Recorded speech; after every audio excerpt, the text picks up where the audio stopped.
All right, welcome, boys. Welcome to another early stream.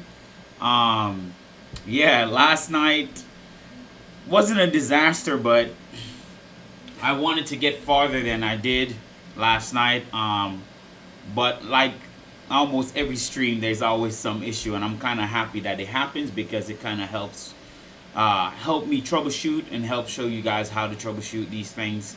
Um, not every time things are gonna go your way, but it's all right. We're gonna pick up where we left off last night. I'm gonna go ahead and recap a couple of the stuff. Welcome ER, welcome Victor. Hopefully there's a lot more that came on the stream. I know probably people are working today, so probably not going to be a lot of people on the stream. But I'm off on a Friday. We can get a lot more done today. So hopefully a lot of people join the stream. Share with your friends. Definitely want this channel to grow. But you guys are like family at this moment. You guys are always here, and I really appreciate that. But let's recap. So last night we ran into a couple of issues. We got everything connected. We got the config to talk to the printer, the Pi to talk to the board. But the problem we ran into was a couple of things. One, the X and Y motors weren't behaving properly. Now I'm not sure what's that exactly due to, but I switched the wires on the back of the board. I switched stepper drivers. It was acting weird. When I would try to ohm X, it will ohm Y. When I try to ohm Y, it will ohm X, right? And come to find out, I didn't add the CoreXY kinematics in the config. There you go. So I added that. That kind of helped somewhat, but we're still having a lot more issues. And so another thing I forgot to add was the sensorless ohming configuration. While I did add the information for the stepper driver for sensorless ohming, I didn't put the appropriate information in the X-axis, which is sensorless ohming on. So that caused a lot more issues as well, where it kept on crashing into the gantry. So come to find out, we had some config issues. So apparently if we grab the config from Fluid, so I'm going to show you guys. Apparently if we go ahead and we try to grab the config from here, so from this example, when we try to grab the config from here, it seemed to cause a problem. So at this present moment, I would recommend that you guys don't grab any config from Fluid itself. I'd rather you go to the main Clipper website, grab a example config from there, and do it that way. I'm not sure what's going on with this config, but for some reason it didn't work. It caused a lot of issues, and so I went ahead after the stream, grab a fresh config, add in everything I needed, and that worked. So yeah, so very strange last night, guys. That was very, very weird. Kind of made me feel like I was a noob, but I'm not a noob. I actually know what I'm doing. It was just very strange last night. So yeah, very weird. But let's continue. So this is my progress. So let me go to my config.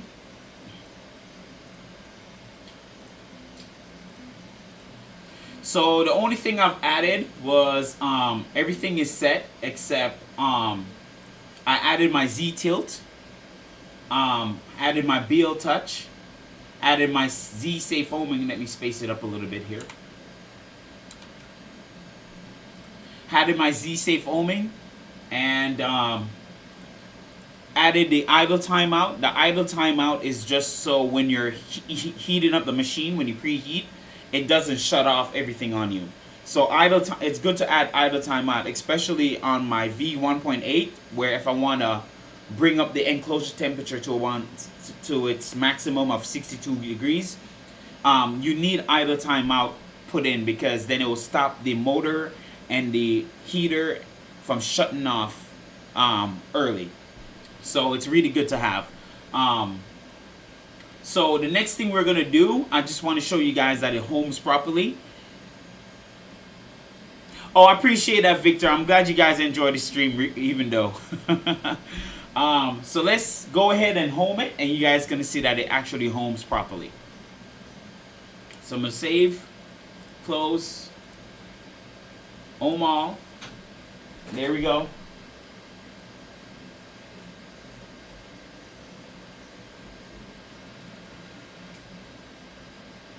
There we go. So fixed, just like that. It's so funny, the power of doing things off stream.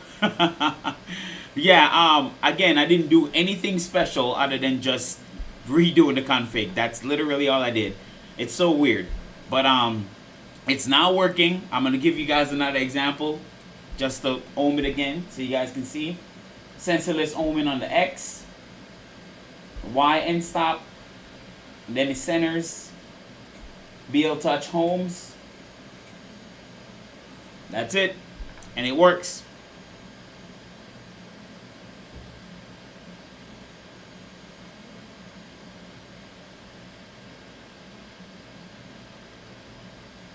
Oh, I appreciate that, Kenneth. Yeah, I do watch Nero streams. He's awesome.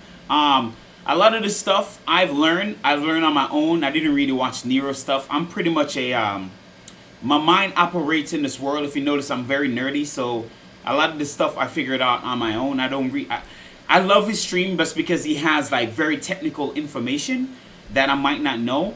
But in terms of like building printers and all that stuff, that's all on me. I didn't really learn a lot from him other than just I just love his stream. His streams are very informative, especially for newcomers.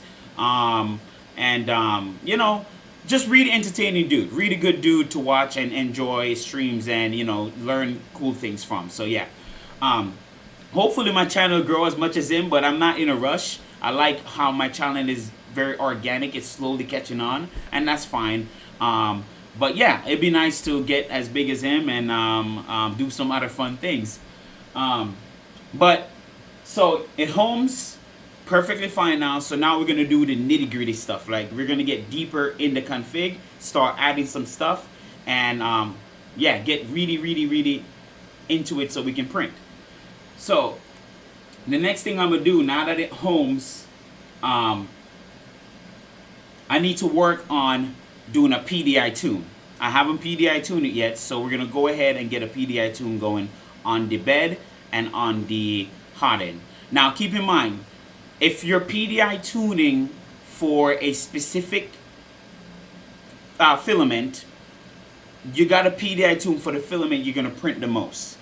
In my case, this thing will only literally print, I mean it can print PETG, but it's really gonna print PLA. Like, you know, there's a lot of PLA stuff.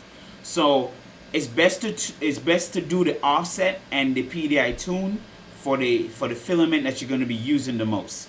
The problem is if you don't do that, you're going to constantly be playing with the Z offset constantly, because you got to remember when the nozzle get hot, the bed get hot, it expands and then does this and contract. Okay, so if you have it set, let's say for like PLA, which is like I run PLA at 75 bed and about 210 to 230.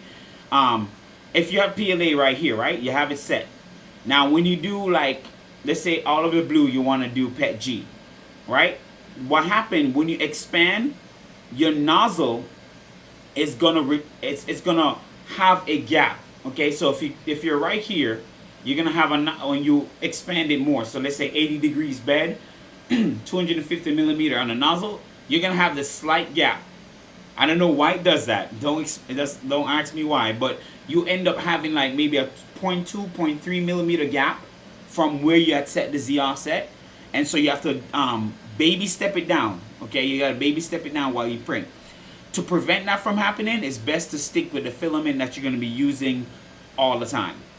Not that you can't do it, but you're just gonna have to remember that when you use a different filament, you have to baby step it down for it to get the same good first layer. Okay, so in this case I'm going to be using PLA, so everything is just going to be tuned for PLA. So I'm gonna go ahead now and do the PDI tune. So I'm gonna go ahead and visit Clipper website, let you guys see what I'm doing here.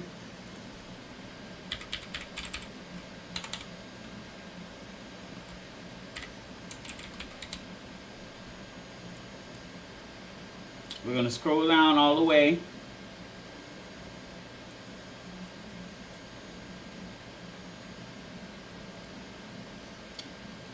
No. What am I looking for? No. Installing.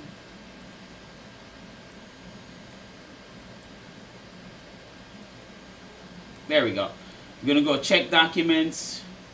I'm going to come all the way down.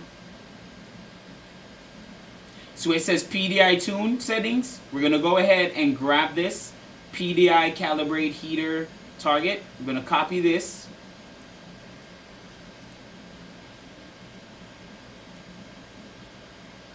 I'm going to go ahead and paste it here in the terminal.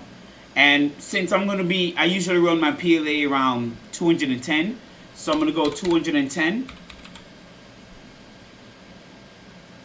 going to hit send. And then we're going to watch the temperature climb. Super, super easy, guys. Very, very easy, this part.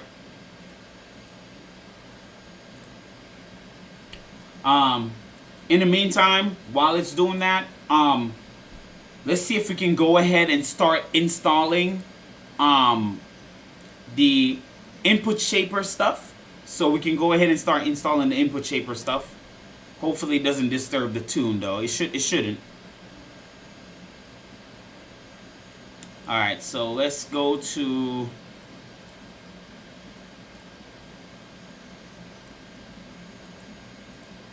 I'm going to connect to our legacy, load, open. Pi is the username, Raspberry is the password. We're going to CD to Clipper. Alright, and then we're going to do the input shaper stuff. We're going to install all the files it needs. Hopefully it doesn't disturb the PDI tune. So we're going to go to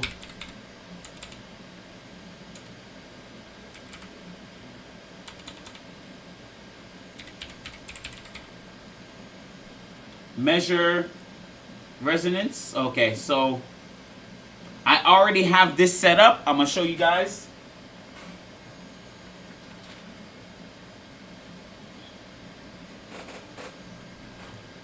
So this is my my ADL XL.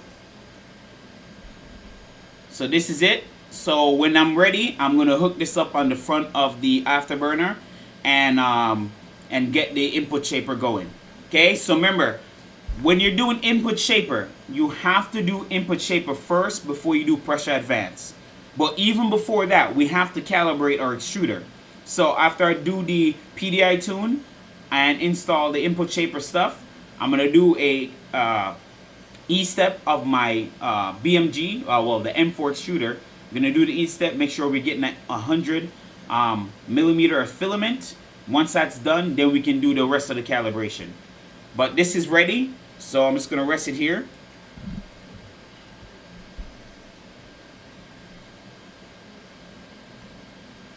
Alright, so we're going to go here. We're going to do some commands. So first we're going to copy this here. And then we're going to paste it.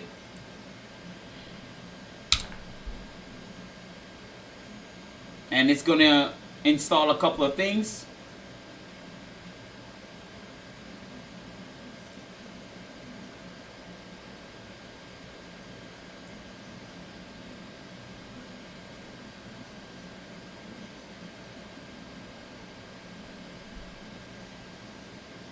At this point, if you guys have any question, let me know. Ask. Feel free to ask me any question. That's what I'm here for. I'm here to help you guys out and answer any questions you guys may have.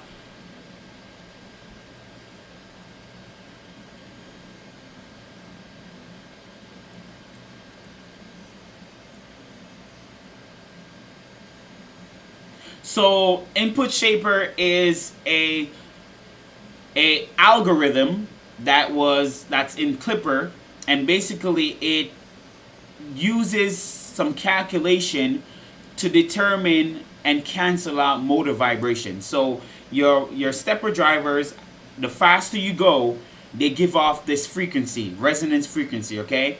And that frequency is introduced into your print. So as you print, when you're printing like holes or certain type of geometry, it can create ripples. It creates like little ripples in your print, so little echo effects of the same geometry in your print, and that's caused by the resonance from the stepper motor. So Input Shaper is an algorithm that uses a accelerometer, this here, to measure the frequency at a certain given acceleration. Okay, so at a certain acceleration, it measures the vibration or the frequency of the motor, and it introduced some algorithm to cancel that out, so that way you don't see any echo or ripples in your print. Now it works decently good. I mean, it's not perfect, it's not magic, so don't think it's like the end all be all thing, but it works really good to minimize ripples in your print when you're printing at high speed. You still will get some ripples, don't get me wrong. I've seen people print at 8K and still have minor ringing, so that's okay, but you're just trying to not make that get so bad that you can actually see it visibly in your print. So that's what Input Shaper is for. It's the new kid on the block that allows us to print at some stupid speeds and get pretty good results and pretty good prints. And just like Nero says, in certain geometry, in certain prints, you're not going to be able to go fast just because of the turn, the angle, all of that stuff. It's just not going to look too good. But when you have like very low poly geometry, not high resolution, but just low poly resolution, you can just go stupid fast, really fast. And that's the purpose of Input Shaper.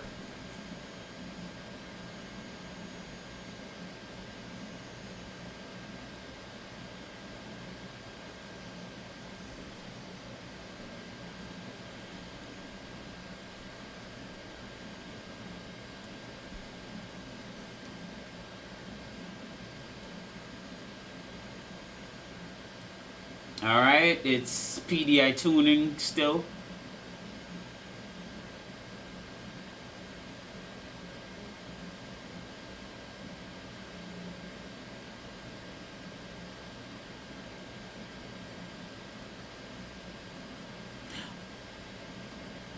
So, just to remind everyone for the specs, just in case you're curious about the Voron Legacy. So, a reminder, it was a Tronxy X5 SA, not the Pro version, but the regular X5 SA. I used the existing stuff, so I basically used all the stepper motors except for the X and Y. I have big, strong stepper motors on the X and Y, which are 92-ounce stepper motors. They're insanely torquey. It's overkill for this machine, but I just like strong stepper motor on my X and Y. That means there's no layer shifts. I can push, I'm running about 1 milliamp on each of them, 1000 milliamp in each of them. These motors are rated to up to 2000 milliamps, but we don't want it to run that high because we don't want it to get hot. So I find that 1000 milliamp is plenty enough for these motors. But yeah, so I'm running a 300 by 300 millimeter aluminum plate that is 6061 aluminum. I drilled the hole myself, so I use the V1.8 kinematic bed to cut the hole out. Using a Kinovo 350 watt 24 volt silicon heated bed, and it's being driven by a 25 amp MOSFET. So those are the specs. A lot of overkill here, but I mean, why not? You might as well put as much as good stuff on the printer as possible. Most of this stuff I got off Amazon. Again, this is a pretty cheap bill. In total, it cost me $600. So that's not a bad price for paying for a Legacy. That includes buying the actual X5 SA, using some parts from it, and buying the extra accessories to get it going. Yes, Input Shaper takes quite a bit to install, ER. It's very annoying, but that's why I'm glad I'm kind of doing it on stream so you guys get a real-time demo of how long it takes. Um, the first part is done here, so let's save the. Let's save this. Save our PDI tune here. Now we're gonna PDI tune the bed. So we're gonna go ahead. See if I can grab that again.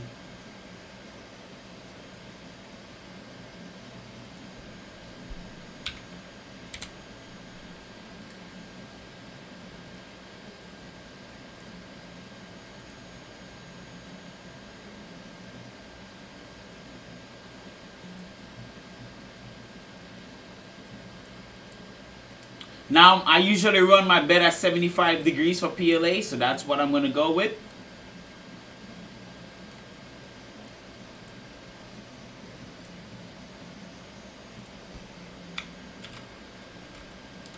So we're going to go 75, hit send.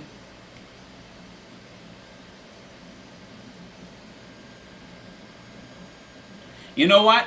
Wait, guys, I'm actually not going to do that because I don't want to shock the aluminum. So I'm actually going to end this real quick. I don't want to shock the aluminum. There's one thing I want to add to the config. I don't want to shock the aluminum. So here's what we're going to do. Now, this is good to add into your config because it limits the maximum output of the bed power. So that way your aluminum plate don't warp. Okay, so if you have sudden heat on a cold aluminum bed, it's going to warp all day long. So I don't want to shock it because it just hit 100%. So I'm going to reduce the overall power to about 80% so it doesn't shock the bed. So to do that, I'm going to go here.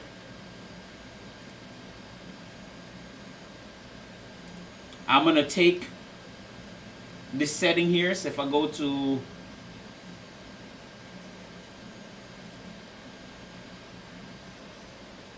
where are you?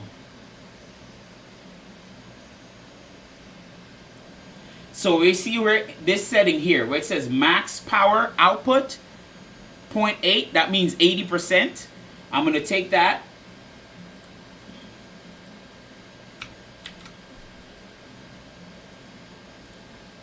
I'm going to add to the legacy config just because I don't want to run at 100%. Go to the bed here. I'm going to add it. I'm going to increase the max temp. I mean, you can leave 130, but I'm just going to increase it.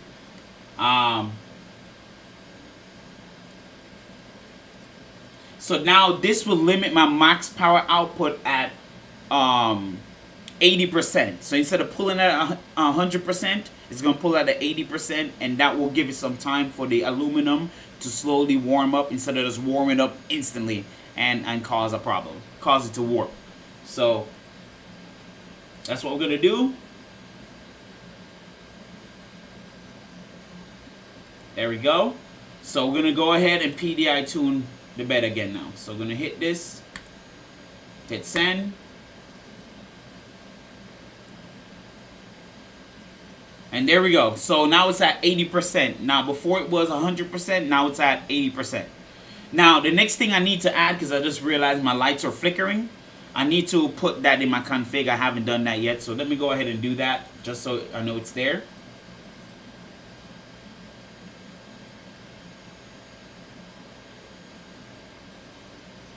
So this here, PMW cycle time, we need to add that in our config if you don't want your light to flicker. So we're going to copy this.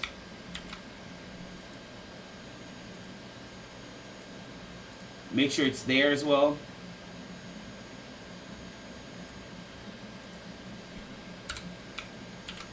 There we go. So once I save and restart, after the PDI tune, we'll have that set in and then we don't have to worry about it.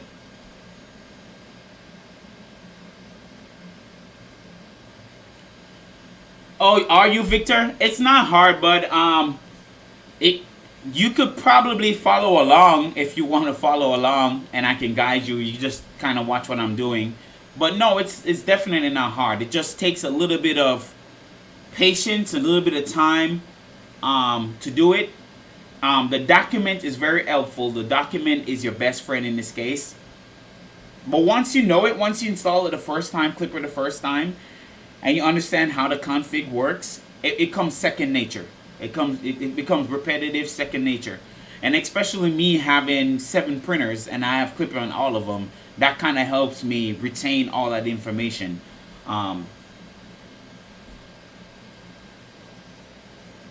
So the bed is heating up. I just don't want to shock it. Let me feel it. Yep, it's slowly heating up.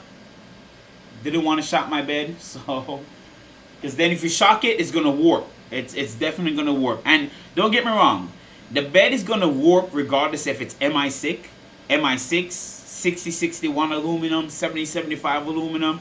It doesn't matter. It's gonna warp because you're taking heat and applying heat to the bed, and it's coming from the central point of the bed and spreading all out, right? So regardless, you're gonna have just a little bit of variance in the flatness of the aluminum, but that's okay. That's why we're using a BL Touch and like inductive probe to make up for that 0.1 millimeter difference, right? It's not gonna be that serious.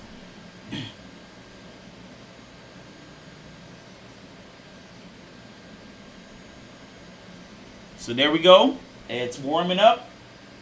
I can feel the heat at the edge of the aluminum. Yep, definitely warming up.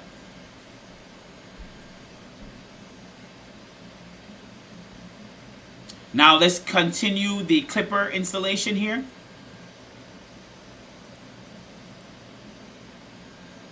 We're going to copy this here.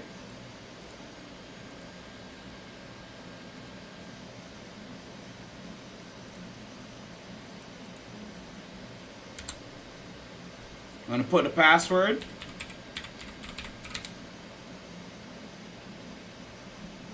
I'm going to type Y here for yes.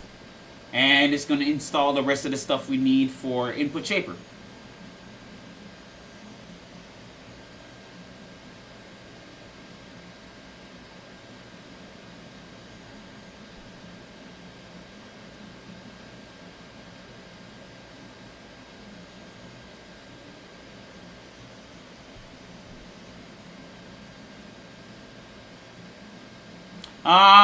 Hey Conley, are you in the stream?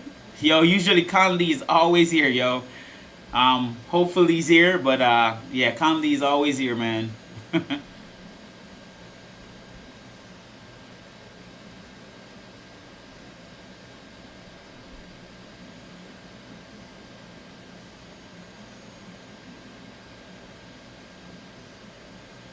Now, in the meantime, I'm gonna create a new profile. So just so you guys know, I use Cura, and I know a lot of people. Hey, there's my man Conley. I knew you were here, bud. I knew you were here. Yep. I knew you were here, man. Never fails. I appreciate you, buddy. We're gonna go ahead and create a profile now. I use Cura, and here's my reasoning. I know a lot of people go to Pruz Slicer. I know a lot of people use the new Super Slicer, which is like a Pruz Slicer, but I guess on steroids, apparently, how people describe it. Now, the reason for me sticking with Cura, I like Cura just for the layout. Cura is just, everything is right here. It's just easy. The way my mind operates, it's easy to find stuff. I've tried Pruz Slicer and Super Slicer. It throws me off quite a bit. I'm not gonna lie, guys. It's nothing against them. It's just the way the layout is for me. It throws me off. Another thing I like about Cura is that it explains the settings in details, so I understand a bit better than how Super Slicer and Pruz Slicer presents theirs. Now, in the slicers, in their slicer, it does explain, but it doesn't give pictures. What I love about the plugin for Cura, look what it does. If I hover over here, it actually gives me images of exactly what that does. Okay, this is why I love it so much, because, you know, the rest of the slicer just give you wording and information. This actually tells you what's happening. That's any setting. I can go here, it tells me what's doing. If I go here, it gives me exactly what it's doing, right? If I go to walls, it tells me what the walls are doing and give me images so I can actually see what it's doing. That's why I can't leave Cura, because that alone is 100%. That alone is very informative. So that's why I'm able to kind of dial in my printers. The only thing I need to work on, which I just haven't had the time, is my top surface, like coasting for the top layer, because my top layer is not the greatest. It doesn't look like garbage either, but it's not the greatest. But I need to dial that in, and I will get to that once, you know, I finish building all this printer. I'll start dialing that in. But as far as everything else goes, this is why I like Cura. Look at this. Everything you click on gives you information. Every single thing you click on give you an idea of what you're seeing and give you information. This is why I like Cura. Absolutely, absolutely, Victor. You go with what works for you. So if Pressure Slicer works for you, go with it. If Super Slicer works for you, go with it. If any other slicer works for you, and that's what's giving you the result, go with it. You know, you don't have to change. You just go with what you gotta, what works for you. For me, Cura works for me. I love Cura, and I'm gonna stick with Cura. What I'm gonna do now is create a new profile. There we go, Conley. You know, Cura gang, Cura gang. So what I'm gonna do, I'm gonna create a new profile for this in the meantime. So I'm gonna go ahead and let me see. Do I have a legacy profile? I did have a previous legacy, but I'm gonna go ahead and remove it. So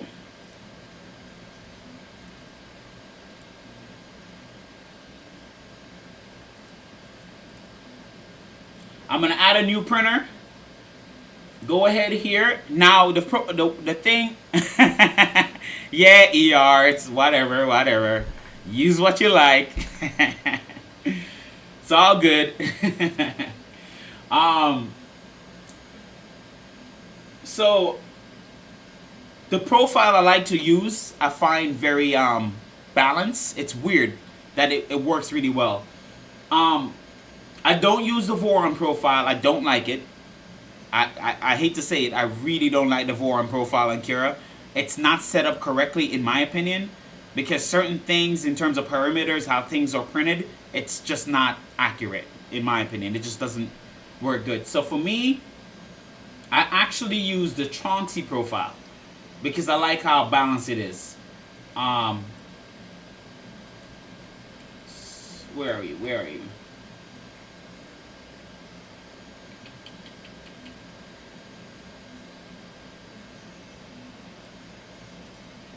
So I go ahead and I use the Chauncey profile.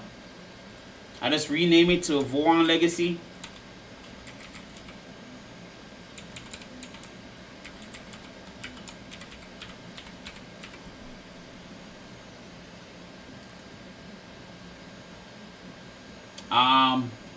Size is 332/22 for the X and 300 for the Y.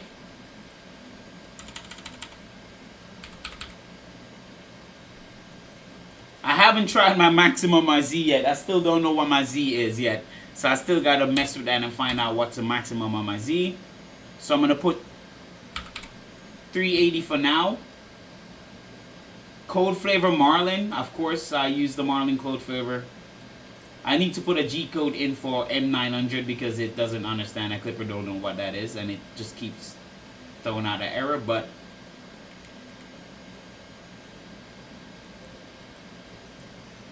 I get rid of these. Put all this to 0.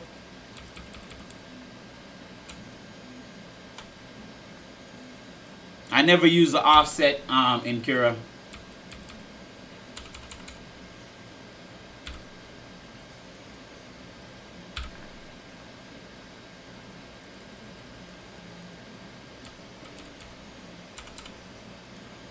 Okay.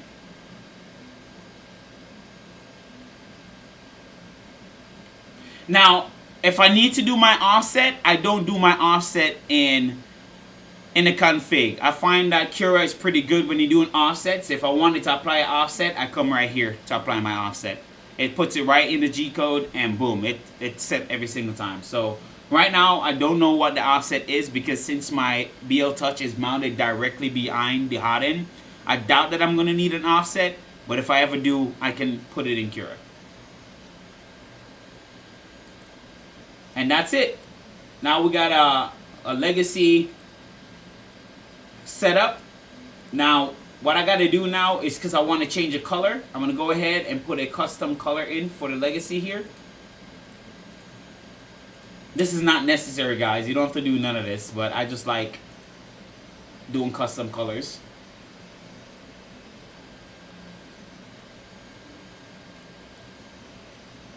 So create. I'm going to go ahead and try to do brown, if I can find a good brown here.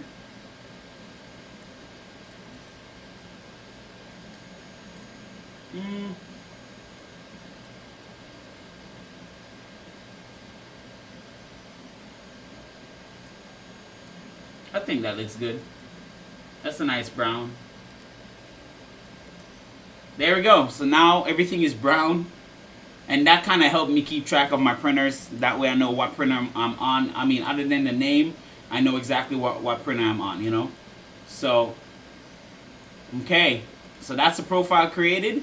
Of course, I got to set some start G code and all that stuff, but I'm not going to worry about that right now, since we are still trying to install other stuff. And I think we have a few more stuff to install here, and I think the bed is also done.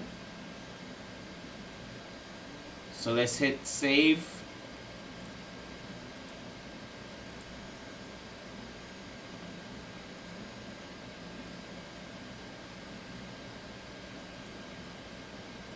Yes, the LED on this BL Touch is very bright. It's a BL Touch clone, not the actual BL Touch, but this works. This clone works perfectly fine. I paid like $22 on Amazon for them, and they haven't disappointed me. They work perfectly fine. I don't know if they're as accurate as a, you know, like a stock BL Touch, but they work, you know. Okay, so we're gonna home all. I'm gonna go ahead and find out what the maximum of my Z is.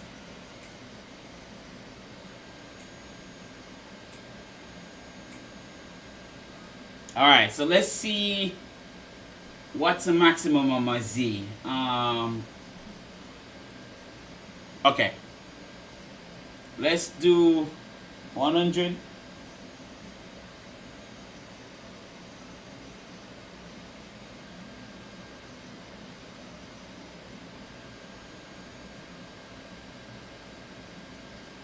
Let's do another 100. I'm just gonna try to find out where the maximum of my Z is.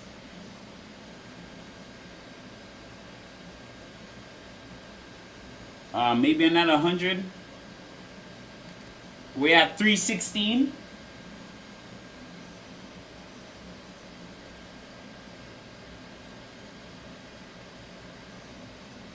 Okay, that is 316. So we maybe have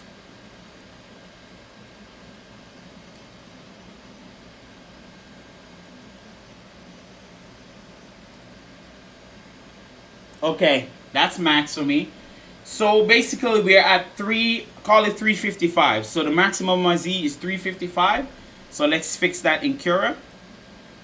So we can go back, manage printer, machine settings.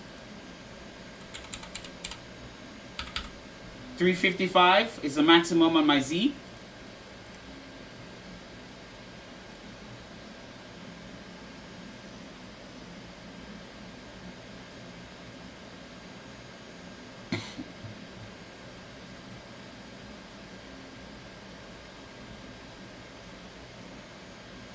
Gotcha, ST. Gotcha, ST.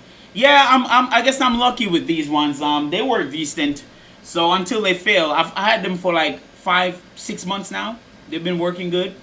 So if they fail, you know, get I tried the original Build Touch, but the original Build Touch was a little bit pricey.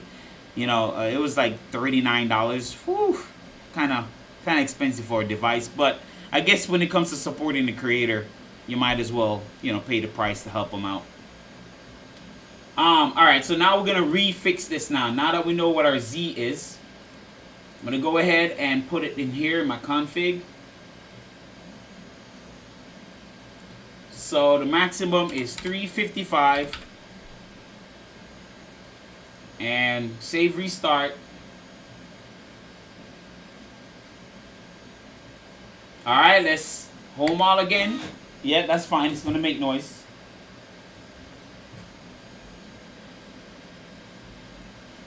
There we go. And Z coming up. I'm glad it's coming up a little faster, but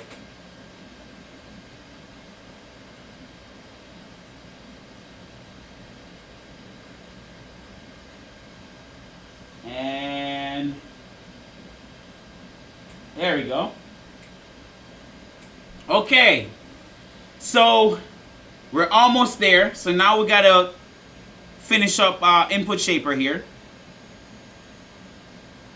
So the next thing we gotta do, we gotta click here where it says RPi controller document. We gotta come here. Then we gotta CD to Clipper. I think we're already there. Yep, we're already in Clipper. We're gonna run this command here where it says sudo scp script that whatever that is. We're gonna copy that. I'm gonna paste it here. Hit enter. We're gonna copy the bottom one here too.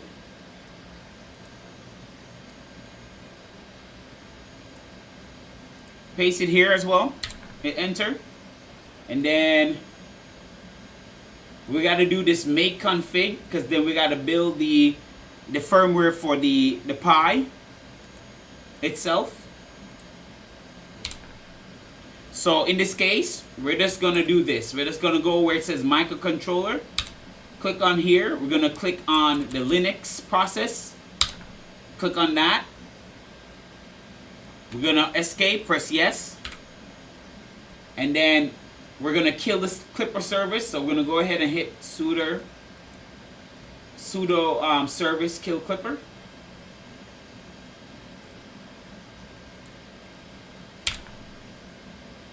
And it's gonna kill Clipper. There we go. Then we're gonna do make flash.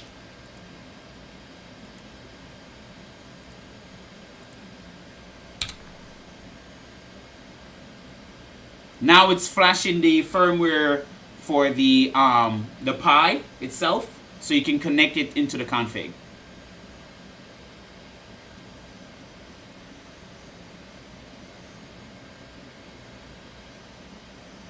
All right, and now we're gonna go ahead and hit sudo service start Clipper service.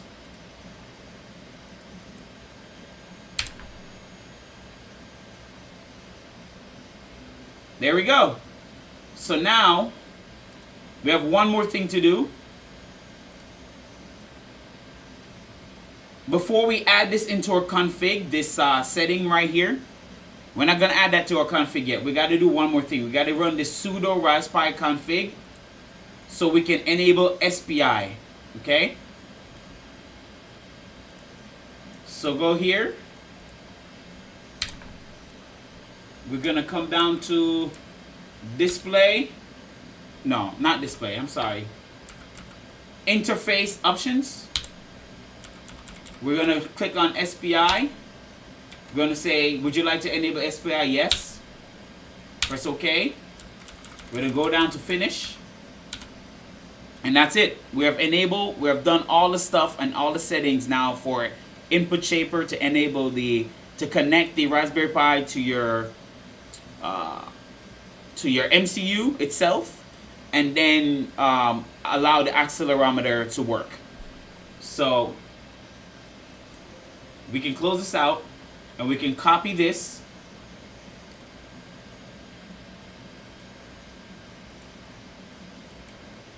Okay, we're gonna go in our config. We're gonna go at the bottom here And right underneath the MCU serial, we're going to paste the Raspberry Pi serial.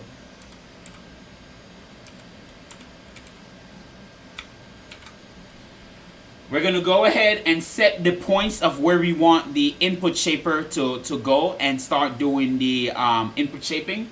So I'm going to go up here and refer to my Z tilt.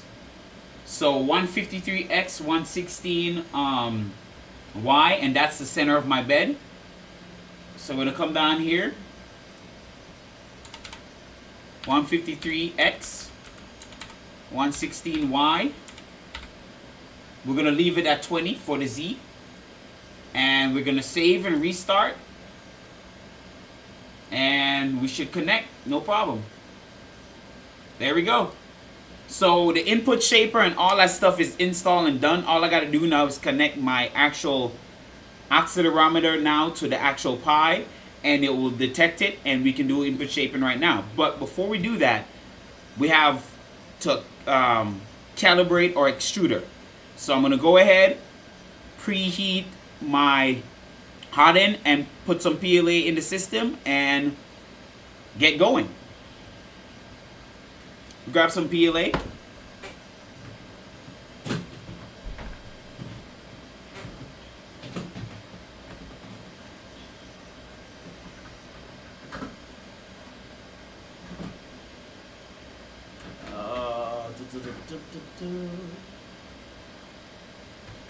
I'm gonna use this because this is my test PLA.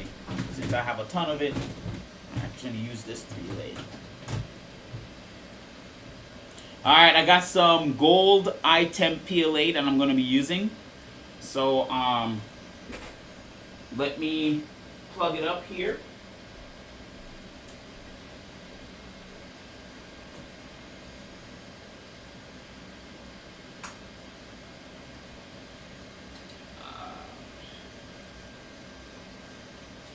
Some clippers. There we go. Oh, it's done. Oh, that is beautiful.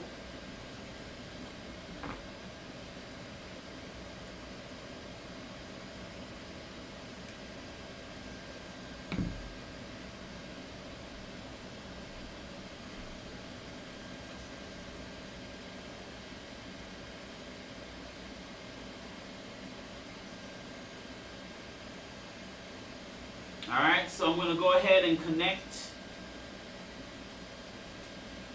Push this in here.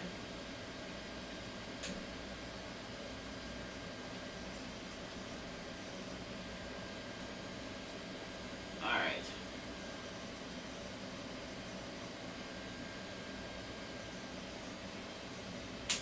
Now before I push this all the way, guys, I'm going to go ahead first and do my Z offset. I'm gonna do it cold. Now the reason for, I find, in my opinion, I find that doing your Z offset when your nozzle is cold is more accurate than when you do it hot. I don't know, for some reason I seem to get a better first layer that way. So I'm gonna go ahead and follow the documents and do my Z offset cold. So let me add some presets in this here.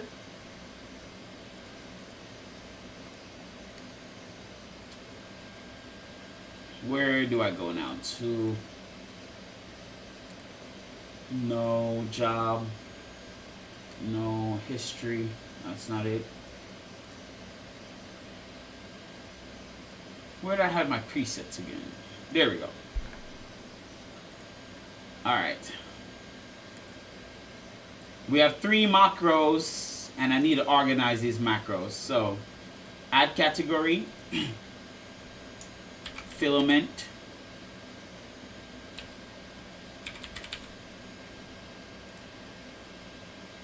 and we're gonna come here. We're gonna move to filament, move it to filament, so that way it's organized, these macros. All right. We're going to go to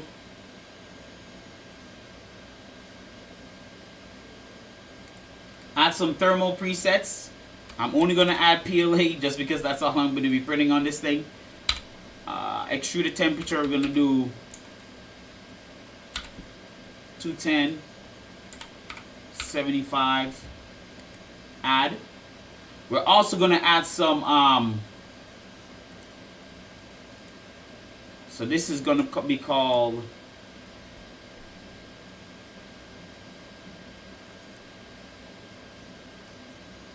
is this where I add the,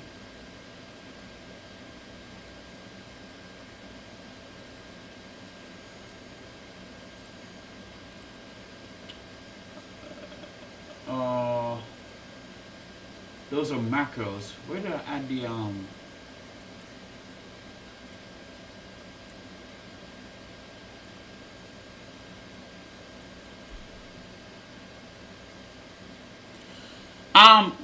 yes you can.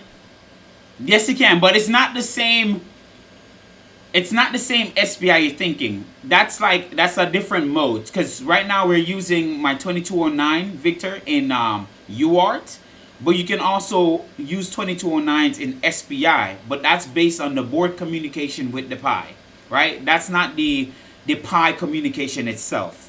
So we're using SPI to communicate with the accelerometer, not with the stepper drivers in this case. Okay?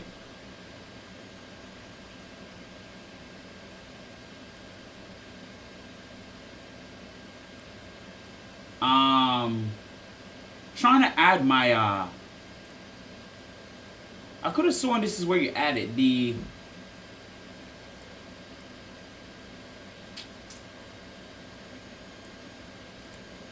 I think this is where you add the preset, right?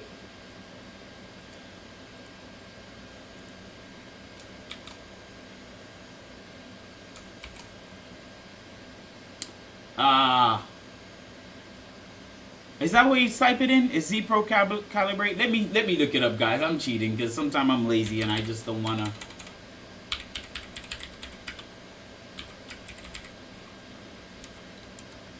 I'm being lazy. I just want to make sure I'm getting this right.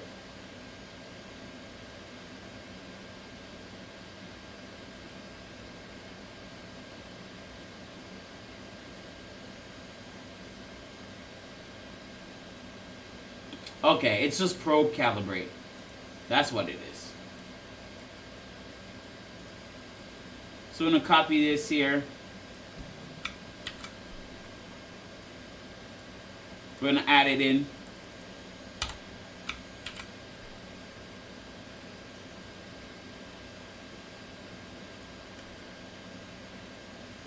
Okay.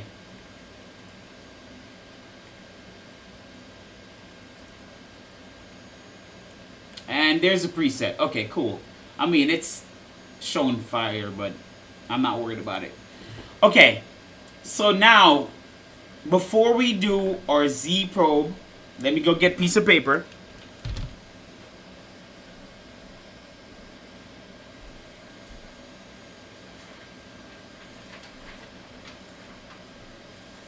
I'm going to stress this because someone got on my nerve on the Facebook forum.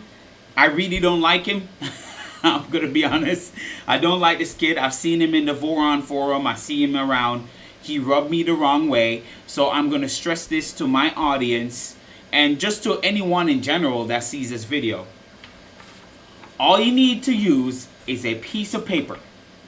You don't need a feeler gauge. You don't need none of that. This is not rocket science. This is not like extremely accurate stuff. Like, just, you don't need that. Okay? You just need a piece of paper. You can find it anywhere. It's good enough. More than good enough. This guy was stressing that you gotta have a feeler gauge for $5 on AliExpress. Seriously? Really, guys? You don't need that. Piece of paper. He really kind of ticked me off. So as you can see, I'm kind of just upset talking about it.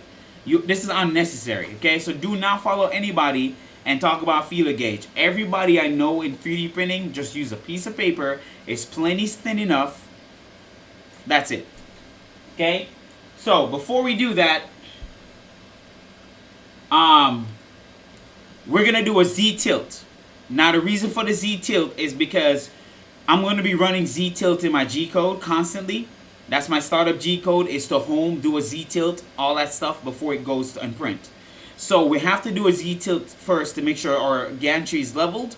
So, you know, once the Z's are tilt out, and then we can go ahead and do a Z probe offset. Okay? So let me home.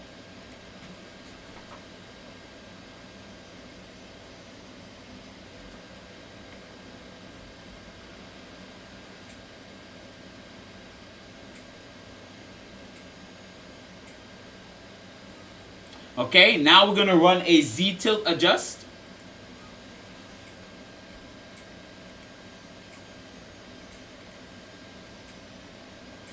I have it set with a tolerance of 0.02. I can't remember. I'll see what it says, but I have it set pretty low, pretty steep. So yeah, so 0.002. Sometimes it can struggle to find that leveling because you're asking for it to do quite a bit there, less than 0.1 millimeters of leveling. But once it finds it, that's when I'm going to do my Z probe offset. So anytime it reaches that level, I know my offset is pretty consistent. So it's running its basically what Z tilt does is just sync the two Z stepper to the gantry. Okay, so you have your X gantry like this, your Z steppers are independent. All it's doing is going back and forth and syncing both of them so it's level with the top part of the gantry. That's all it's doing. Once it's level, then you can do your Z probe offset. Make sure your Z probe offset is done in the center of the bed. Please make sure it's done in the center of the bed, because the center of the bed is what you're going to base the rest of your bed mesh on. Okay, that's what you're going to do it on.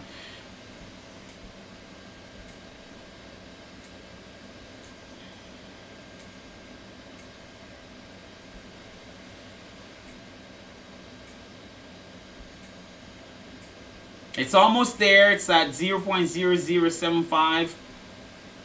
It gotta match it. It gotta match the 0.002 or lower.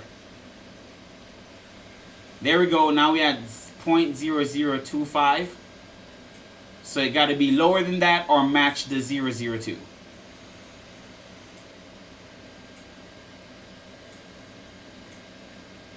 I'm taking 3 samples at a time, and I'm using, instead of average, I'm using medium. Medium is better than average in this case.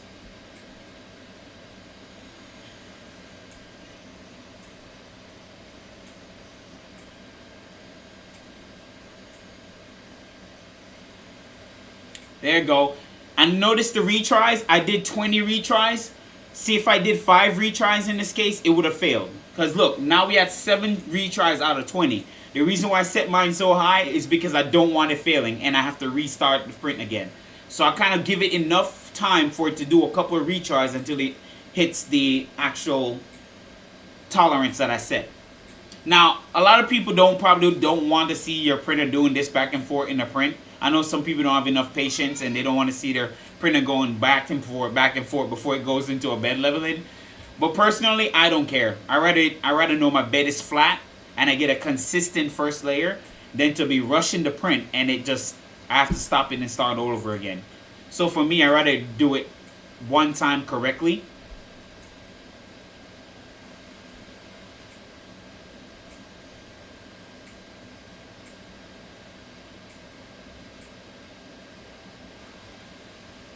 So you see what I'm saying? Because I set the tolerance so low, it's actually kind of struggling to get there, but it does get there. It just takes its time sometimes.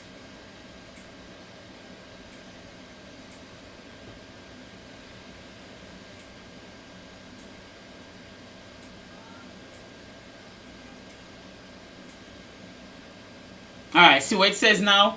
Retries increasing. So as moment the retries start increasing where it's going up instead of down, then it's gonna fail on you regardless of the retries, because it's saying, yo, I can't find the accuracy, I can't get to that accuracy, and I'm going up instead of down, so it's gonna fail because it's supposed to stay going down. Okay, so I'm gonna go ahead and just hit that again, Z tilt adjust. And this happen occasionally because you're really trying to tell it to get as accurate as possible. Now, if I wanted to do it and get over it, I could just set it at 0.1 and it'll always hit 0.1. But for me, 0.1 is still quite, if your bed is warped a little bit, it's still quite off. So you still find little gaps where the filament won't squish enough. So I try to set it as low as possible. But look, I retried and look. Now it's completely flat. It's completely trimmed out now to the bed. So there's no variance now. So now, this is where we come in and we do our Z offset for the Build touch. Or for the nozzle in this case. So I'm going to bring it back to the center.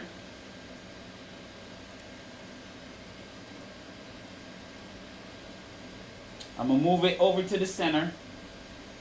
Try to get to that dot.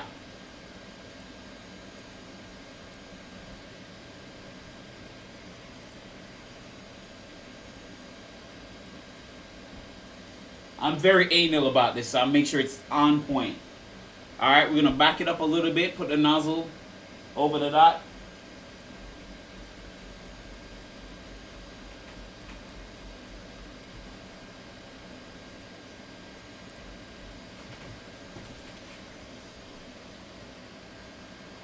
A little bit more.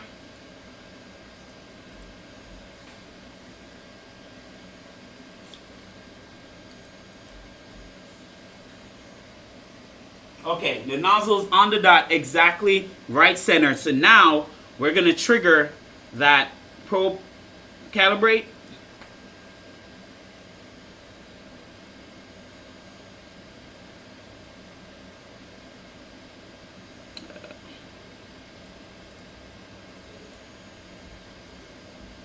Okay, well, I guess it doesn't work that way. So I needed to have the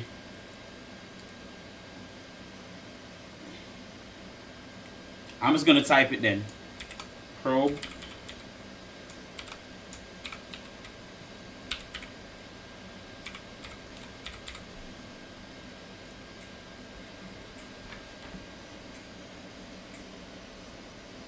Okay.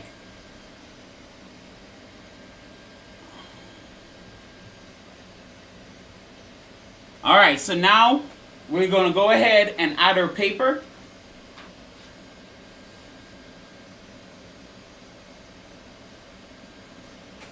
We're going to start from about, we're going to do test, Z equal minus 1. So we're going to go down 1 millimeter first, as close as possible, 1 millimeter. And then we're going to do 0.01 millimeter, okay? So we're going to go hit enter here. And there we go, we're moving. So I'm going to watch it. Alright, that's close enough. Now I'm going to do 0.1.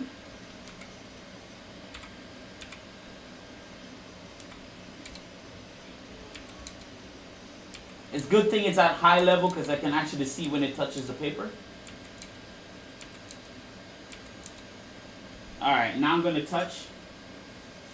We're not there yet, not there yet.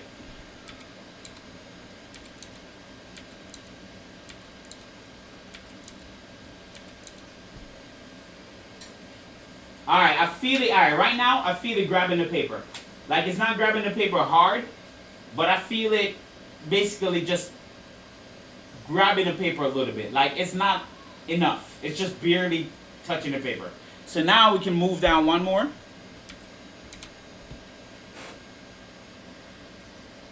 Alright, it grabbed the paper now.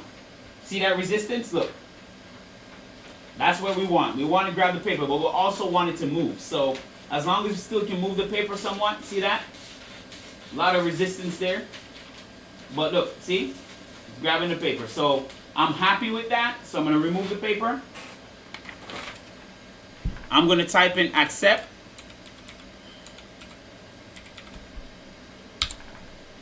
Then it says that's my offset. So Build touch offset is 0.500, which is a pretty even number right there. So I can remember that.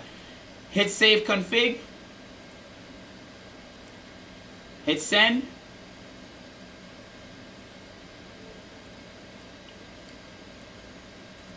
Guess I didn't hit send. There we go.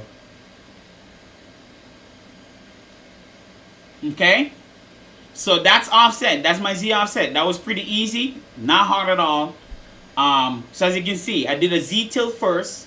Get the gantry and the bed tram as flat as possible. And in this case, I got fully flat. It was 0.0000. And then I moved the tool head back into the center of the bed, dead center, and did my my probe offset there. So that way it's based on the dead center. If you do your probe offset at the end of the bed or at the side of the bed, it's not going to be accurate, because let's say when we heat up the bed, let's say there's a warp. Let's say there's a 0.1 millimeter warp. When the nozzle go over that little warp, it's not going to detect it at all. It's just going to try to extrude when you have a 0.1 millimeter warp that it's based on, right? So you don't want to do that. So I'm going to show you where the offset is.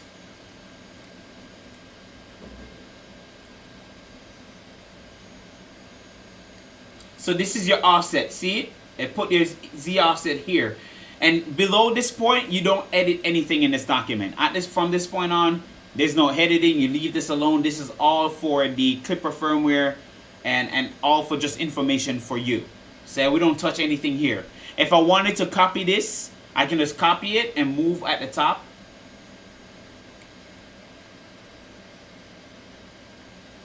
And where BL Touch is, you see where it hashtag out the offset, because it already set the offset for you automatically. I could just remove the hashtag and put the 0.500 right here if I wanted to. But in this case, I'm going to work with the offset that I calculate. And if it's too high, then I can move and baby step it down and make the changes to the firmware later. If it's too low, then I can baby step it up and make the change to the firmware later. Okay? Remember, your final offset is when you start printing. This is just to get your nozzle extruding decently and not having anything printing in midair. That's all that is. You're gonna do your final offset while it's printing. You're gonna step it down if you need to, or step it up, and then capture that number and then replace it in the firmware. But we'll do all of that. Don't worry, we're gonna get to all of that. All right, so offset is set.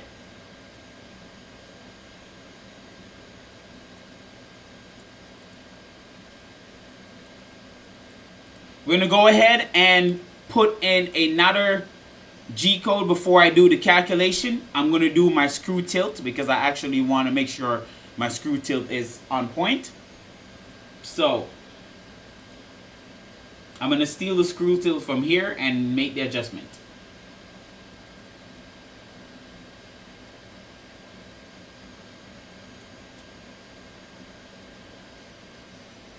Wait, don't I have my screw tilt in here, or did I? Please don't tell me I got rid of it. Oh, there we go.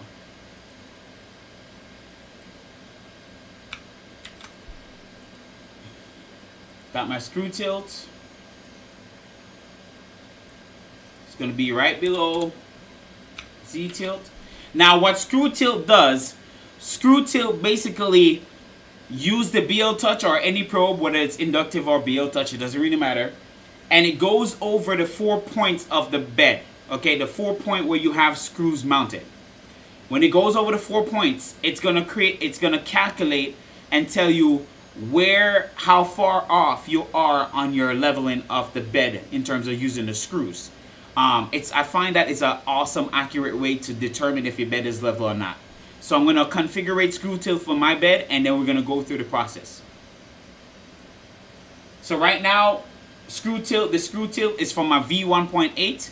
This is not set up for mine yet, so I'm going to go ahead and get the numbers, the correct numbers or coordinates, and put it in. So I'm going to show you how I do that. So I'm going to close, save, close. So I'm going to home.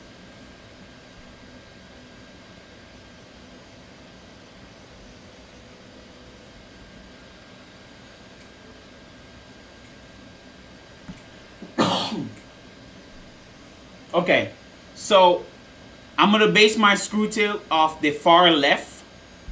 So I'm going to go ahead and move my tool head manually to the far left. So I'm going to move back.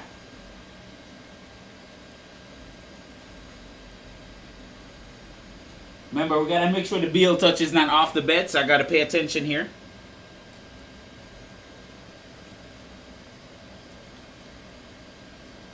Okay, we still got room. Sorry guys, sitting here shifting and hitting stuff. There we go. I want to say that's a little too far. Need to come back up a little. All right, now we're gonna go across. I just want it right over that screw.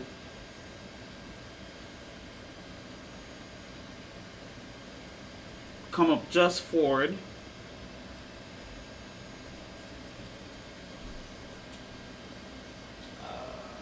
A little bit more.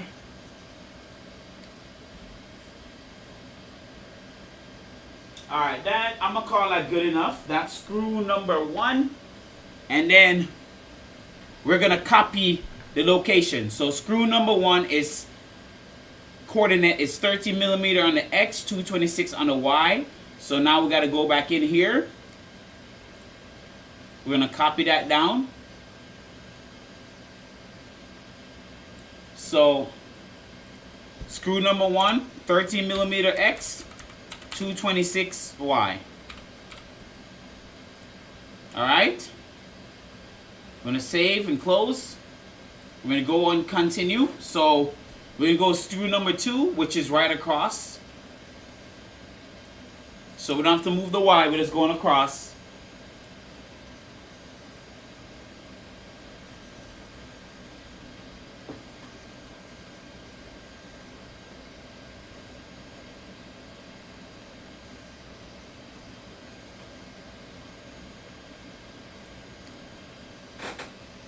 Okay,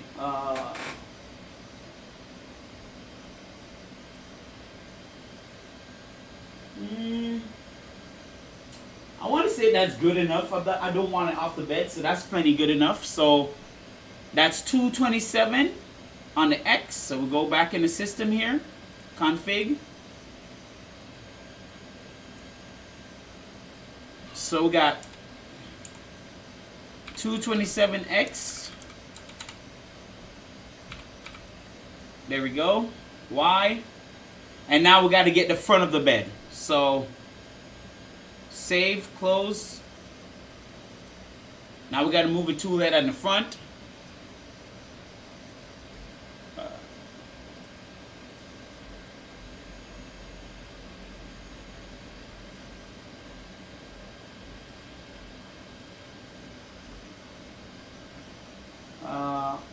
Yep, I think that's good enough. And then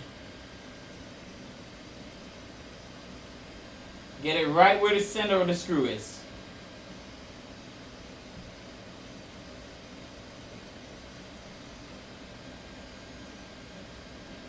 That's it right there. All right, cool. So that's 145X Y7. So we'll come down here, screw tilt. 145.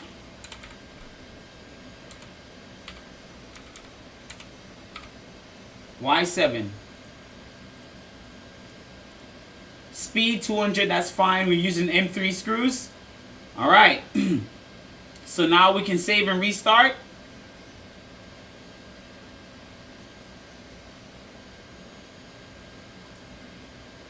All right, we're going to home.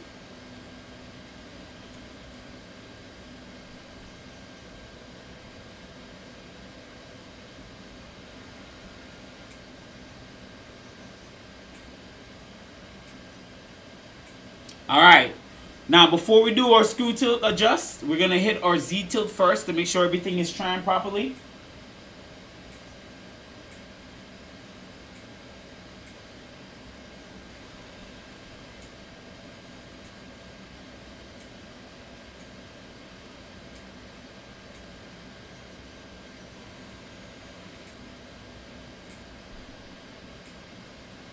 All right, let me know if you guys have any questions up to this point.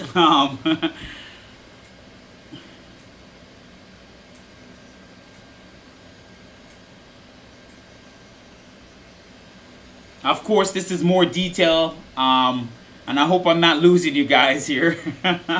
I know it's a lot going on, but hopefully you guys can come back to this video later on and be able to kind of see what I'm saying and decipher everything.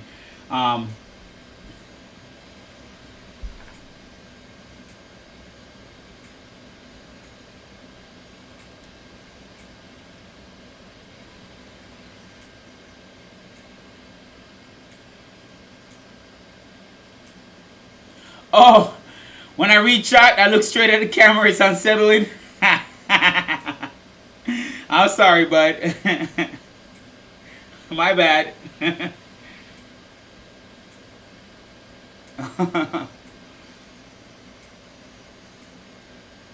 I swear, I don't have an intimidating face at all. Like, you know, maybe when I'm not, you know, not happy, then I might not have the best intimidating face. But like, yeah, I'm not intimidated at all. Like, I'm very friendly, even in person. Alright, it says points are increasing, so we're going to go ahead and run it again.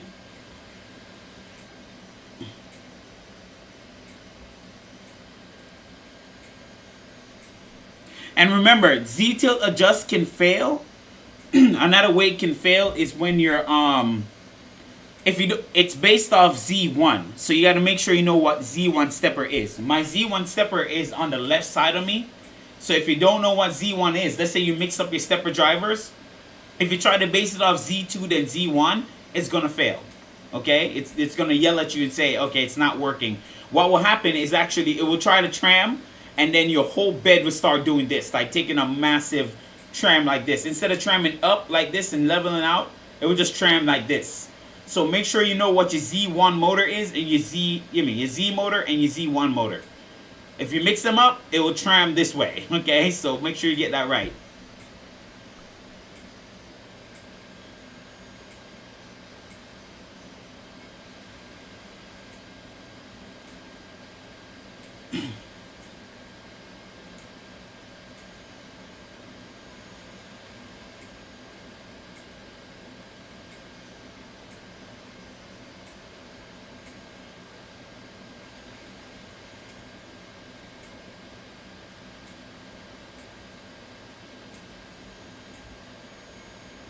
Oh, wow! Why is it increasing now? Let me see what. Only on 3 tries and it's increasing back up. Yeah. All right, let's run it again.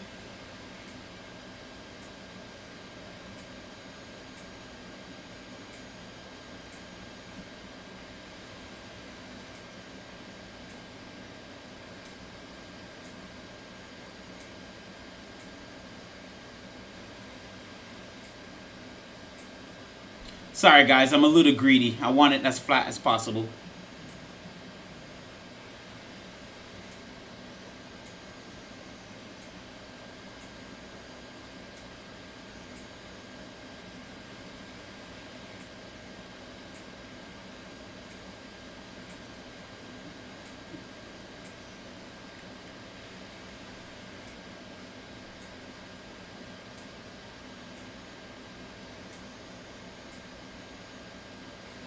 Okay.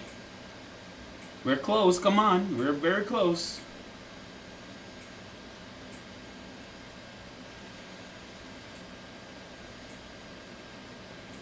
There we go. That should be it.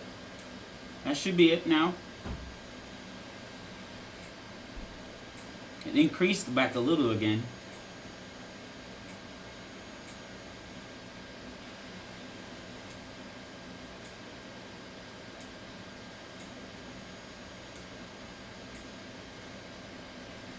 Okay.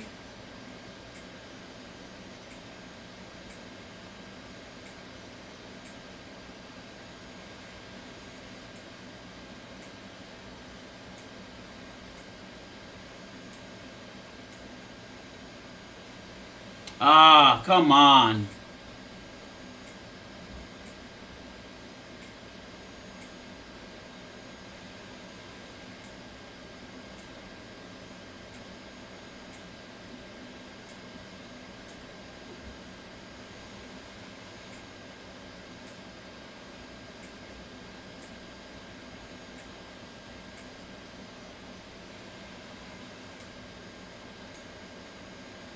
Maybe I'm being a little too greedy, guys. I wanted it to be flat, but I like when it's just flat, man. It gives me peace of mind that the bed is fully trammed out. I mean, I can increase it up to 2,500, and I know it will work all the time, but I'm just pushing just for that little bit extra. One more time. Turn time to charm. Come on, you're almost there.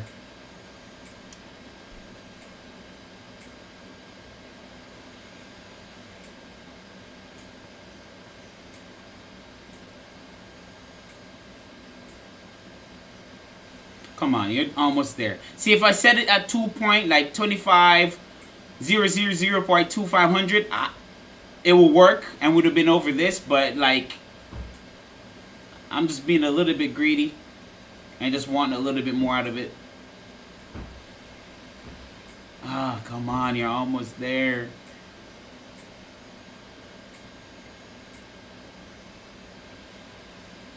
Just at least give me $2,000.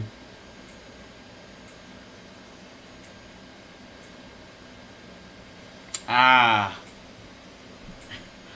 Okay, I might have to not be so greedy, guys. I might have to set it 2,500.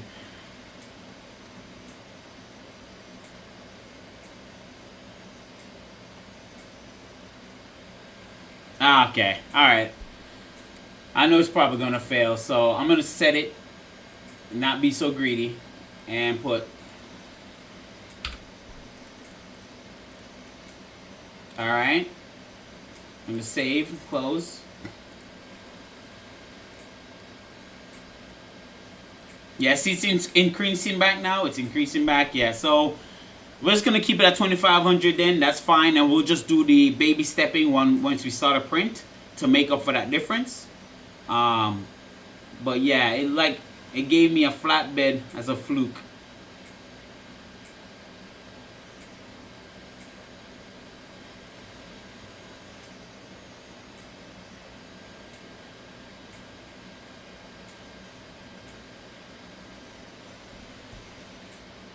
Yeah, I think he's gonna fail.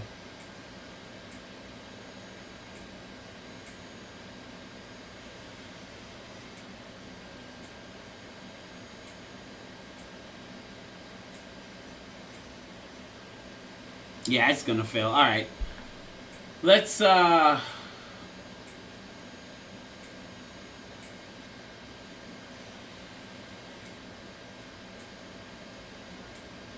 I'm just gonna kill it if it doesn't.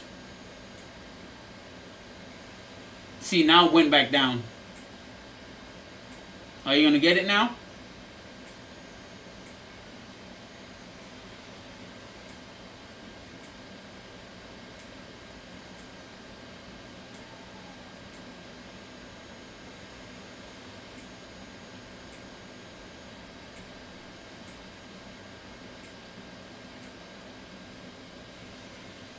Oh, come on.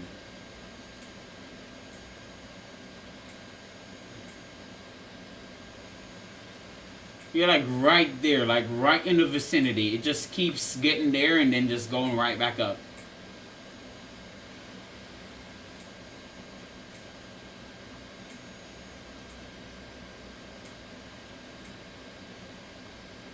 Wow, look how long it took to get there. Yeah, I set it to 25, like 0.0025. So we won't go through all of this next time, like it won't do. But look, it shouldn't have took that long to get a flat bed, but it's all good. Alright, so now we're gonna do a screw tilt. It's gonna be pretty quick, but I want to show you what happened when you do a screw tilt. So we're gonna do a screw tilt. It's gonna probe the screws. It's gonna go to the other screw. Oh wait, no, that's short. Oh crap, I gotta fix that. Oh, that's way too short.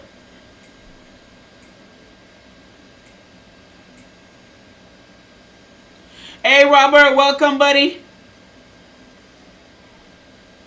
Oh yeah, that's way too short. Okay, it didn't do the last one. I thought what did I put in for it?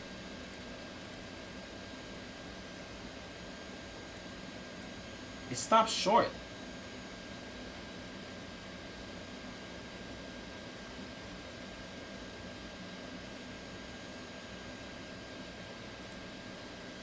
Okay, 280. No.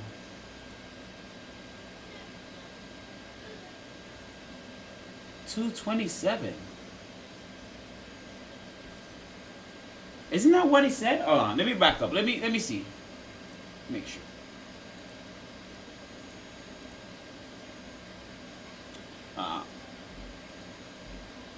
Move back to Y.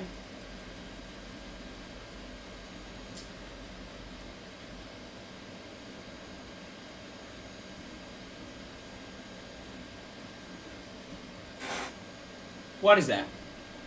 275, yeah. Okay, well, I don't know why it didn't give me that number. All right.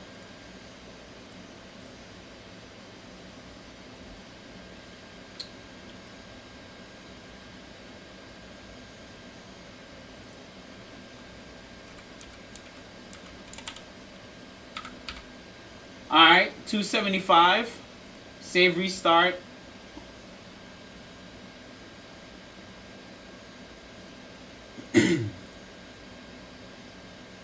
Alright, Omar.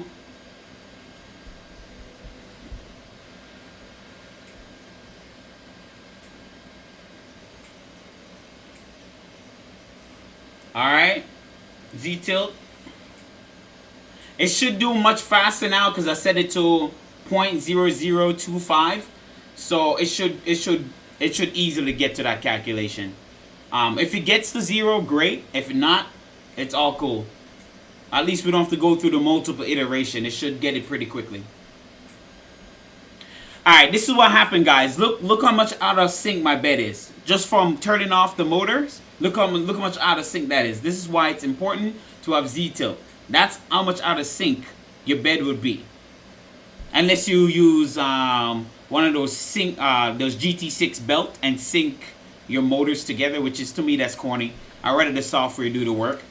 You know, keep the whole thing clean than to have a belt around your Z-steppers. That's kind of corny. This is much cleaner. You know, yes, it's finicky sometimes, but it works. It works. All right, so we're almost back in alignment here. I set it to 0.02500, so it should hit the mark pretty early on. There we go. Done. So no more fighting back and forth. And it took what? It took 3 tries. It's all good. Alright, now we got to do the screw tilt. And we should get a better reading now.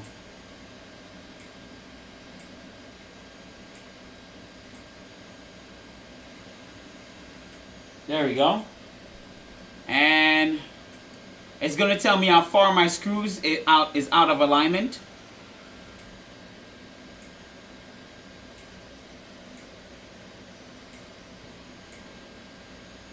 Alright, so rear screw, front screw. So,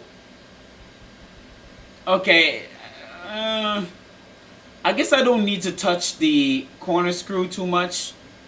I'm probably not going to mess with it too much. Hold on, let me see if I can. Right now it's saying I need to move this screw counterclockwise. That means counterclockwise. That means I got to go clockwise is this way. I got to go this way with it. Okay, so I'm going to go ahead and adjust that. Move it a little bit like that. And run it again. Screw tilt. We're going to do it until it says 0.06, 0.06 or 0.05, one of those. But right now it's way out of whack. So it's going to keep going until we adjust it.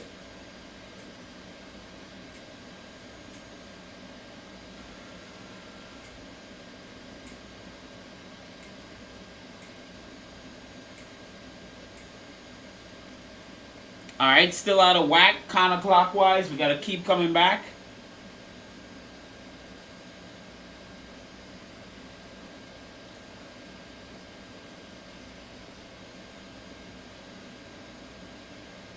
Alright, let's run it.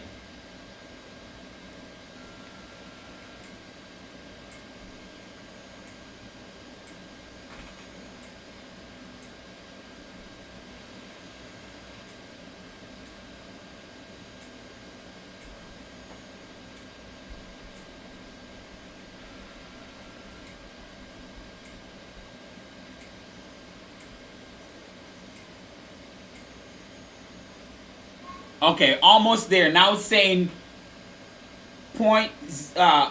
Okay, yeah. Now it's saying 0.2. So now we gotta come down until it. So we gotta come down a little bit more. Let's see what it says now.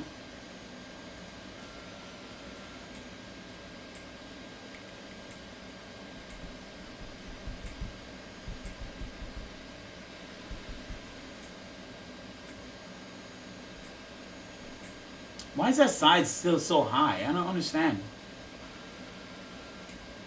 I wonder if it's from the screw tilt adjust. It's probably from it, dude, to be honest with you. Alright, we're getting there. We're getting there. Counterclockwise.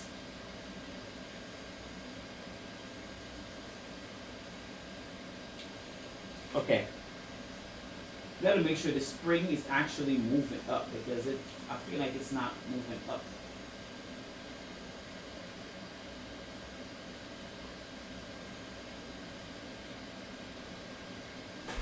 All right.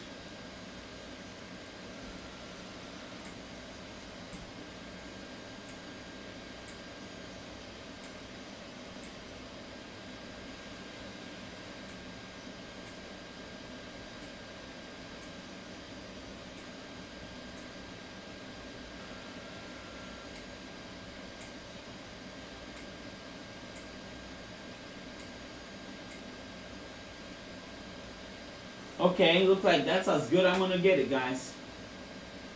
That is as good as it's gonna get.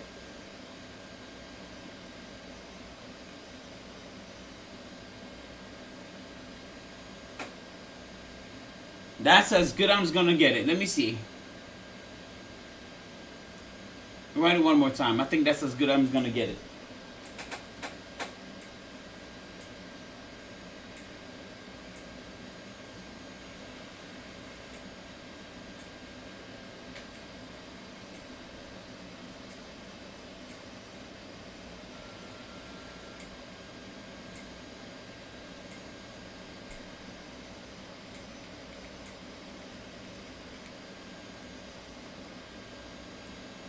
Okay, let me do a small adjustment here. I'm going to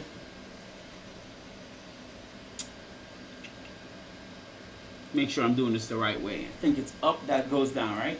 Yeah, okay.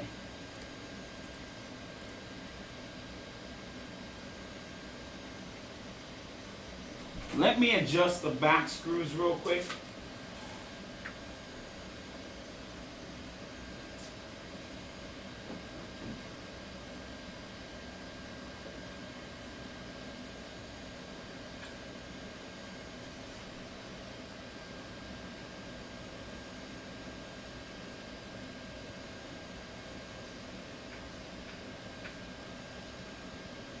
There we go.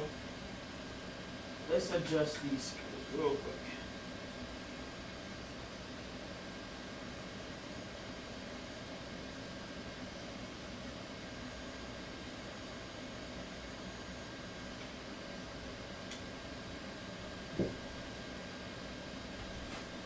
Okay, no, this is not flat. That's why. Gotta get this like nicely flush and flat.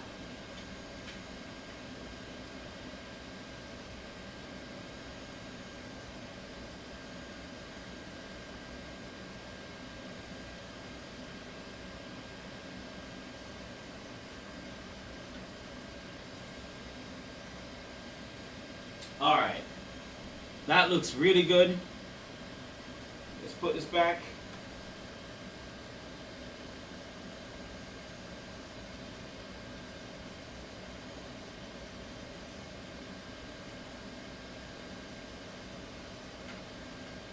Okay, let's run that again. Let's run another Z-tilt, let's home.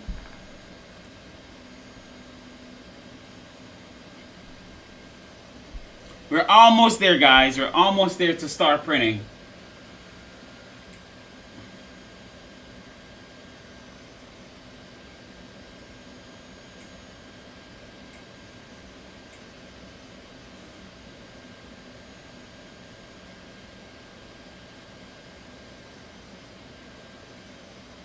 All right. Alright, and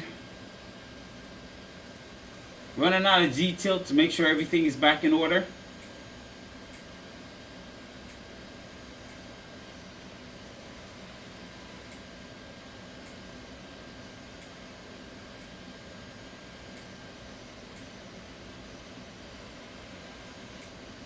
This is why it's good to run Z-tilt in every time you go to print. It's good because like you'd be surprised how easily your bed gets out of whack. So easy, so easy. So it's good to run Z-tilt.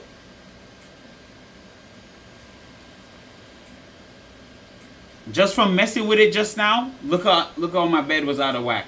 And I didn't even shut off the motors. All I did was mess with the back screws and it threw it off completely.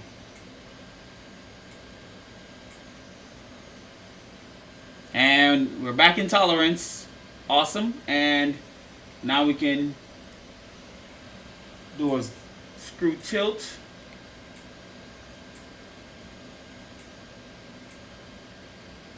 And look, the number has changed. Now it's not 0.1 something. Now this side is 0.1 something. That's hilarious.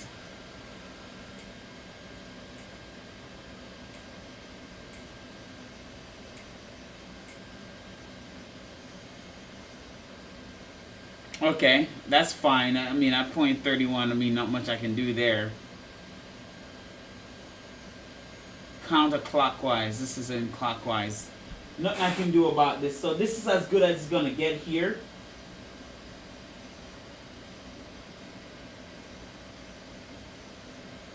Yeah, it ain't gonna get better than this. Let me see.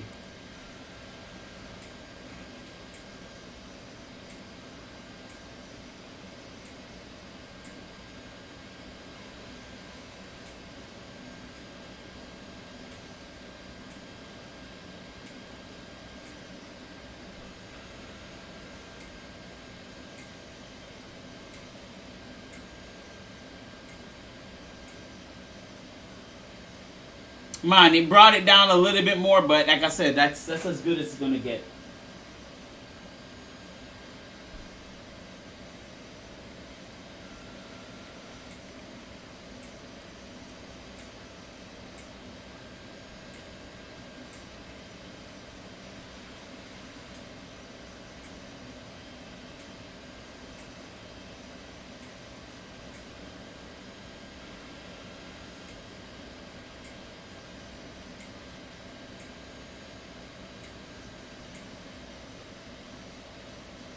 Alright, I got it down.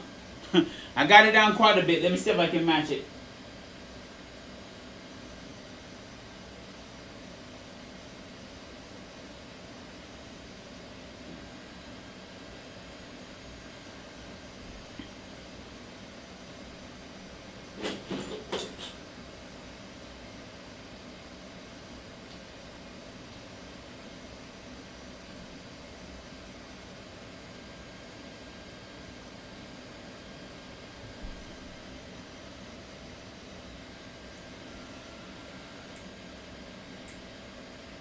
I think I can match it, guys. I think I can match it.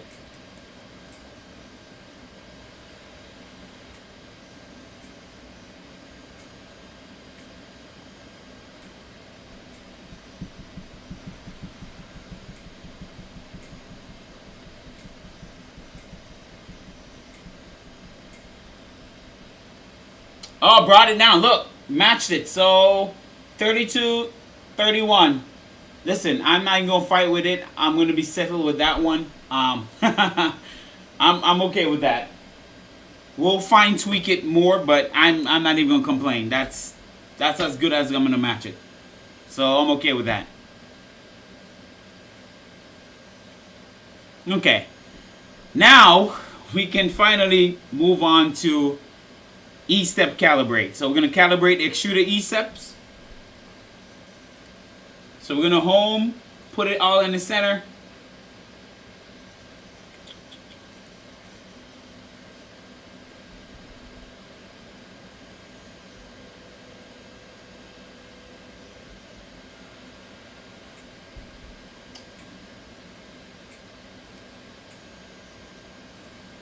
We'll move the bed down 100.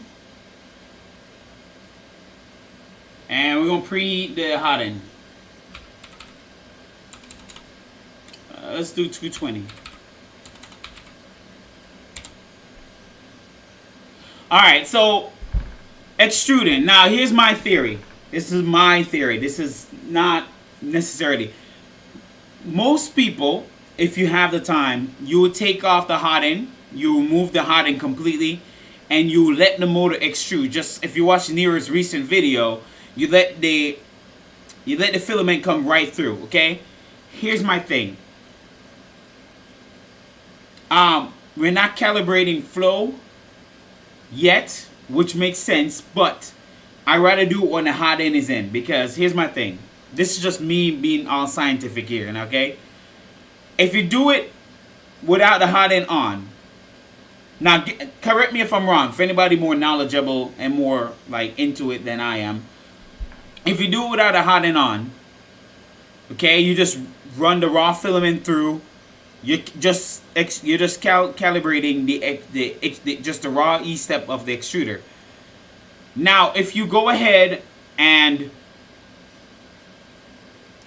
try to print, would when you try to print after you calibrate the E step without the hot end, and now you have the hot end in, remember the hot end now will create some resistance. We're not talking about with pressure advance yet, okay? Because pressure advance is to alleviate resistance, but the hot end creates some resistance now. The question is now, if you're trying to shoot 100, would he still get 100 with the hot end now hotted? Because I'm thinking the hot end, now you add the hot end in, you already shoot 100. Wouldn't there be some kind of variance in the resistance? Maybe in my mind it's going. Maybe I'm not right about it, but I like to do it with the hot end on. I don't like to do it with it off. I don't think it matters, but if I'm wrong, let me know in the mindset and the way I'm thinking about it. I could be wrong, but I like to do it with the hot end on, you know. All right, so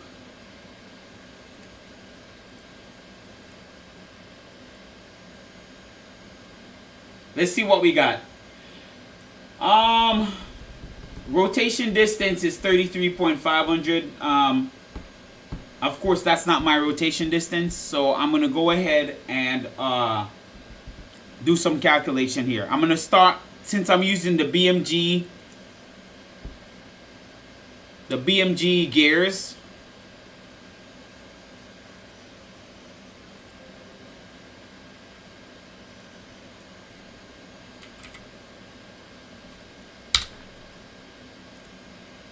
I'm gonna calculate. So I'm gonna start from 415, which is your standard BMG, and work my way down to get an accurate extrusion. Okay, so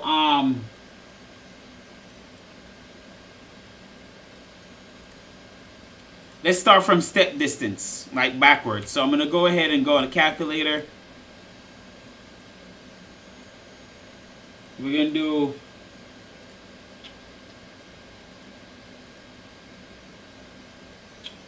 divided by 415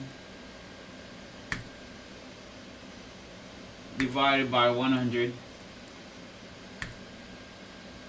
Okay, we're going to start from here.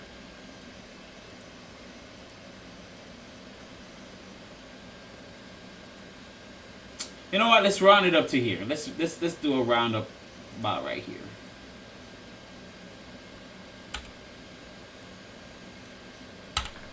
Okay.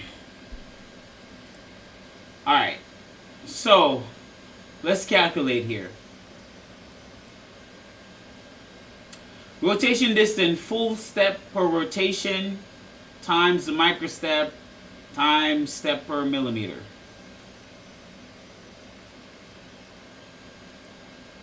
Or if you have an older clipper, which we did it the older clipper way, so I'm going to go with that. Older clipper way will be, if you have a older clipper step, would be step distance. So rotation distance equal full step per rotation times the microstep times the step distance. So let me go ahead and put a note up so I have the note for my step distance here. Alright.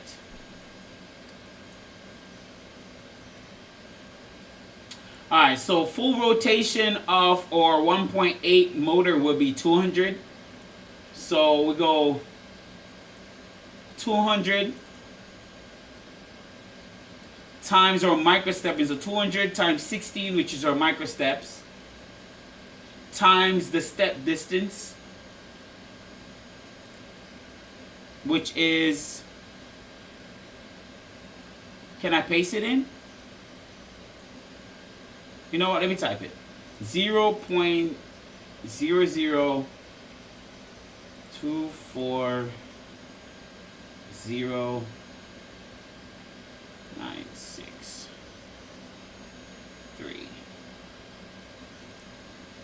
Okay, we're gonna start from this here. So we're gonna go ahead and copy all of this, and we're gonna just kind of start from this area. So that is the stock BMG rotation. That's how I got that number. So I went back from millimeters to step, the way Clipper used to did it, converted it to the new way Clipper is doing it. And I know it's kind of backwards, but that's the best way for me to kind of calculate it in my head. Different methods, you know.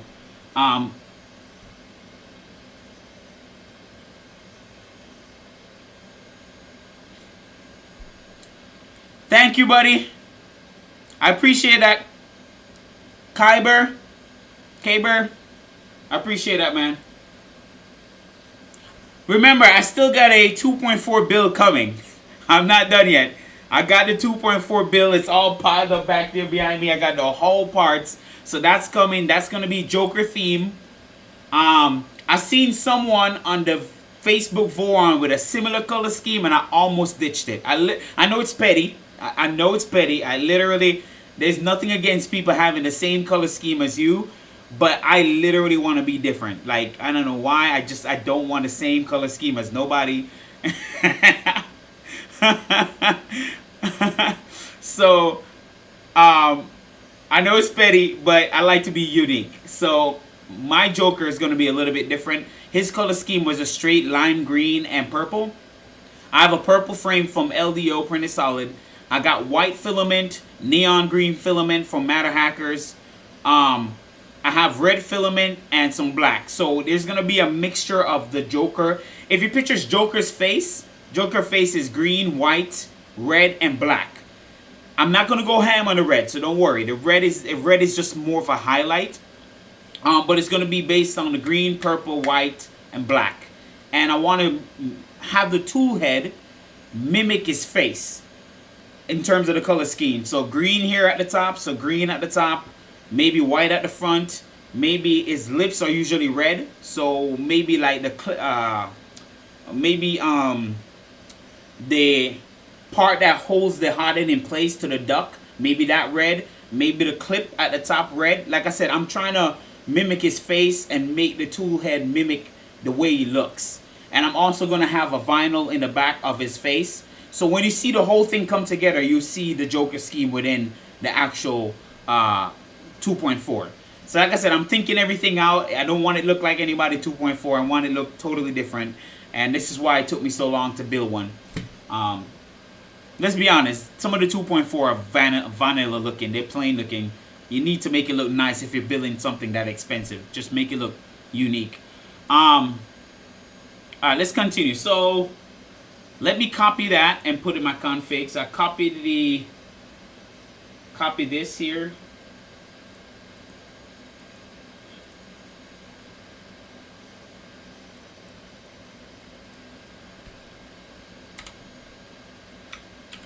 Alright, so we're going to use this as our base. Now, if I don't get a 100 extruded from this, then we'll convert and then we'll move it up until we get 100.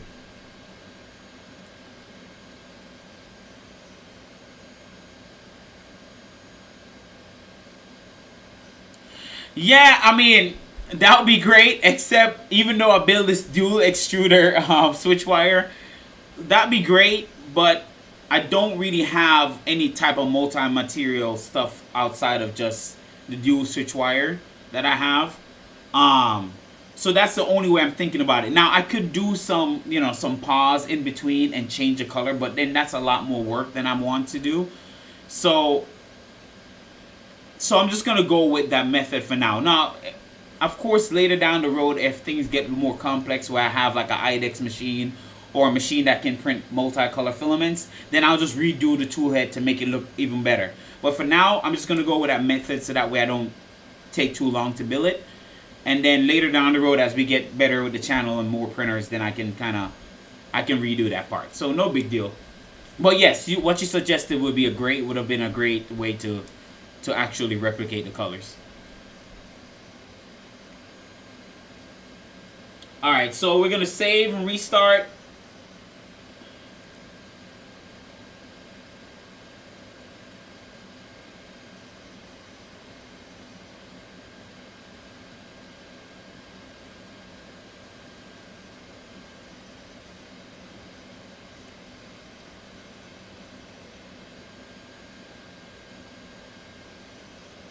Yeah, you're right. I'll figure it out one of these days, man. Like it would have been nice to really get the Joker face on the hot end. Oh my god, I think that would be fire, dude. That would be freaking. But I don't really have all that CAD skill. I'm just using the knowledge that I have. I don't have the greatest of CAD skills here. Okay, so it's not connected. What did I do wrong? I'm pretty sure I didn't do anything wrong. It's not connecting now. You better behave yourself. You're not doing this on stream today.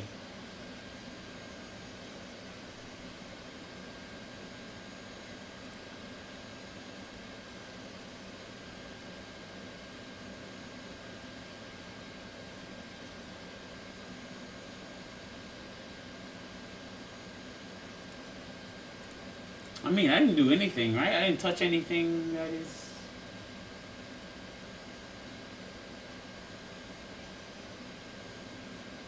Okay, I'm just making sure I didn't touch nothing.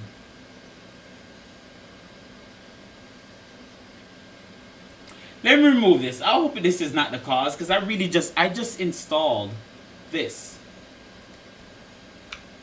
I literally just installed it, so it shouldn't be a problem, but let me see.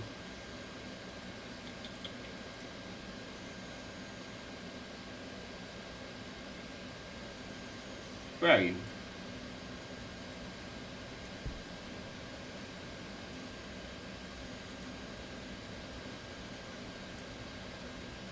Control C, delete, save, restart.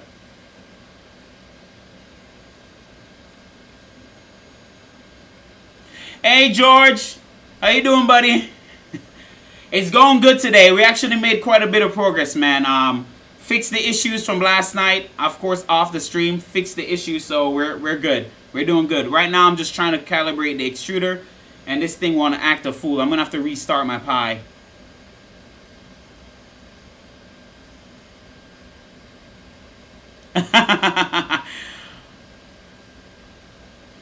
Oh, cool, Kyber. Yeah. That'd be cool. I love my Ender 3 Pro, man. It has a Voron toolhead on it. Of course, it's basically a Pruz Ender mod, but it works great. It works fantastic. All right, look like I'm gonna have to restart my Pi. Let me just kill it. Every now and then, when you do this, the Pi acts up and it just don't want to behave itself. So I think it's my Pi that was a problem. So.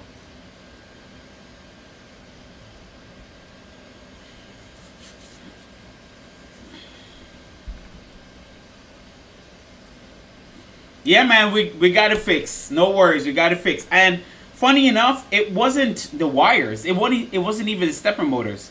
For some reason, it was a configuration file that I got from here. So the file that you get from here, the samples from actual fluid itself, for some reason it didn't work. So I had to pull the file, the configuration file from Clipper website itself, then put in everything, and it worked. So I don't know. So I'm going to only suggest not to use the example file from Fluid. Just go to Clipper, pull it from there, and put it in. I don't know. That was very strange last night. There we go. We are connected. Let me go ahead and add back my thing in. So it wasn't this, as I thought. I hope.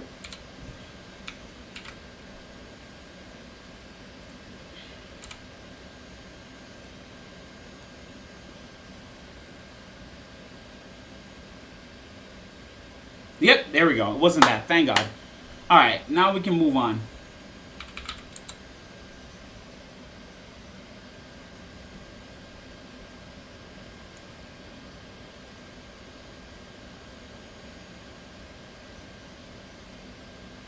Oh yeah, I can do that for you, Kyber. I'm I'm not done with the streams. I notice you guys really love the streams, so I'll keep it going. I'll do a little stream on the actual Ender 3. Go into a little bit more detail on it, because the way I did that video, I kind of just threw it up. So I can actually do a little stream on that. Go over some details with it, and you know, give some more information. If not, I'll do a video, more detailed video on it, and give you some more information. But yeah, the Ender 3 conversion is great, man. It's a simple way to convert, put a Voron Toolhead on a Ender 3. And you can even put the Voron Toolhead on the Pruz too. So, of course, you might have to reprint for the spacing, because it's essentially using the Legacy Carriage. And the person who did it's on Thingiverse. I'm going to see if I can throw up a link underneath here, but the spacing on the Pruz is 45 millimeters. The spacing on the Legacy Carriage is 40 millimeters. So all he did was took the Pruz's mount, redo it to allow for 40 millimeter spacing, and that's it, really.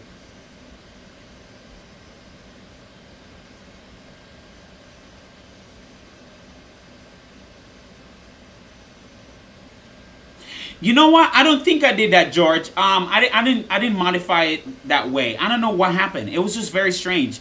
All I did was pull the I just went to the example and type in SKR, and then use the config from here and add my MCU serial to it. That's all I did, and then it just was given the issue you saw yesterday. It's just strange. I still can't get over why it caused that much issue. But off the stream, I literally just deleted the whole thing, went on Clipper website, pulled the config from there itself, added into it, pulled my serial, and made this few adjustments with sensorless ohming, all the little parameters, and it worked. It literally homed, everything homed. The issue I was having with the X and stop still triggering last night, the last part of it, was because my sensitivity was too high. So because it was at what? I had my sensitivity at what? 100? So the sensitivity was a lot too high. So we're saying it was still triggered. But when I dial it back to about 100, that worked. It went away. The issue went away. So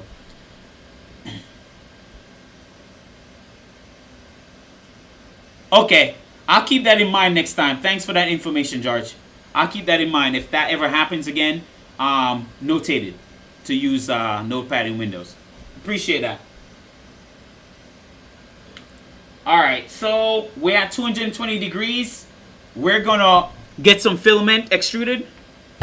So let's move this up.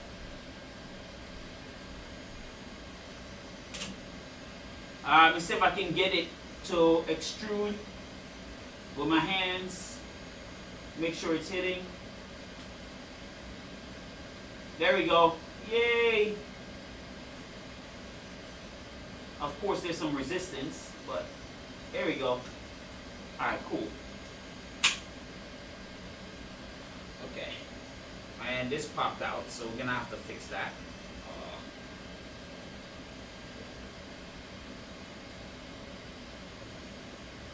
Let me back some of this out first real quick.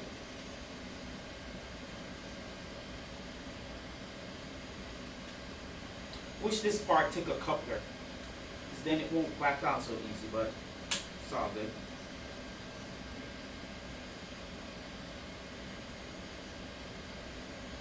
There we go. Alright, cool.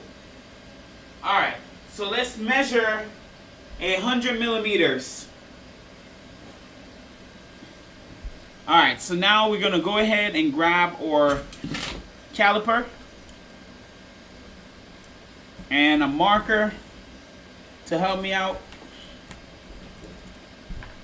Best to use a caliper in this case because you just can get an accurate number.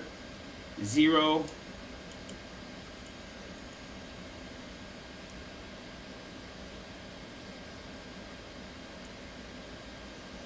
I'm anal about this. I try to get 100 spot on. Sometimes it can be 100.01, but I try to get it like spot on 100. There we go.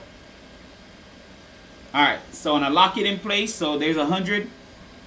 So now I'm gonna measure it and mark it.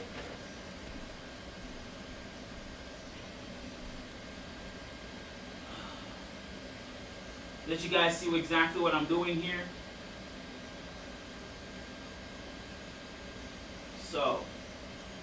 So from the tip here to about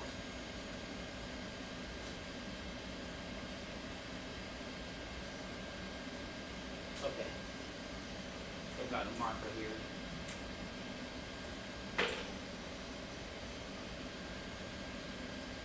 Okay.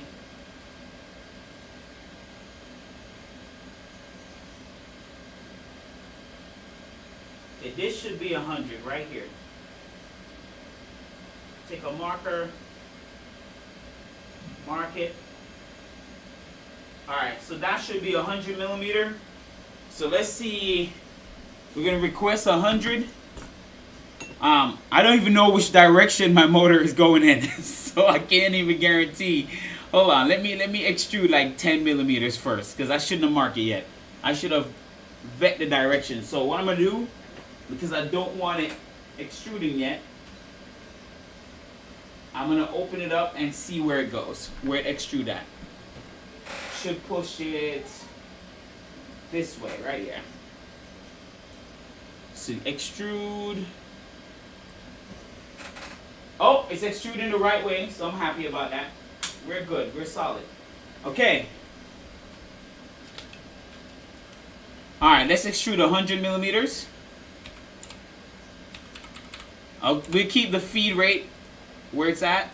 Well, fine. I'll do 50 at a time then, because I didn't set that the maximum extrude in the firmware, so that's fine. We'll do that. All right, let's extrude 1 and then 2. Is it moving?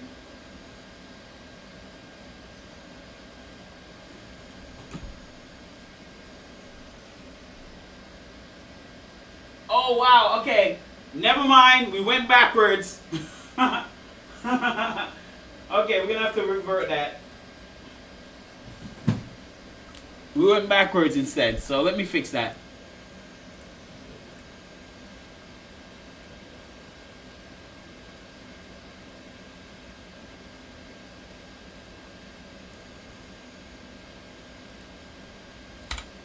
And let me add this in case too. Where's that at?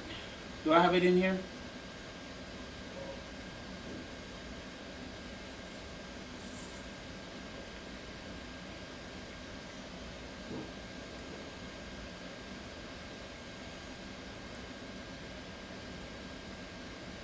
Max extrude distance. There we go.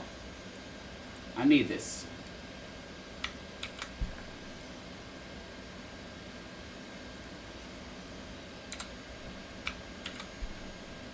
There we go. All right, save, restart.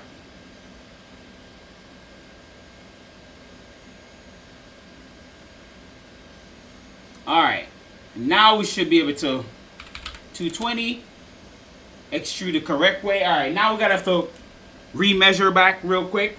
No big deal.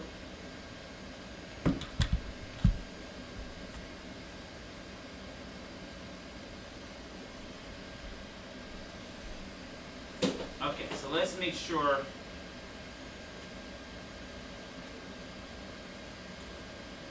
Alright, gotten filament. And close. Let's remeasure back the our distance here.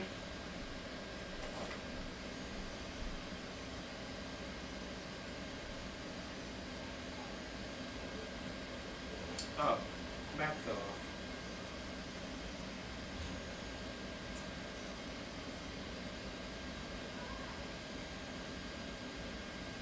Alright. So from here to about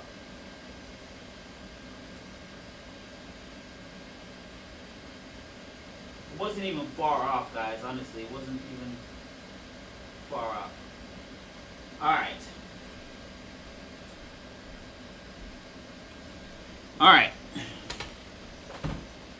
Let's extrude 100 millimeter. Extrude. There we go. And it's going.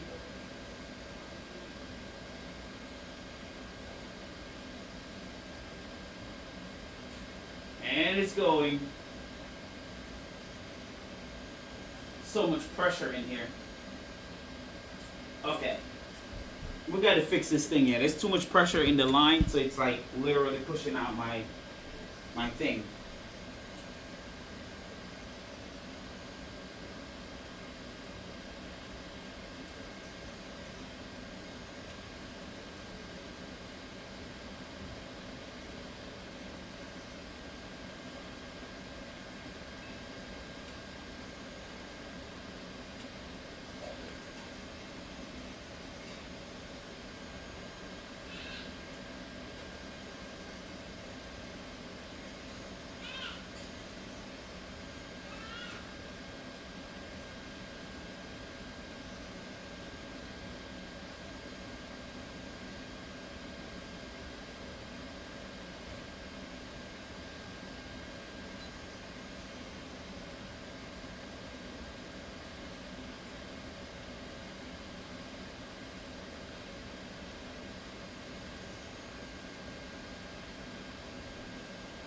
Alright, let's try it again. I hope I can keep this from sliding out.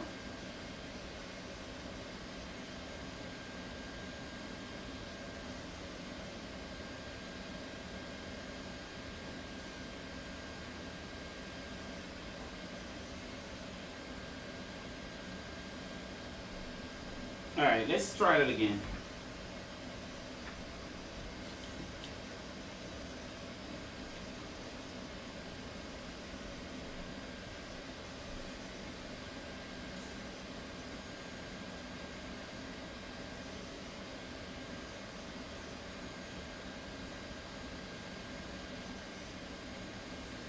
You know what? Alright, I have an idea. Hold on, guys. I have an idea. I have an idea.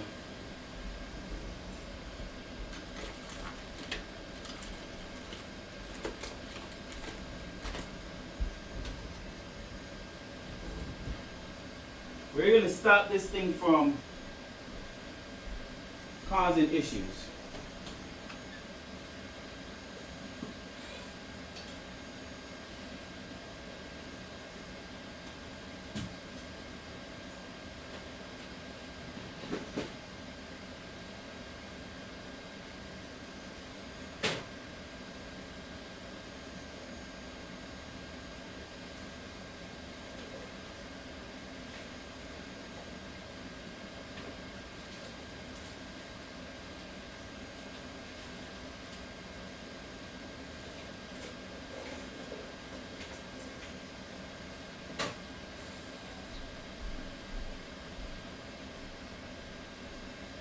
One here.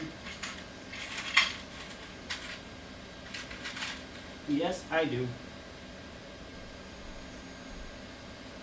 We're going to do something. Hold on, guys. Hold on 1 second here. I'm doing a little modification here.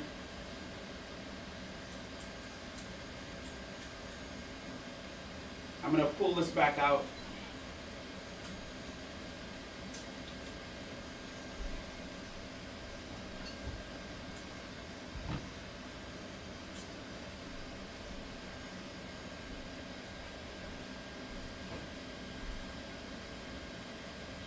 I'm going to clip this real quick, slide it in here,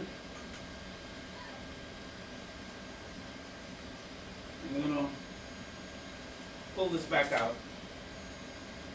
We're going to do a little mod, stop this thing from sliding out.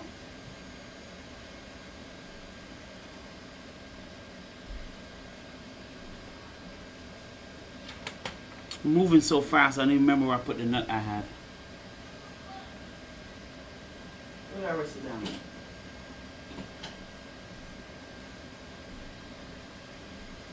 Where did I put you?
Yeah, I'm gonna make a little ghetto mat. Hold on, guys. I'm doing a slightly ghetto mod this thing here,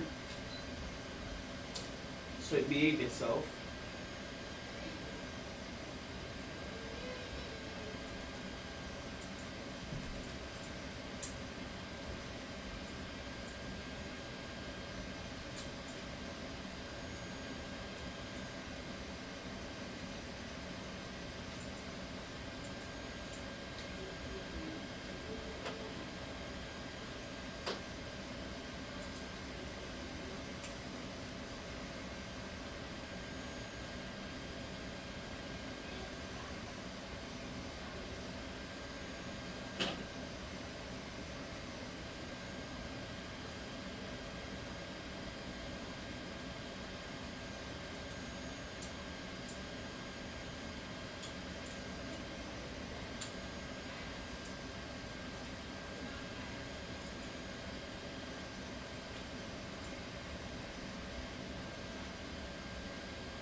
Alright, cool.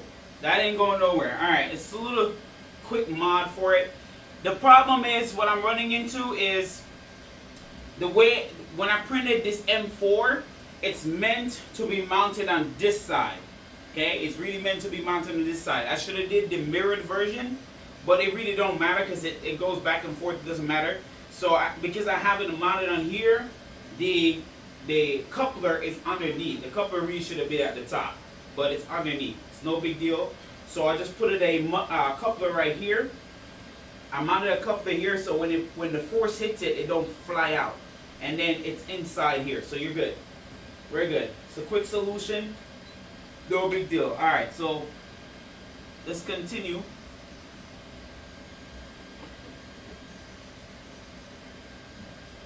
That's what you think on the fly sometimes. You gotta think on the fly. And let's put this back in.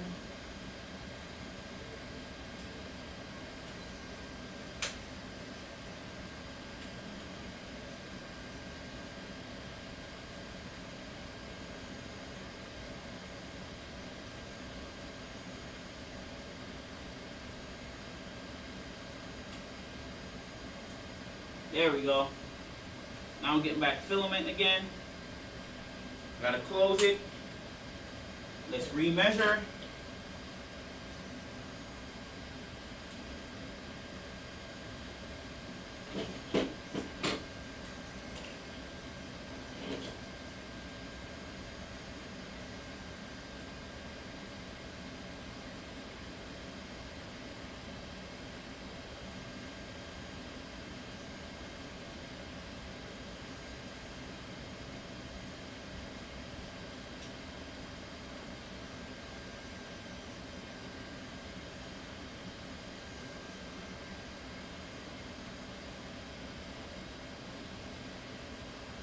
Alright, it's marked. Let's extrude.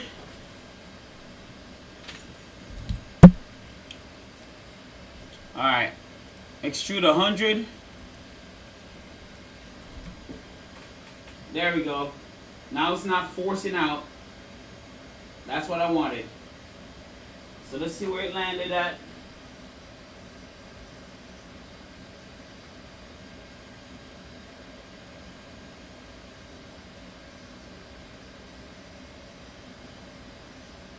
Okay, we're kind of short. We're definitely short. So let's see how much we're short by. We asked for 100. We're kind of short. We didn't get fully 100. So let's see what we're short by.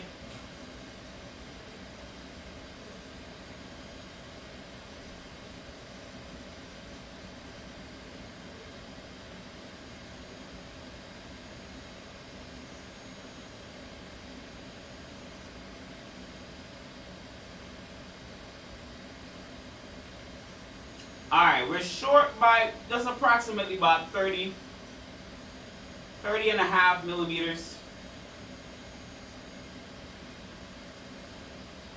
I'm going to try to get it right on target there.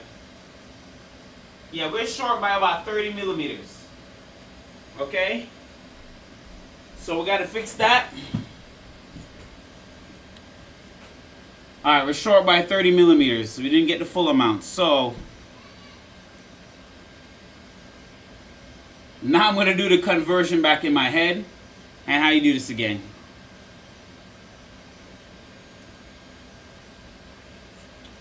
We're going to go to make it easy.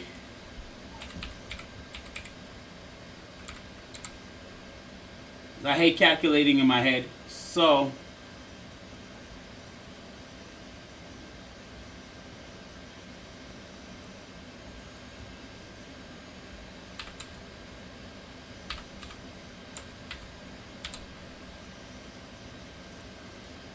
all right.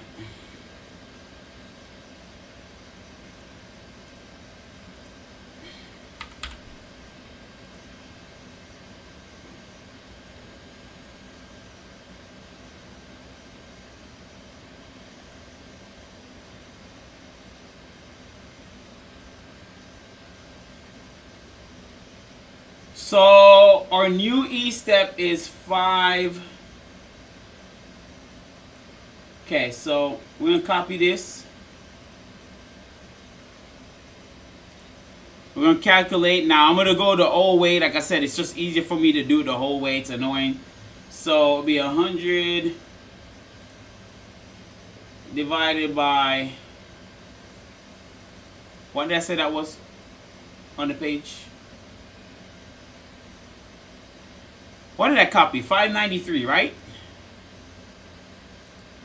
Put on my notepad here. Yep, 593. So divided by 593 divided by another 100. Okay, so we're going to copy this.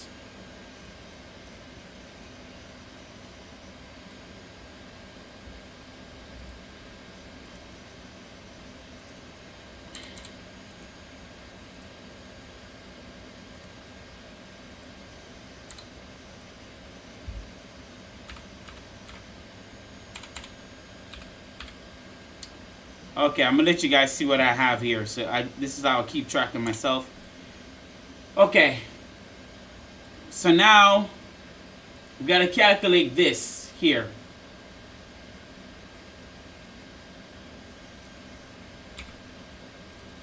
So it'd be rotation distance.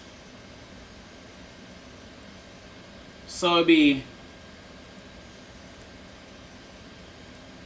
200 times microsteps 16 times the new distance, which is 0.016863. Okay, that's a big difference, but let's put this here. We're gonna copy this and we're gonna paste it in our config.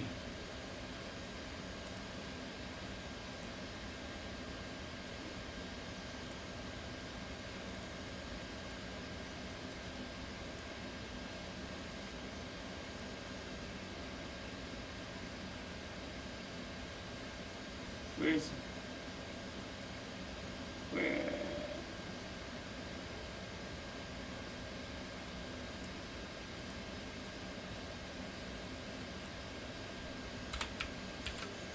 Okay, so that's our new calculated difference. Now we should get 100 from here, but if not, we'll still calculate up until we get 100. But this is a new one, so it's gonna save and restart.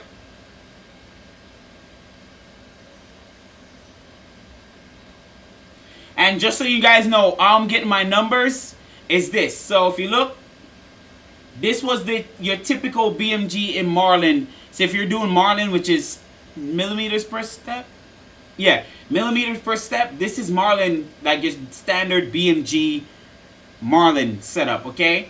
I converted it into steps per millimeter, which is the old way of Clipper doing it, okay? And then I converted this into the, which I had before, which was 7.71. So that was the rotation distance, okay? The new one is 53 point something. I have to look.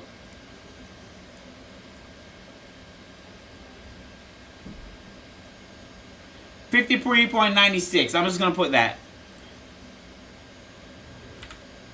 Okay, so that's how I got my number. So this was steps per millimeter. This is millimeters per step. And this was the rotation distance. Okay, that's what we had initially. Now I converted. I figured out what we were short by. Now it's 553 steps per millimeter. Then it's point something something millimeters per steps. Now this is the new rotation distance. So hopefully guys understanding my calculation here. Hopefully I'm not throwing you guys off. I'm hoping not. Okay. Alright, so that's where I'm getting the numbers from. Alright, so save close. Let's go ahead and get our extruder hot again and calculate another 100.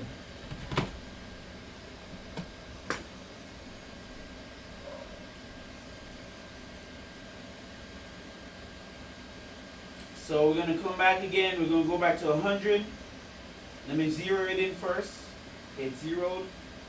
Not 100.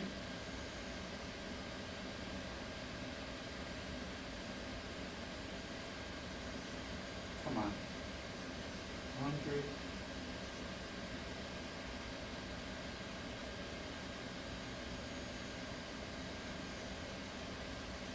There we go. Alright, let's measure.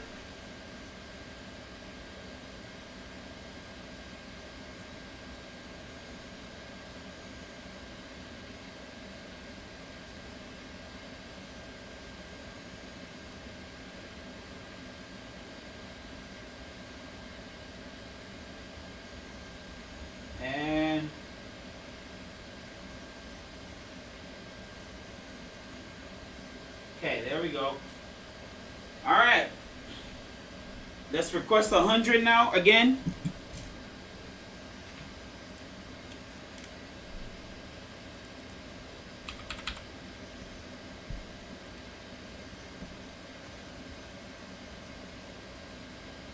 Am I extruding?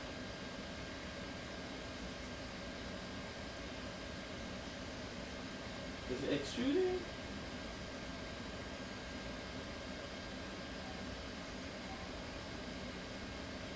Wait, it's moving.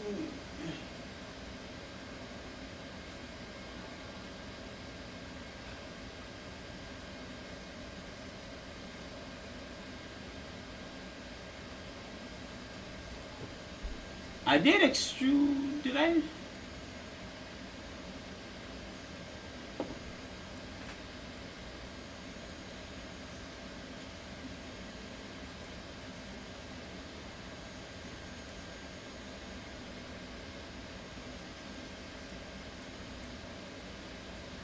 I'm pretty sure I just did extrude 100. It was moving super slow. So, here what I'm going to do. I'm going to cheat a little bit.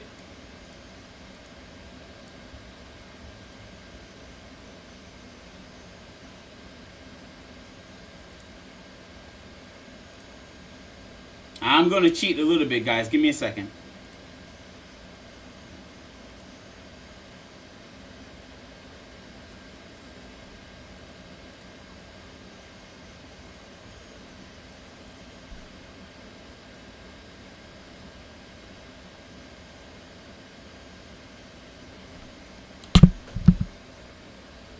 Hold on, guys. I'm going to cheat one little bit here.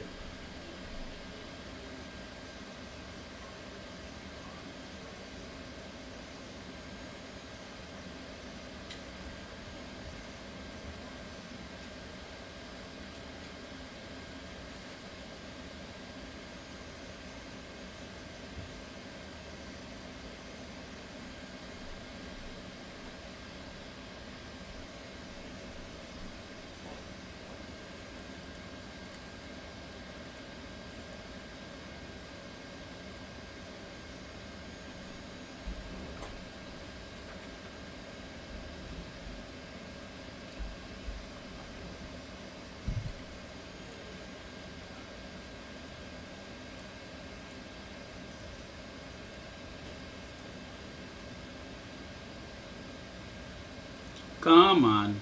Why is it not loading?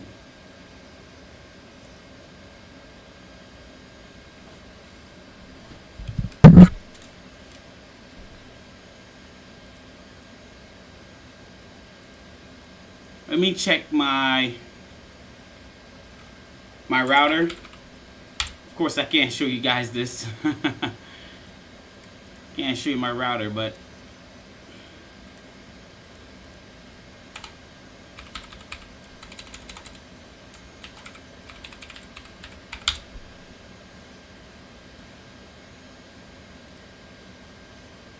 alright, where is my fluid login?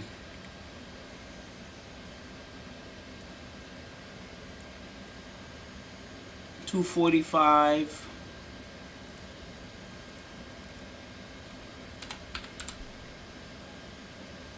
That's not him. I already have that. That was not it. 104, 230. That's what it was.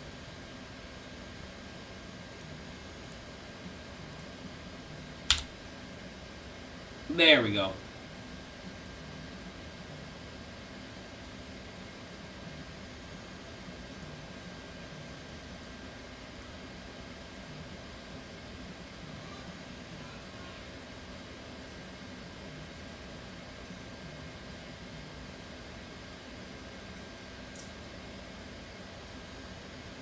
No, that's not it either. Okay. Let's try this. See, right now I'm running into the trouble as I have too much printer and too much Raspberry Pis. I'm trying to cheat because I have the BMG E-steps on one of them already, the dual switch wire. So I'm trying to make sure it's online so I can copy it out, because I'm not going to sit here and fight with it.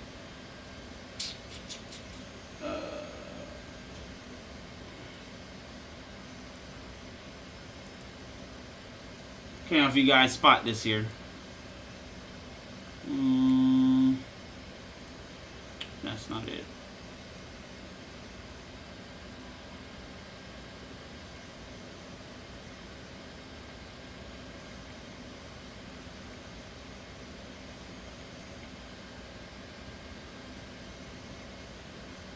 Okay, I found it. I found it.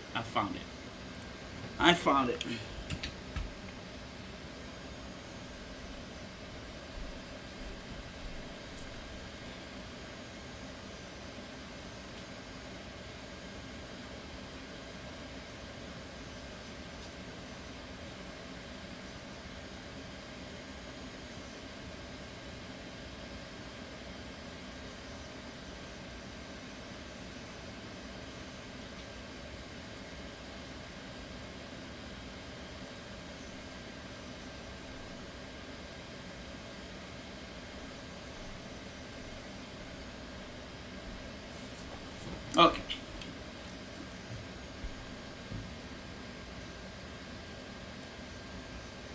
Alright.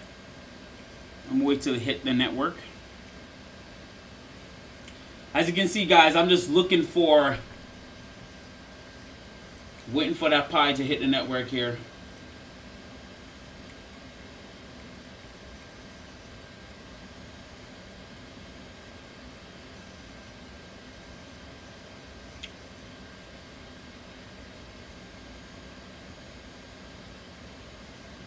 Where is it? Where is it? Where is it?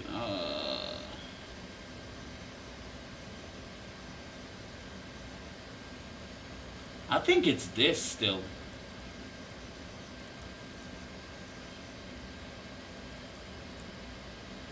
It says 0 minutes. Ah, yep. This is it. This is it. Oh, yes, this is it.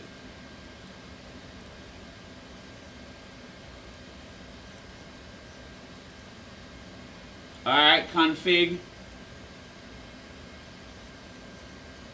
That's why it's good to keep these things as backup, y'all.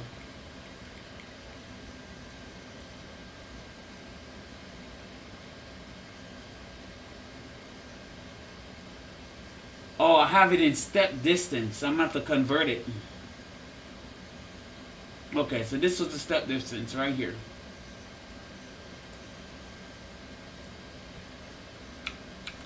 Okay, let's convert this and see how much what we got.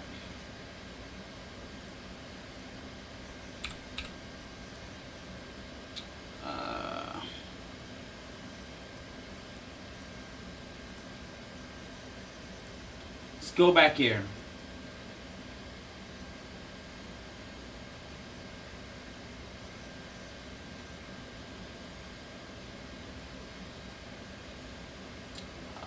So full step distance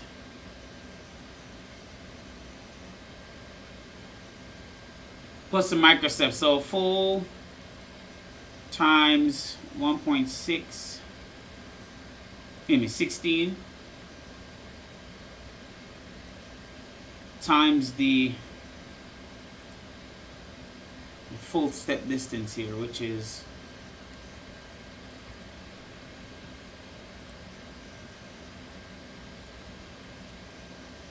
0 point.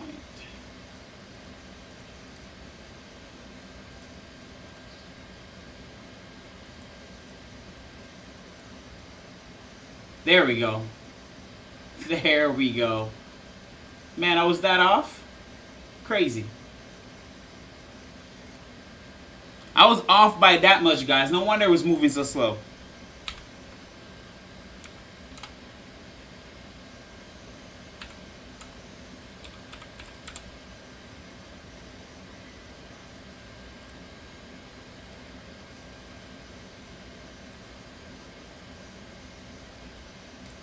Look at that.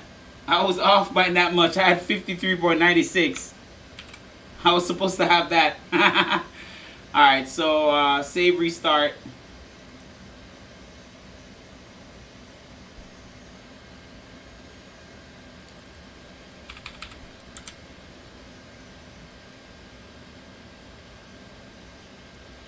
Oh, Apex Pepper, welcome back, man.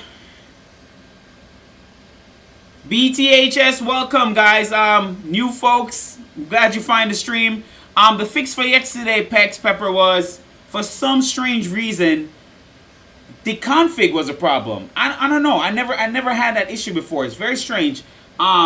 So yesterday I got rid of the config. I didn't take it from here because yesterday I got the config from here. Let me show you. I'm a visual person, so it makes it easy.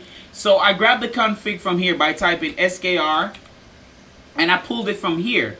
And for some reason, it caused a lot of problems. So when I went back and actually go to Clipper website and pull the config from here, which is, you know, clipper.org, GitHub. So when I pull the config from actual here, that made a difference. Now I didn't have the problem anymore, which was very strange. I didn't understand. I don't understand that. So that fixed the issue. I did everything like I did yesterday. and it started homing, started working perfectly fine. So my suggestion is not to use the config from here, but just go to the Clipper website and pull the config from here. I don't know what the difference is. I couldn't tell you. But it wasn't the stepper motor, it wasn't the cable, it wasn't the stepper driver, it just was the config for some reason. Of course, I also updated the latest Clipper, the latest Moonraker, the latest Fluid API, and also all the packages. So I'm not sure if that also helped, but everything is fixed. I'm just calibrating the extruder E-straps right now. All right, let's try and do 100 again. So let me go back, calculate again, and then we can try see if this works. All right, so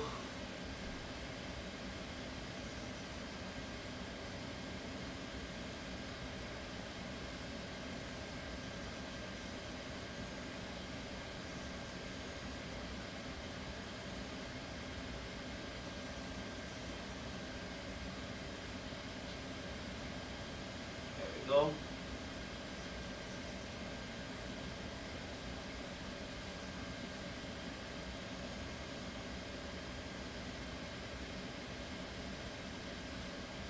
I should cover this thing up, man, because I don't want it. All right.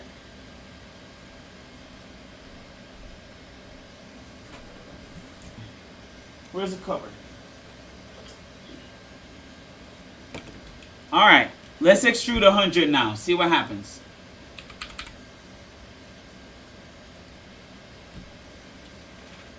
There we go. Oh, man.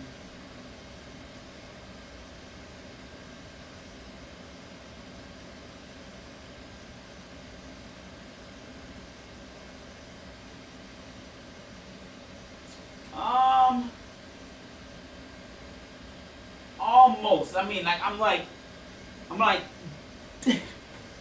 almost 100. I'm like shy. Like, I'm like really, like, I'm smidgen. Like, let me measure it. Almost 100. I'm pretty sure I got like maybe 95 millimeter right there. Let me see. I might be a smidgen off.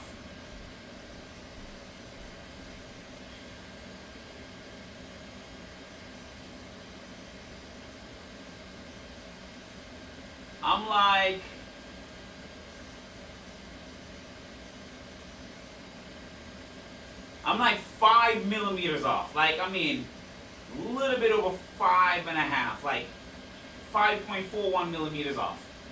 So I'm like 95 right there. So what I'm gonna do, instead of messing with calculation, I'm just gonna go here and mess with this. I'm like a smidgen off.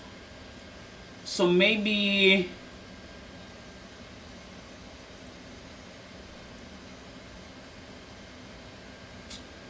how should I put it? It's hard to recalculate with the freaking with Clipper, what's the name?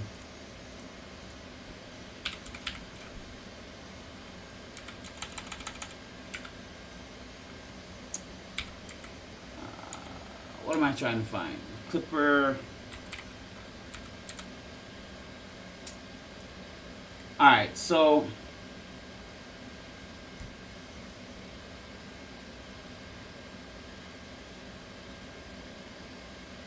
alright, so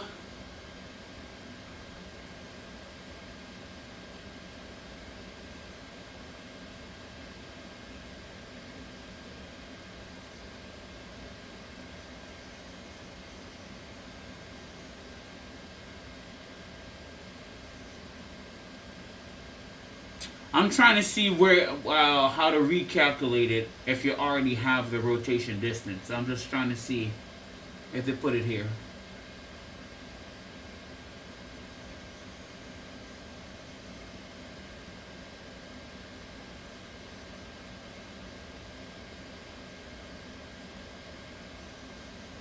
Alright, there we go. I found it. Use the duplicate carol to measure the new distance, extruded body, mark the filament, note as a subsequent mark. Then calculate the actual extruded distance equal the initial mark distance minus the subsequent mark distance. Calculate rotation distance as rotation distance equal previous. Okay, all right, I got it. So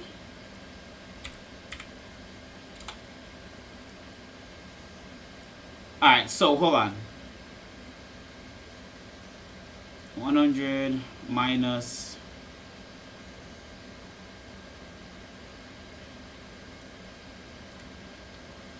okay.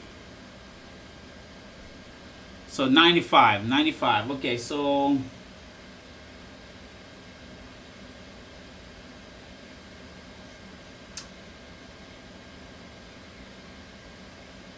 okay, so it'd be 5.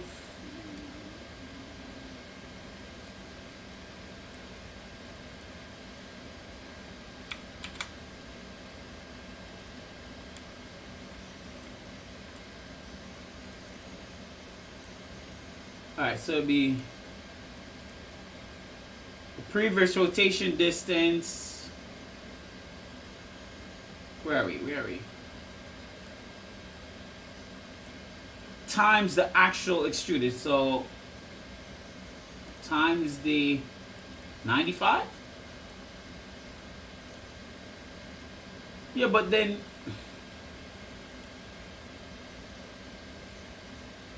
divided by the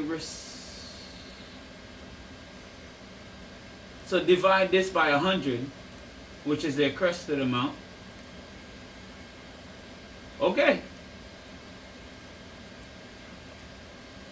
Well, that was easy enough. Let's see if that works.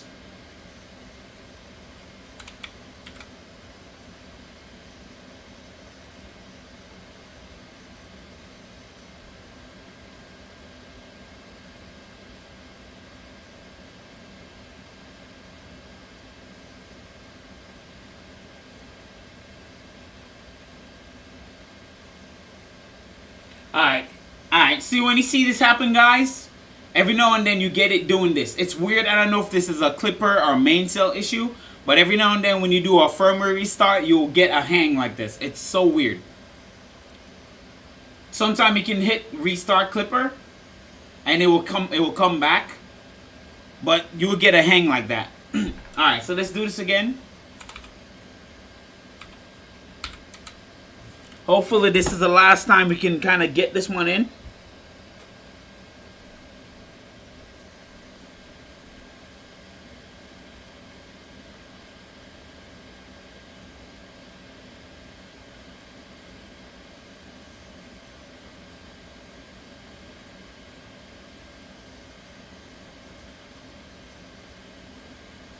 Come on.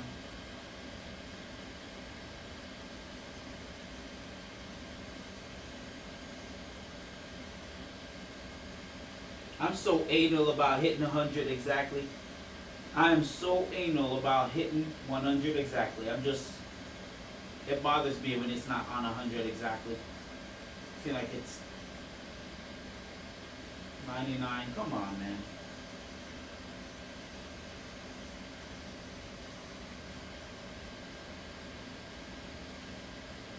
Alright, there we go.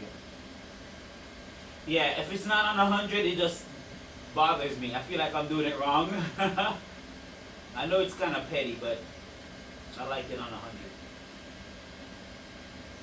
Okay, so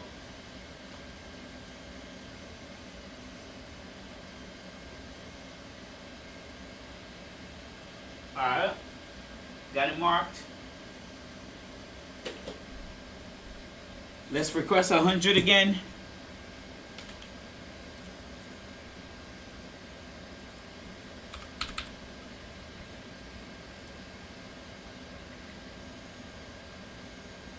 Extrude. We're extruding.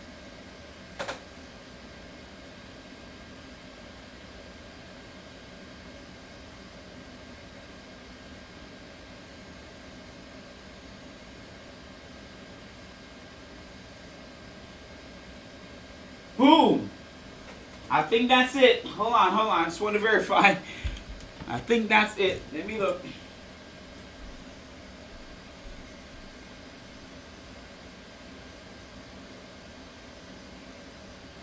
Yep, that's it. We got 100. That was it, guys. We got it. All right. Okay. We got it. We're good.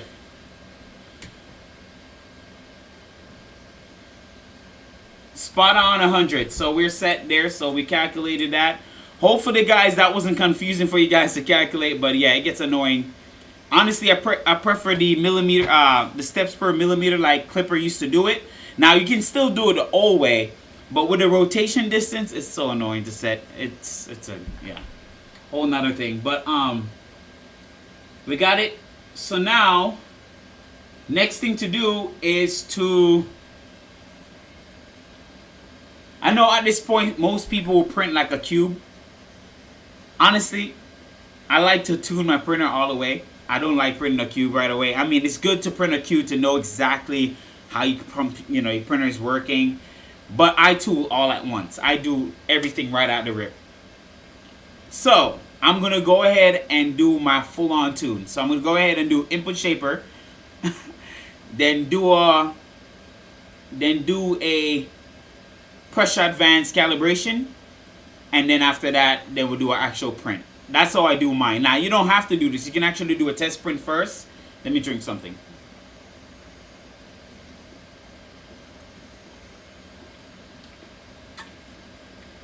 Arizona. You can actually do a test print first and then do the relay calibration. But because I already know what I'm doing, I've done this how many times now? So I'm going to the full tuning. So let's do input shaper and get that over with. So I'm going to hook this up.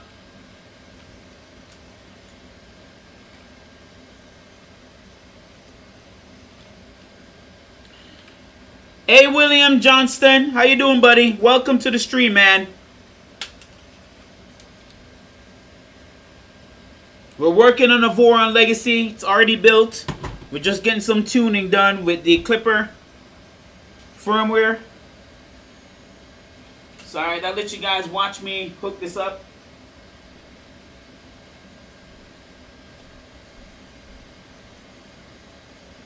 You guys can see what I'm doing.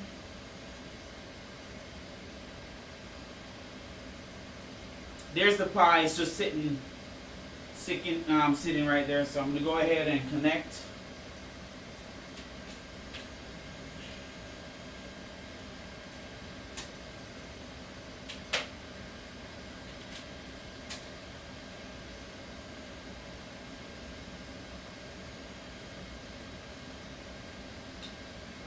So yellow, red, then blue. So we go. I had to count in my head because I hooked this up. So 1, 2, 3, 4. 1, 2, 3, 4, 5.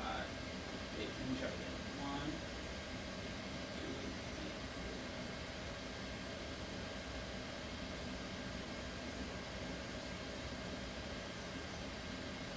Now, of course, there's a better way to do this. You could just, I could just connect the ends where it goes and just plug it right in and we're done. But of course, I'm being lazy and didn't do that part. So I memorized exactly where to go.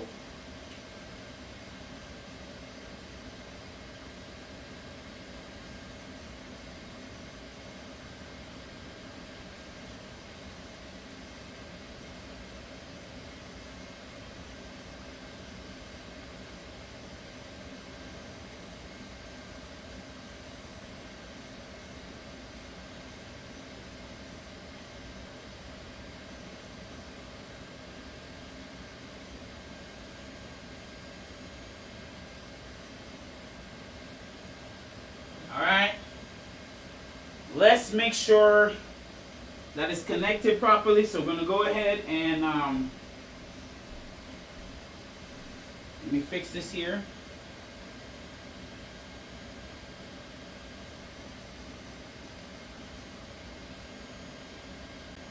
Hey, what's up, bro? What's up, man? I appreciate it, man. I appreciate it. Alright, so we're gonna issue a command to it. So hold on here. Let me go ahead and close this out. We're gonna go to the clipper resonance. We're gonna come down here and go and click this. See where it says accelerometer query? All of this can be set as a macro, but of course I'm just doing this raw, so I won't add it right now and then, but all this can be set as a macro. So we're gonna go ahead and send it here to make sure it picks up our accelerometer. And there we go. Accelerometer connected. We are good. We just got to hook it up now on the face and do it.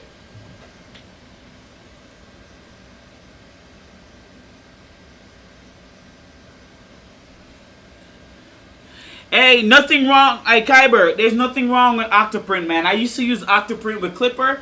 Octoprint has a lot of really good plugins. Some plugins that I definitely miss. One of the main plugins I used to use with Octoprint was Cancel Print. Sometimes you're printing stuff and then one of the prints are coming off the bed. Cancel Print was freaking awesome because I could just cancel the print for that specific object and it prints everything else. So I kind of miss that, but honestly, these days my bed adhesion has been no issues with the PI sheet so far. I love PI sheet. I love the flex bed and PI sheet. I gotta brag. I love the stuff. I love the stuff. It's a godsend. Don't get me wrong. I still love my glass, guys. I still love glass. But right now with PI sheet and the flex bed, the spring steel sheet, yeah, it's just, yeah, I love it. I love it. I can't go back. It'd be hard for me to go back. So we're gonna go ahead and hook up this. The way I hook it up is I'm gonna connect it right here to the face. I mean, I could do it down here, but I don't want to cause it to collapse with the bed when it's homing. So, let you guys see what I'm talking about, so you guys are not confused.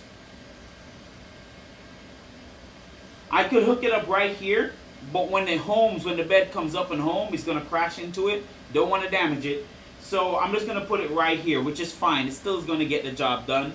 So I'm gonna screw this out and screw it up here. And right now, this is the X direction, this is the Y direction, and that's the Z direction. So I set it up where the X goes there, and the Y, when it moves back and forth, still goes there. So I'm going to hook it up now.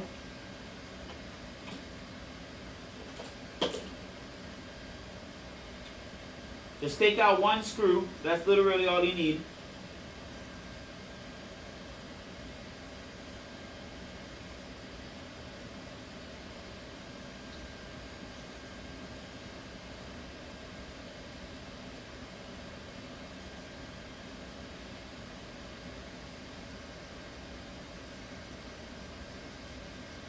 Oh yeah, it's a great add-on, William and Kyber. Yes, great plugin. That's one of the best plugin I see on Octoprint. Saves a ton of headaches. Saves a lot of the fail prints. I've had issues where one of my, like I'm printing multiple objects and one of them just coming off the bed, and to prevent it from making a mess, you just cancel that print and it just prints everything else. Just awesome. Hopefully Fluid Mainsail will have those features coming. I hear they're gonna update them to the point where they're similar to Octoprint. So at that point, then that's good. But because, like I said, I don't really have bed adhesion issue at the moment, I'm okay. All right, so we're gonna go ahead and connect this.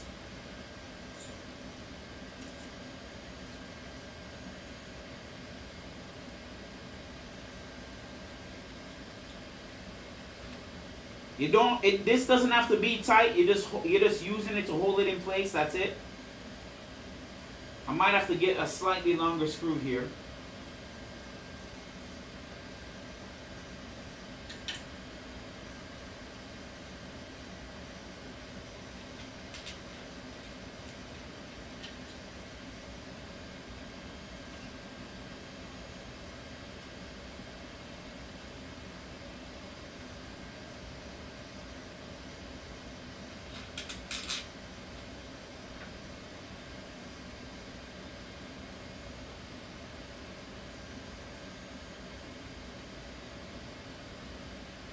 Yes, I agree, bro. I agree.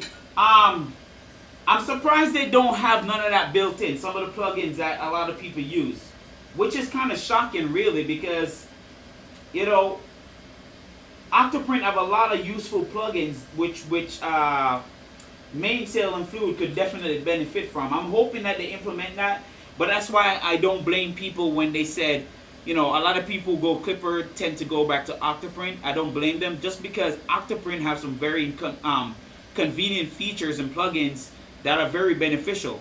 Right now, Fluid and Mainsail are a little bit vanilla still. They're still in their infancy. They're only a year old, or if that.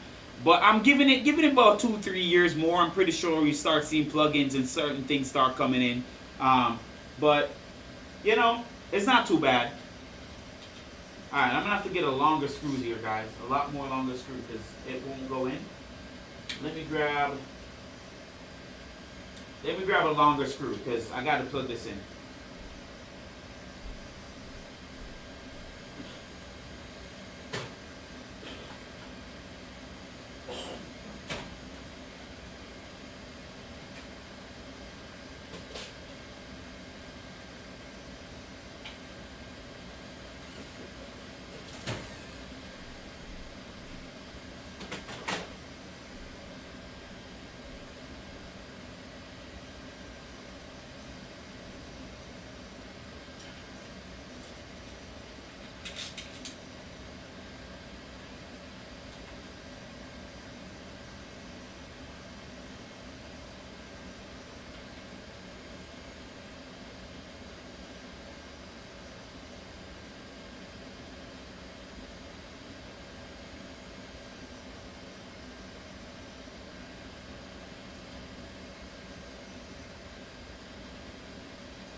Alright, now it's connected. It won't move. So now we just got a home.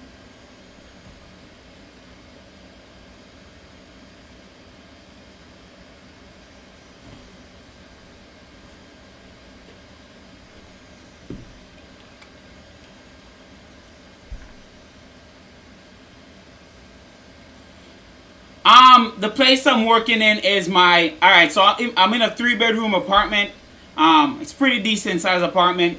I have this room as a spare room. So this is like my man cave slash my wife office slash my office slash game room. Pretty much just all in one.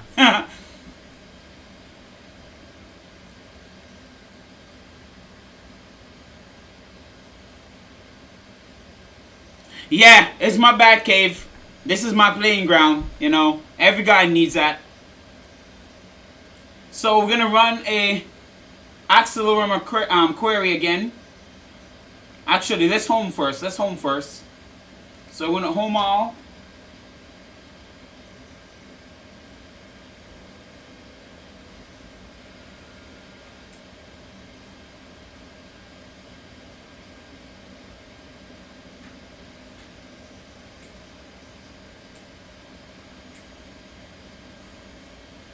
Alright, so now we're going to do the accelerometer query again.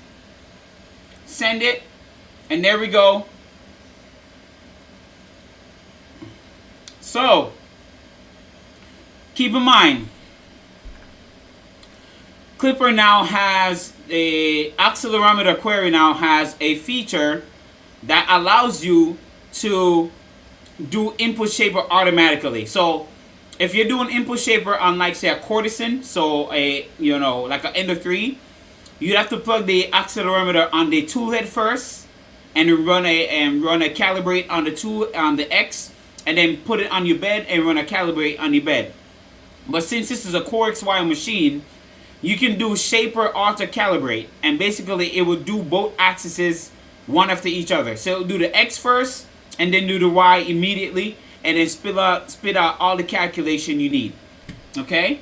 So before we do that, we're going to make sure that in our settings, everything is at 10,000 in terms of acceleration and deceleration.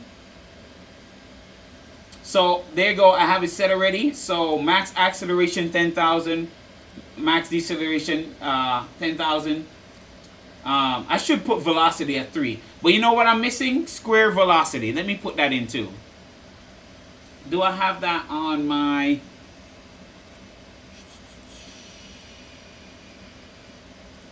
I think I have it on my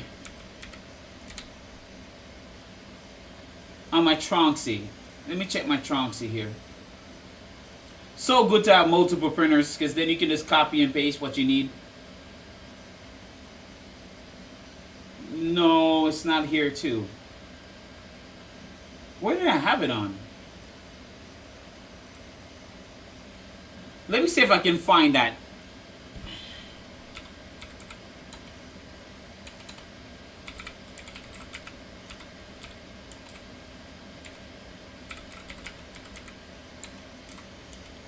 Scooper Square Velocity Clipper.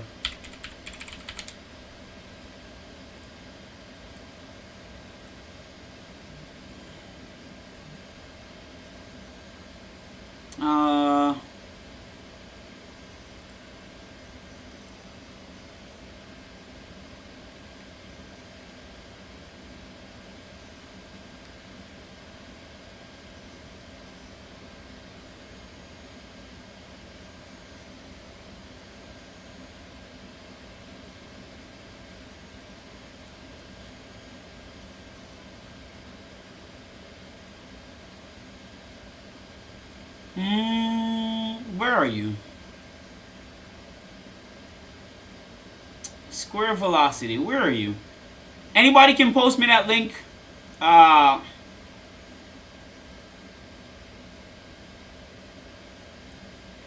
Corner Square Velocity, Square Corner Velocity. That's what I'm looking for. It's a... I don't know exactly where to find it.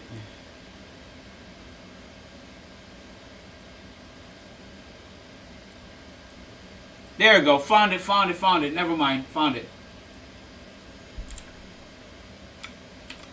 Usually this is set to... Actually, let me just type it in because it's too big.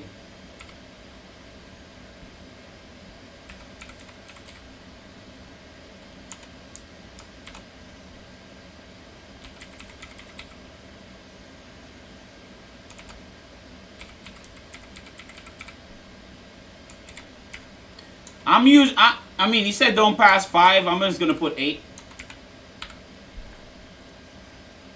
I'm gonna down this to 3.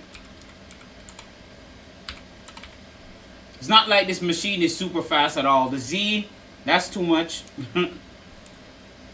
I mean, I guess we can leave it there. I'm not gonna worry about that. But that's a bit much. We'll know. All right.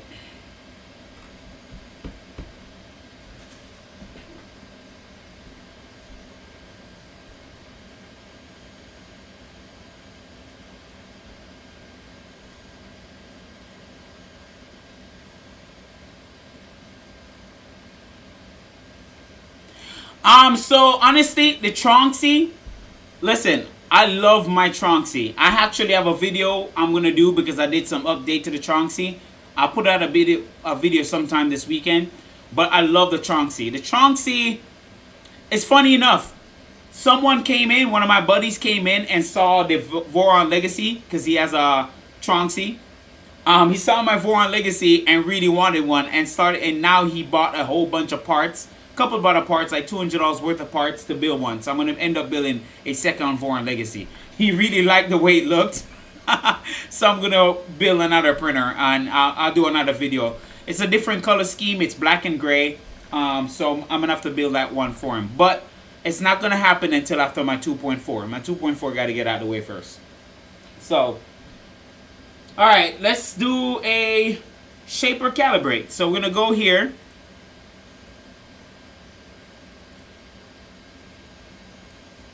We're going to do this.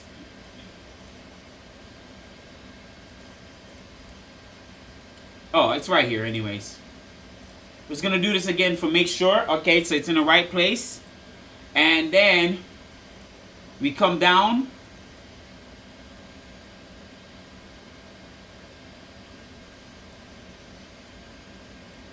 See this right here where it says shaper calibrate. We're gonna do this. Copy. And watch the magic of input shaper does its thing.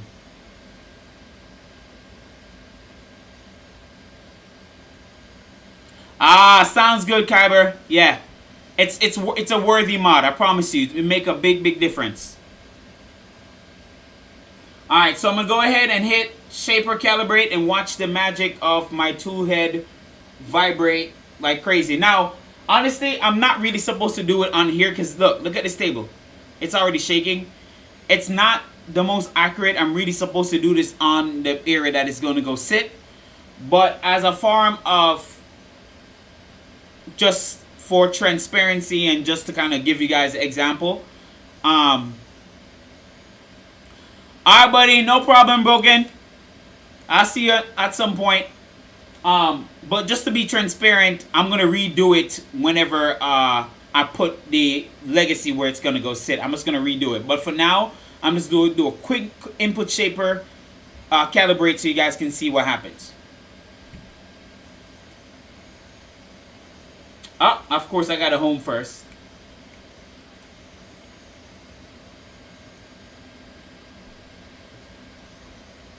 Yeah, BTSH, yes, it should compensate, but sometimes it can affect. I've realized it can affect the outcome at some point. So I might just rerun it one more time, but for now I'm just gonna work with it, you know, as a demonstration purpose. Alright, so shaper calibrate, hit send, and there we go. It's gonna shake its life away.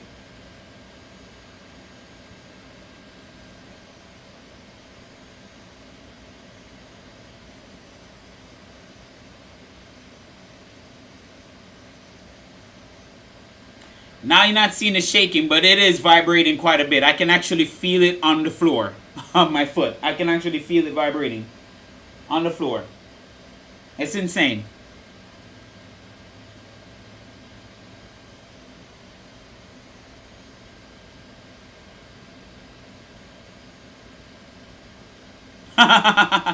Oh man, I could understand that, Kyber. Yeah.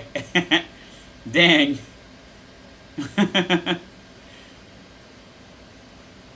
Yes, BTH. Yeah, it is. It's an earthquake under my foot right now. It's like shaking like crazy as it go up in the numbers. Look, now I can feel the vibration. I'm not sure if you guys can hear that, but it's vibrating now.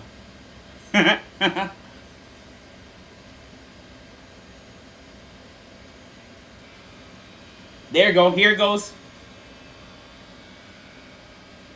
Yeah, there it goes. It's vibrating now. Not gonna touch it, but it's vibrating.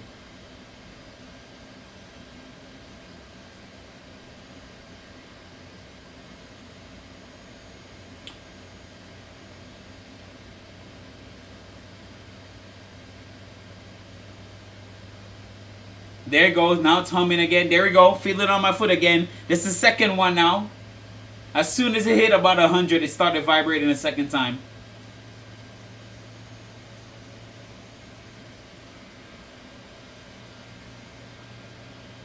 I think this cut off about 133. I know Nero said there's a way to stop it at 100. I think when he said over 100, it tends to not be as accurate. I haven't found that, but you know. Alright, so now it's going to do the Y. So you should see the head move back and forth. There we go. There we go.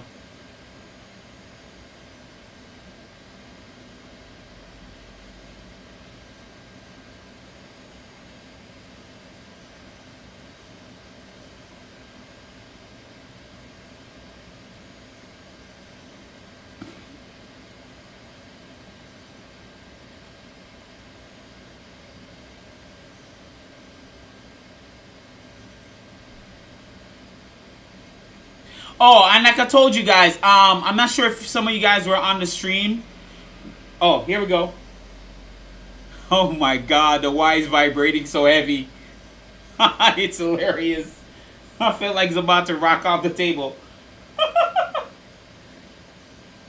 That's funny.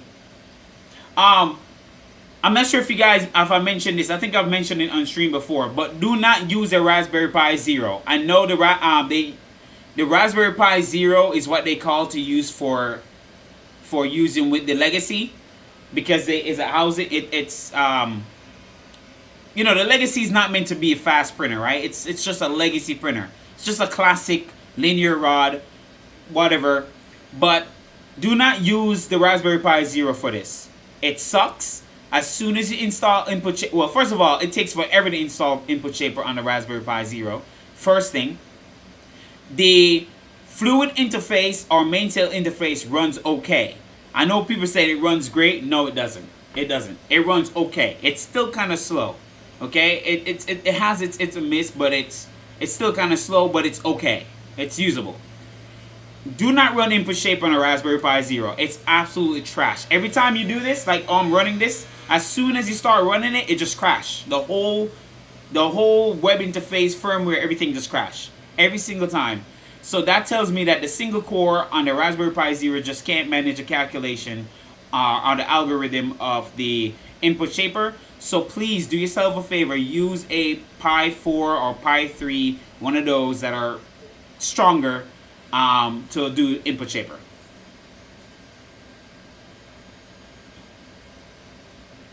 Alright, so spitting out some numbers. Let's see what we can do with this Legacy. Okay, so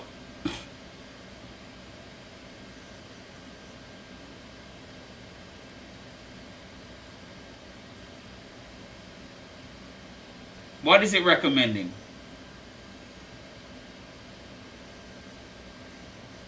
So for X, it's recommending MZV, which is great because MZV is less aggressive than the rest of the input shaper type. But at what acceleration it's saying that? So the maximum acceleration I can do with MZV on my X is 14K 800. Of course, I'm not going to do that on this machine. Yeah, I'm not doing that. There's no need for that. But we'll definitely try to aim for like 5K acceleration, somewhere around there, you know. But so right now it's saying 14K acceleration suggested. I'm going to come underneath that. I'm going to probably do 5K flat out.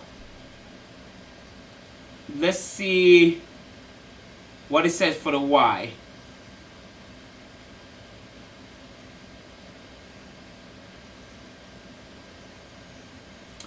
For Y, it's recommending input shaper EI at a frequency of 43.4. And let's see what the max acceleration for EI is.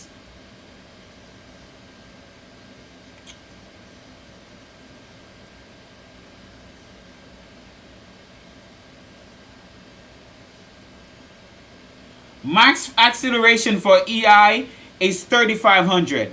So right now, my Y-axis will be my limitation for the acceleration. So my X-axis is fast, but my Y-axis is limited to 3,500.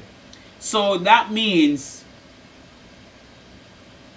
the only way to fix this, to make my Y-axis just as quick, is to loosen the belt up. Right now, my belt is pretty tight. If you notice, my belt are pretty stiff.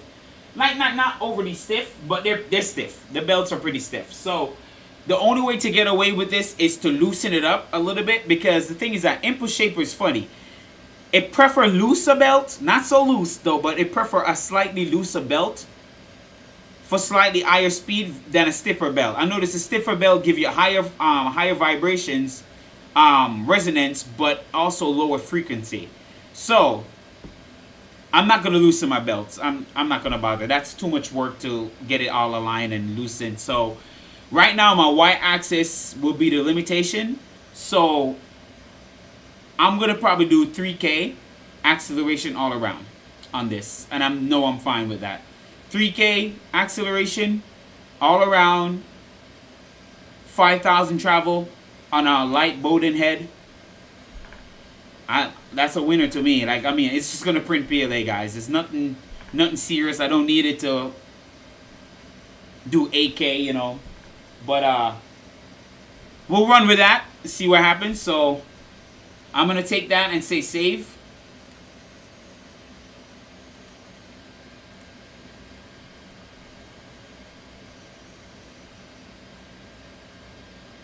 Okay, so what that does is that it puts the parameters down here. So let me show you. And there you go. So input shaper type for the X is MZV at a frequency of 70.8. Input shaper for Y is equal IE. It's more aggressive, but that's why they tell you to lower the acceleration on it. And that's 43.4. Now, I could definitely change it from IE and put it to MZV if I wanted to and increase acceleration. But again, I've stated on this channel before, I'm going to always take a very good, very pristine print quality over speed. Okay?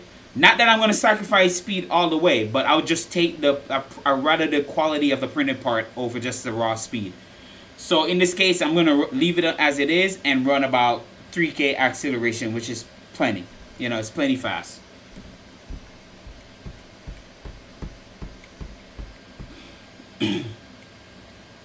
Okay, so time to print, guys. We are almost 3 hours in, but at least let me get printing, and then we can go from there. So let me get a print going, and then we can go from there. Yeah, Kyber. Same here. Speed versus quality, I'm right in the middle. Like, I don't want to sacrifice speed, don't get me wrong. I like the speed of a printer. I like that you can print fast. But I also don't like a horrible, ugly print. Hold on, I'm dying. I really don't like a shitty print. If I see a print shitty, I will reprint it over. Like, I can't stand ugly prints. I can't. So for me, if I can meet the middle ground on that, I'd rather meet the middle ground. I can't stand, like, for example, I can't stand guys that print super fast, right? Oh, 8K acceleration, blah, blah, blah, blah, blah. And then you look at the print, and it looks like shit. Like, yeah, I can't. I can't. I can't. So for me, I would like to say 8K acceleration, but look at my print. Looks freaking awesome. That's what I want. So if it's not going to look like that, I rather take down the speed just slightly take down the speed until I can get quality and speed, okay? And you got to also remember, I have 7 printers. All of them print faster than the average printer. All of them are running 4K, between 4K and 5K in acceleration. So I'm not in a rush to get my prints. Like, I can print on all of them and not in a rush, you know what I'm saying? So for me, it's not necessarily all about the maximum speed. Now, if I had one printer, maybe I'll push speed a lot more. Maybe I'll try to push as much. But when you have like 6, 7 printers, man, you don't need all that speed. Speed and quality at the same time. That's what I'm saying. So, all right, let's get a print going. And but before we do that, let's do our pressure advance and get that print going. So let's set that up. Let's preheat.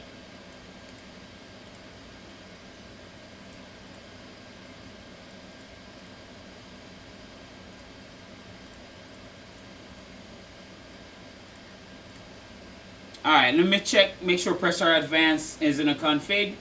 So we got pressure advance set to 0. We have pressure advance smooth time at the standard. We're good here, so we're going to go ahead and run pressure advance here. So we'll go ahead and preheat. PLA. Alright, we're going to get rid of this. Take off the...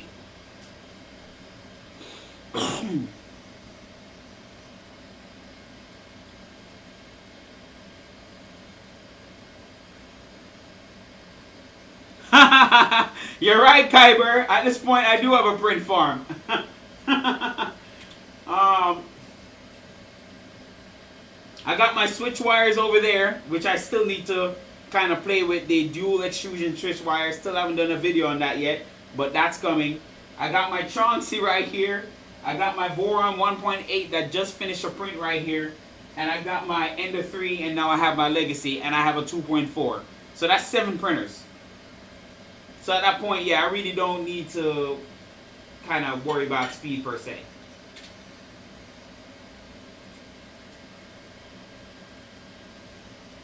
Alright, let's connect this back here.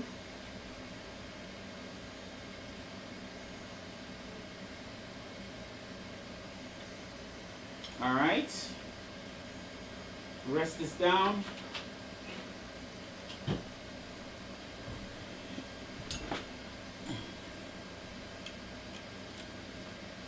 Oh yeah, that's the plan, Kyber, is I'm gonna try to, once I dial in my printer some more, once I get the, because right now my printer prints really good. I just need to dial in the top surface layer. Hopefully, I think Cura 5.0 is running a new engine called the Arachne engine, which is much better based on the beta testing. It should also have the monotonic infill, and so that should help with the top surface finish quality. And of course, I'm gonna do my own little tuning off camera. But once I'm done that, I'm gonna do my own PIF, so printed forward parts. Could I go through Voron? Yes, but honestly, I rather serve a crowd outside of that. So I'm gonna go on Etsy, open an Etsy store. I'm working on a website myself as I was to speak with my wife, and I might offer it there. But honestly, the printed parts stuff is gonna be for just a select few crowd. Those who want printed parts, I'm just gonna put my machines to work, the 2.4 and the 1.8. Let it start printing ABS for people. I'll let you guys select the colors you want and go from there. So that's not to make money from. It's just that I'm gonna do my own PIF just to fund the channel. So for more projects coming, because maybe there's a printer you guys want me to build, and I just can't take the fun out of my pocket all the time. So that will be a nice way to fund the channel and build other printers that maybe you guys want to see. There's one more printer I would like to build. It's never ending, I swear. I always pick up a project. I'm really looking into building and this is the most complex one so far. I think it's even more complex than a Voron. I want to build a Onyx K3. Onyx Engineering K3 printer. It is stupid fast. On average, from what I'm seeing, is 2500K acceleration. Insane. At 400mm a second. Stupid fast. It uses 4 motors. So 2 motors for the Y, 2 motors for the X, 3 motors for the Z, for the triple. So it looks insane. Like it's a small printer, 180 by 180 build volume, but it is stupid fast, man. Just look it up. Onyx Engineering K3. It's in beta right now on their Discord, but man, the print quality at 2500K acceleration and sorry, not 2500, but 25,000K acceleration and 300mm a second. It's insane. The print quality is spot on. I'm like, what? There's something faster than the Voron. But yeah, I really want to build one of those. That's my next project after the 2.4 build. I'm going to start acquiring parts slowly, but I'm not sure when I'm going to get to it. But hopefully at some point before the end of summer, I can start building that. But that's the next printer I want to build. It's insane.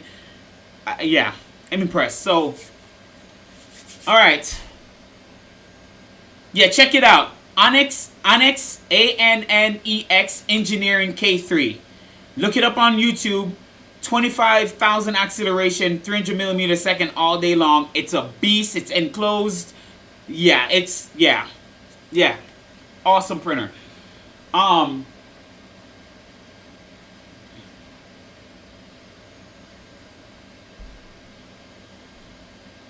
So let's get slicing here.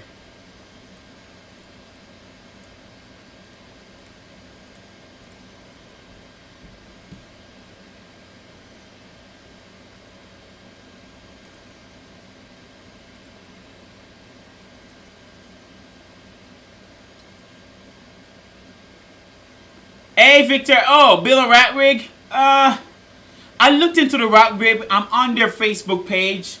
The rat rig looked nice, but it's a bit more expensive only because you're using 30 extrusions.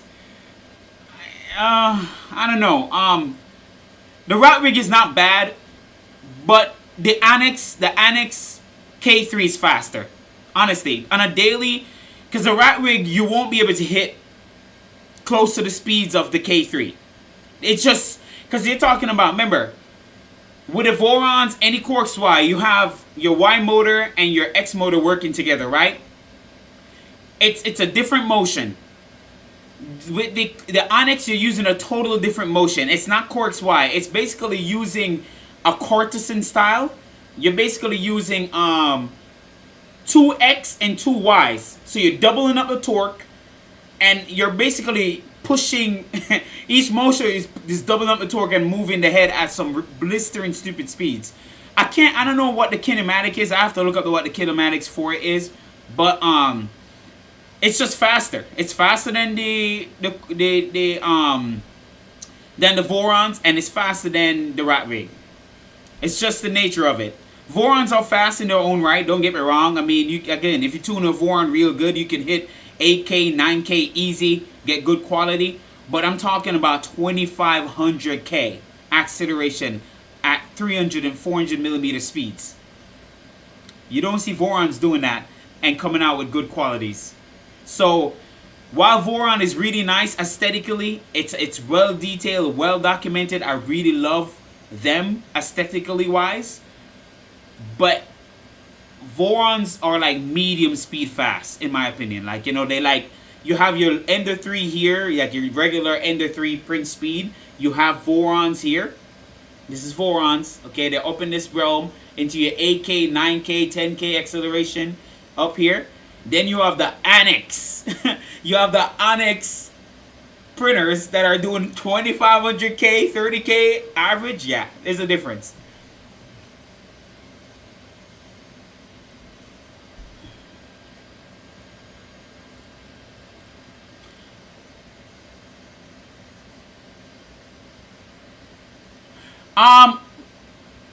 Yes, Slim Gig. Hey, hit me up, man. Hit me up on Facebook Messenger. We can work something out. Yeah, for sure. I can definitely print the switch wire parts for you, man. I did that for 2 people now. I printed switch wire parts now for 2 people. They love the quality. Actually, they're shocked at my print quality. So, yes, I've printed parts for people already. So, yeah, just hit me up. I'll print some parts for you.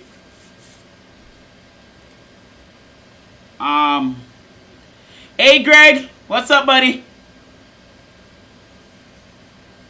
Alright, let me go ahead and print here before I ramble off. Alright, so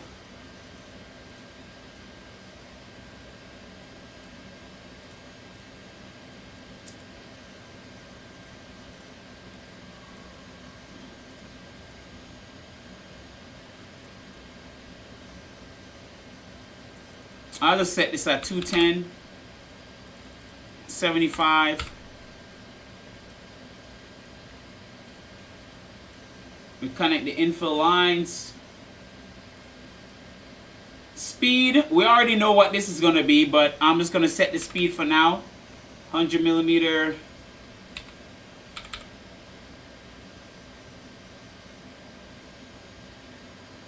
I'll just leave the rest alone. No acceleration. 0 infill. Top and bottom is okay. We're going to leave this 0 too.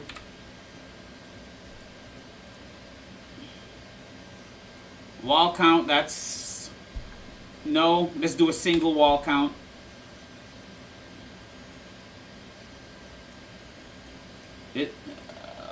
Let's do back. We're not going to do sharpest corner. Let's make it coarse, 0.3 layer height. Alright. Now we can go here to Voron. We're going to type in pressure advance. We're going to download this.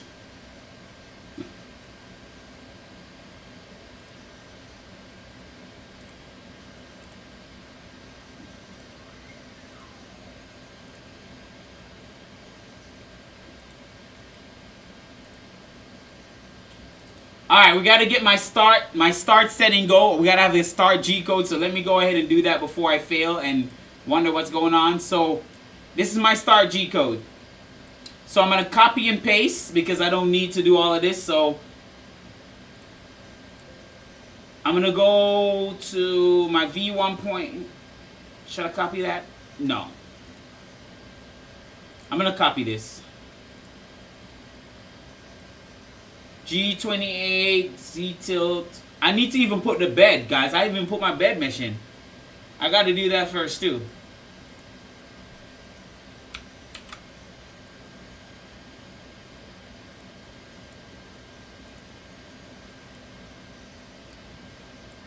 Come on, behave yourself.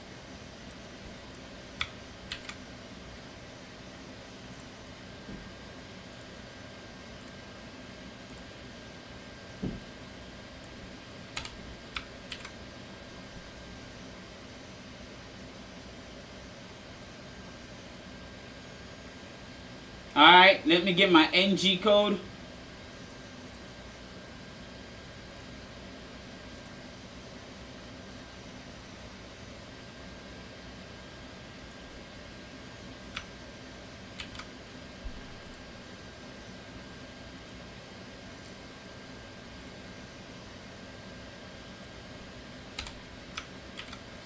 Okay, so what I need to do is,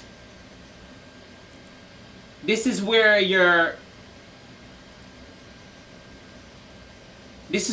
it presents your stuff. So I'm gonna do,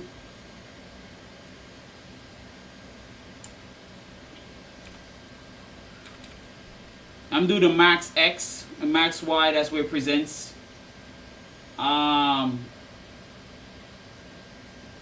We're gonna move this to Y 1.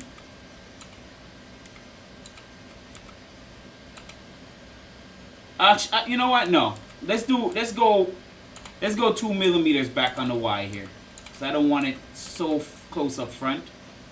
All right, and let's do our bed mesh. So we got to get our bed going. So I'm gonna do a 3x3. Okay, we need to do the bed leveling first. And here's the problem too. My bed is custom, so if you guys are looking, all of this is technically a part of the bed. So I gotta make sure the bed mesh don't come off the bed when it's doing its bed mesh, because that would be a disaster. So hopefully, let's see what happens.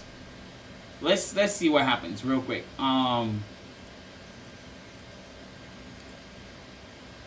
Let's go to bed. Let's add our bed mesh. I'm just gonna copy it from one of my already printers.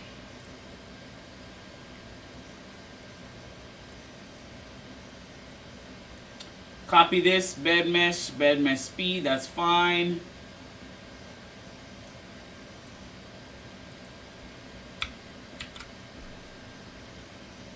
I'm going to limit it as well.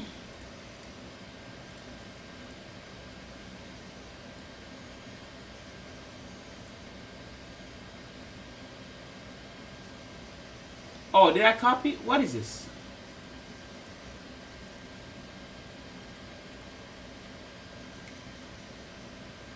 Oh, did I copy the bed mesh already? Hold on. I'm confused. Let's home real quick.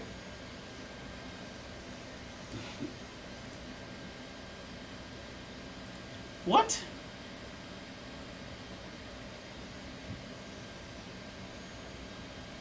Alright, let me kill all of this. This is throwing me off.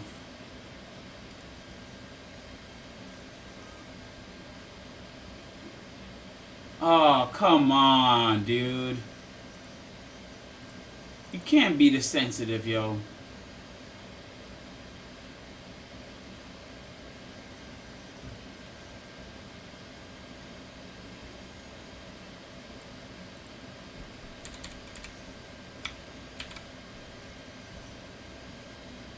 I'm gonna do a firmware restart. Hold on, because it's a little sensitive.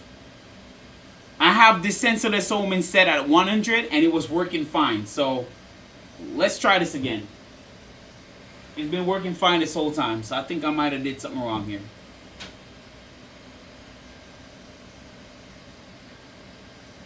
Oh, come on.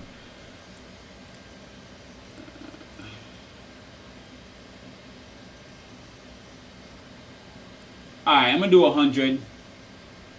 Well, it's already at 100. Why did it... 90.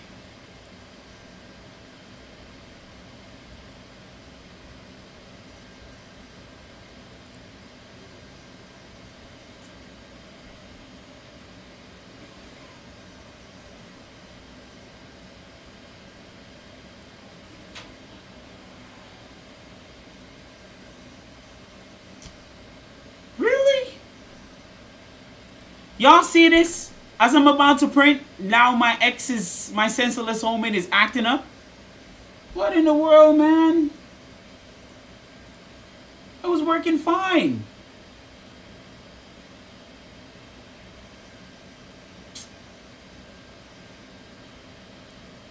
Oh, come on.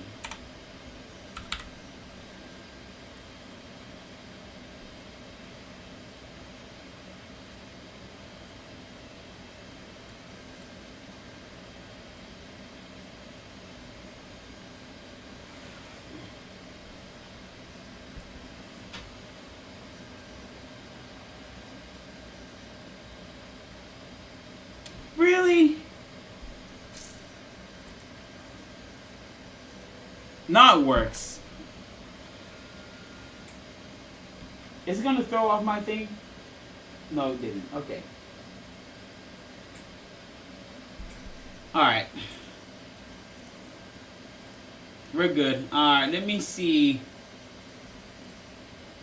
It was working fine at 100 and sensorless omen. It was working fine, but I don't know if it got sensitive from heating up. It's weird. It just started getting hot. Alright, so our bed mesh out of my head.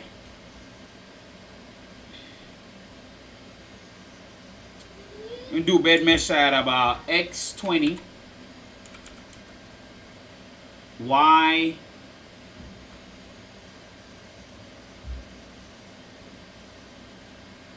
You know what? Let me bring it in a little further. I'm being picky. 30, maximum.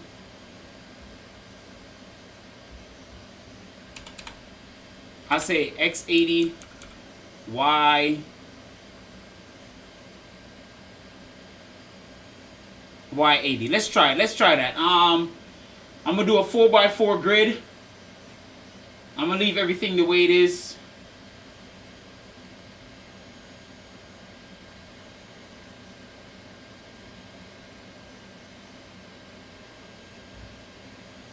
Ah, good to know. Okay, so if you guys want to know where I get my filaments from, here's the filaments I recommend, well, I use, and I've had nothing but success with these filaments. ABS filaments, I'm using JO. Apparently they are a branch off from Sunlu SA, from Sunlu's division. So JO ABS filaments work amazingly well. They're, yeah, really, really good filament. I'm using Matter Hacker's ABS. It prints at a lower temperature. I still print it at 250 just because I don't want to change my extrusion temperature for it. Prints totally fine. So Matter Hacker ABS, JO ABS works great. PLA I get from Matter Hackers. PLA, Matter Hacker PLA is again really, really good stuff. Prints at 195. Anything above that, it start getting stringy. So Matter Hackers PLA. I really haven't tried any other PLA.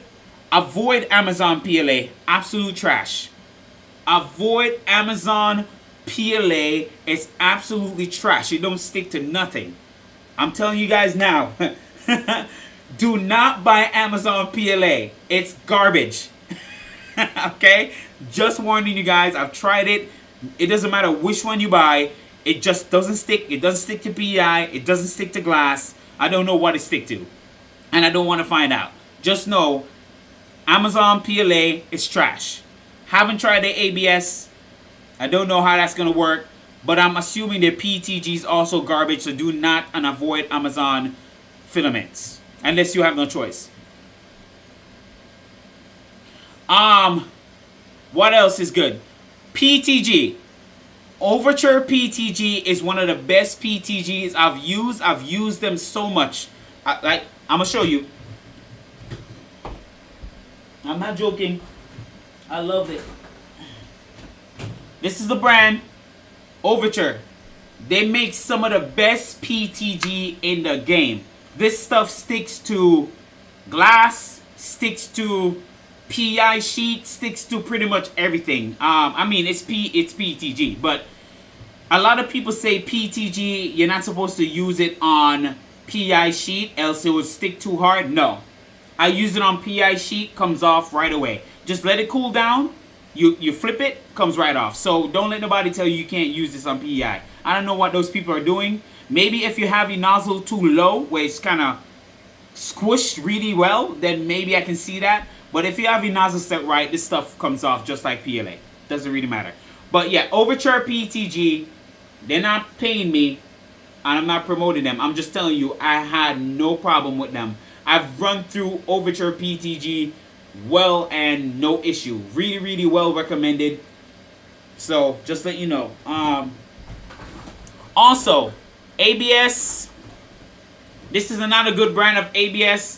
They call Gizmo Darks on Amazon. This ABS works really well. Again, this is all alternative solution from Eson ABS. Everybody use Eson and different brand, but that's fine. But this is another brand of ABS that works really well. This is the Gizmo Dork ABS. They're a little bit more pricey, about 20 bucks for 1 kilogram. But this works really, really well as well. Yep. So those are the brands. Those are the stuff I use. They work every single time. The quality is there. They're a little bit pricier, but it's totally worth it. I have no issue with those filaments.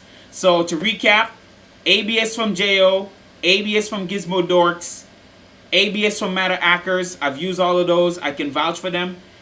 PLA from Matter Hackers. I've used all of them. I can vouch for them. PETG from Overture. I can vouch for them. Those are where I get all my stuff from. They're consistent. I haven't had any issue with them, so I'll stick with those.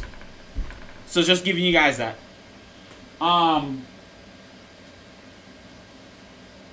So let's get printing here. Let's try this out.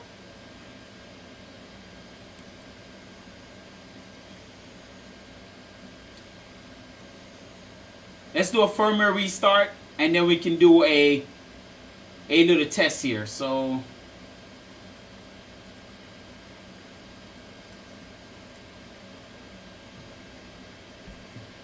yeah, I've heard about William. I've heard about Atomic as well. I hear they carry good stuff.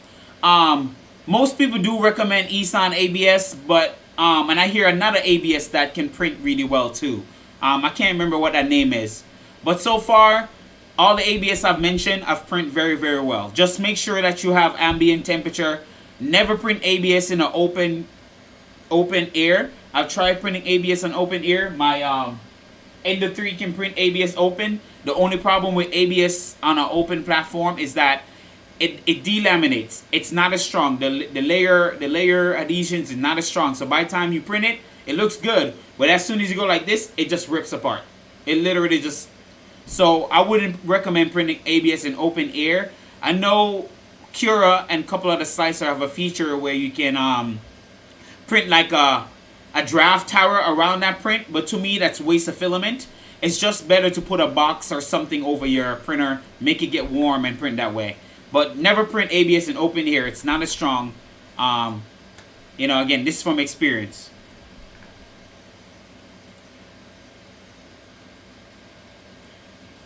Alright, let's try a bed leveling. Let's see what it does. Let me own the printer. Let's do a bed leveling. Let's see how it levels, and we can go from there.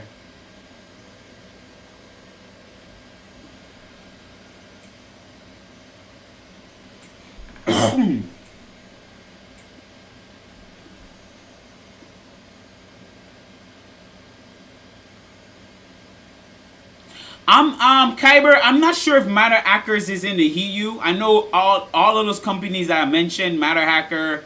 I know JO you can probably find, but Matter Hacker and Overture is US based. So I'm not sure if they ship outside of the US, but those are US based.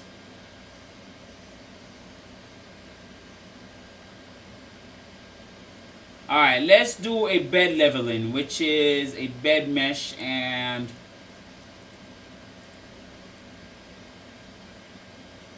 alright, here goes. Oh, that's close to the edge. Good lord. That's all the way at the edge. I gotta fix that. That is really close to the edge.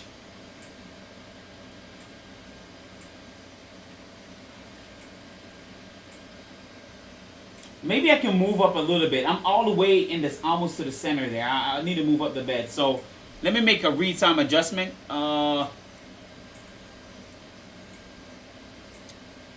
Real-time adjustment here.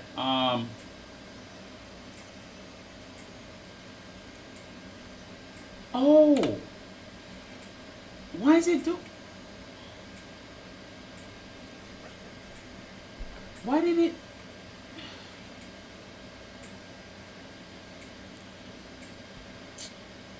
I could have sworn I said 30-30.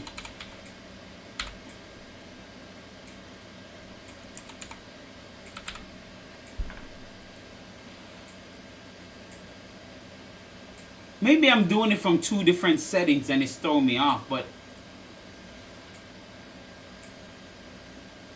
that's so weird.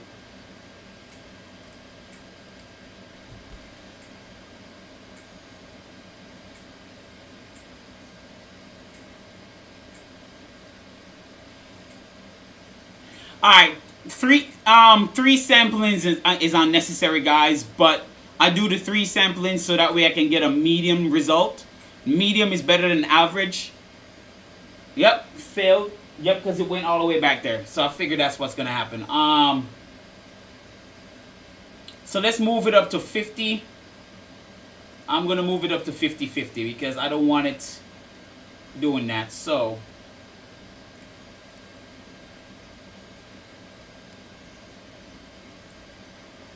yeah, let's move it up to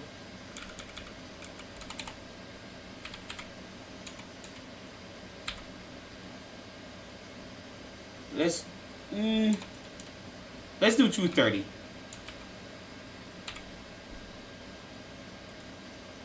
Yeah, let's do that. Let's do that right here.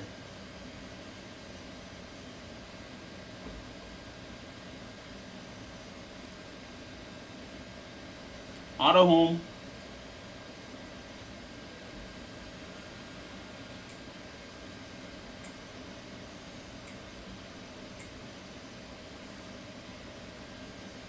Let's run a Z-tilt real quick. And then we can do a bed leveling as soon as it's done.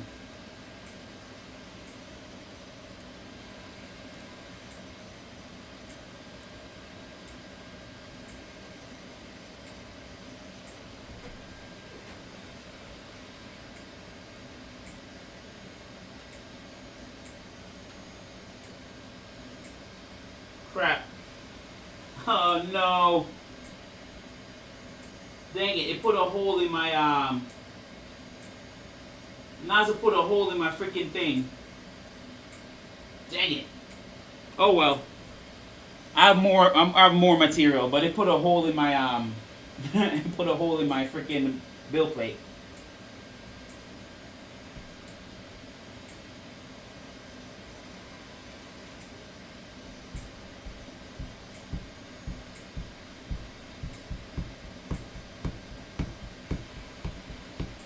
Wow, this is the longest I've ever went on a stream. I'm glad you guys are patient and putting up with me. But I just want to get this done so you guys can see it. So it'll be one of the longest stream I've done. I'm trying not to make stream go this long, but I started a bit early. And you know, time flies when you're doing this stuff. It just flies. So hopefully you guys are not bored. Just trying to provide some good information for you guys.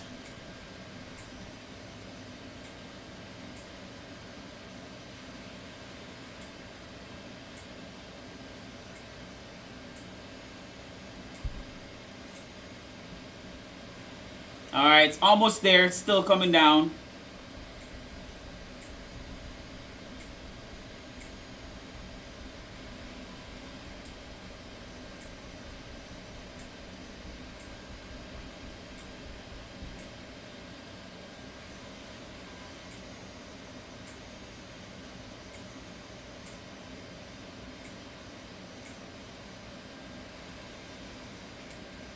Well, here's a plus side, guys. I wired up everything and was hoping that everything works. And yes, the BL Touch works. Thank God, because you can wire that sucker up wrong really fast.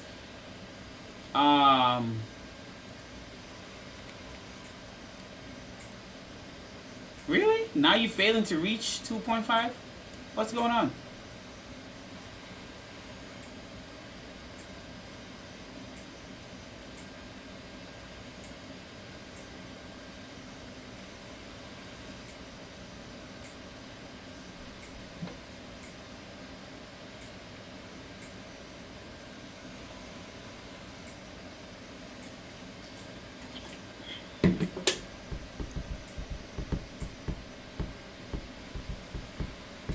Oh yeah, BL Touch.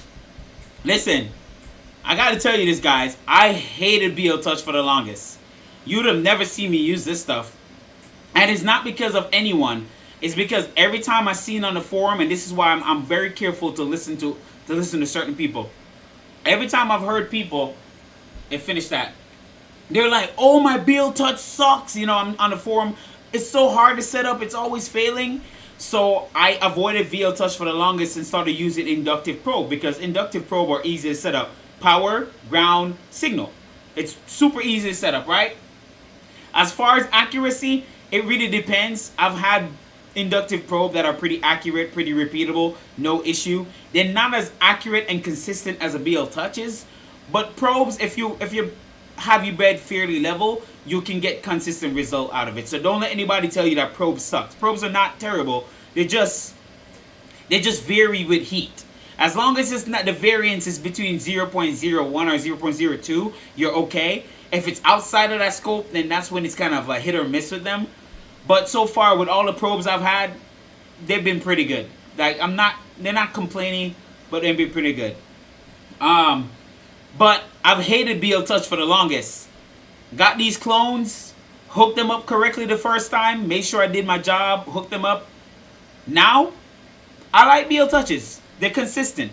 It doesn't matter what I do. It's repeatable. It's consistent.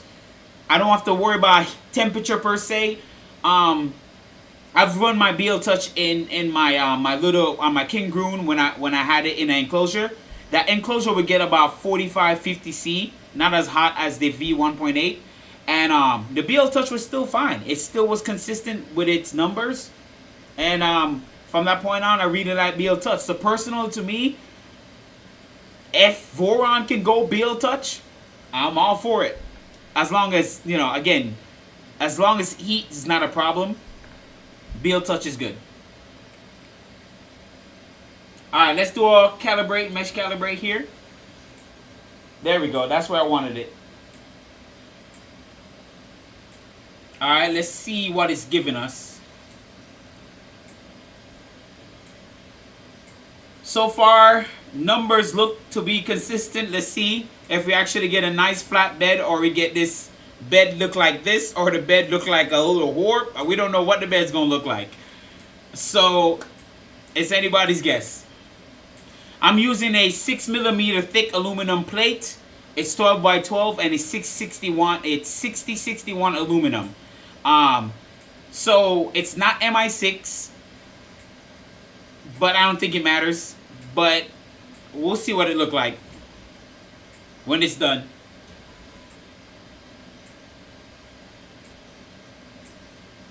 I mean, you can't beat the price. MI6, I got the MI6 for the 2.4. So this is the MI6 plate for the 2.4. I got it from AliExpress. This is 300 by 300 for the 2.4 bell. This is MI6. This thing costs, it's 8mm thick. And this thing costs $75. Well, $78 on AliExpress. Shipping. The plate I'm using on here, that is 6mm thick, 12 by 12 or 300 millimeters. I paid $29 for that on Amazon. So you see what I'm getting at? It's $78 for guaranteed flatness versus $29 for maybe flatness, maybe a decent. I don't know. But we'll see. Once I throw this on the 2.4, we'll see how flat it is. Because if it's not flat, if I see at least a variance of 0.1 or 0.2 and it doesn't look flat, then to me I'm going to start questioning whether it's worth MI6 at this point. You know what I'm saying? I'm just saying. But we'll see. We'll give it a go. Alright, let's see how flat this bed is. Huh? Look at that beauty.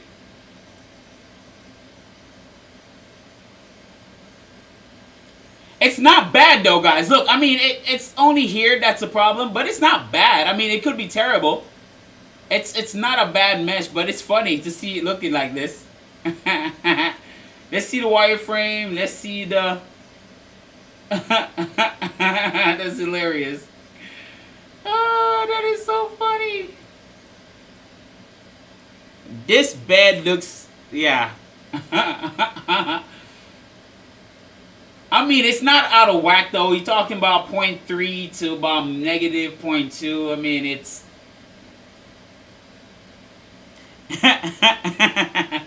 It is definitely a nice slope. That's hilarious.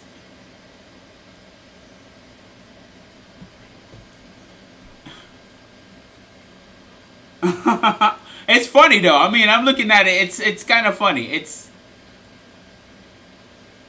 But it's fixable. I know when I was doing the screw tilt was saying this was a little high. Okay? So, and I know the front here is also a little low. So, it's no big deal. I can work on this.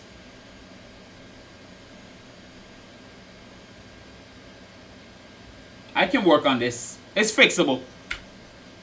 Alright, for now, we're going to print with it as it is. We're not going to worry about it. We're going to print. So, it is what it is. We're going to go preheat. I'm going to lower my...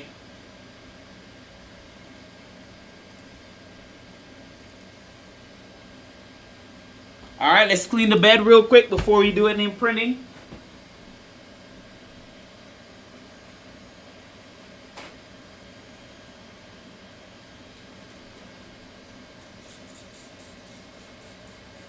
I'm spraying alcohol on the bed so that way I don't have no oil or any residue.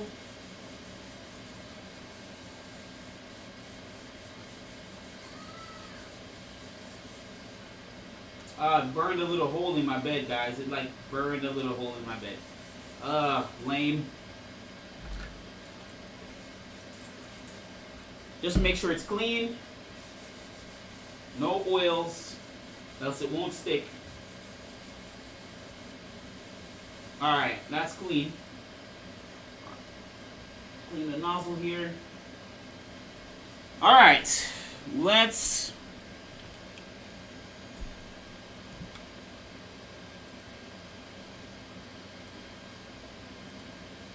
Alright, we're going to print this.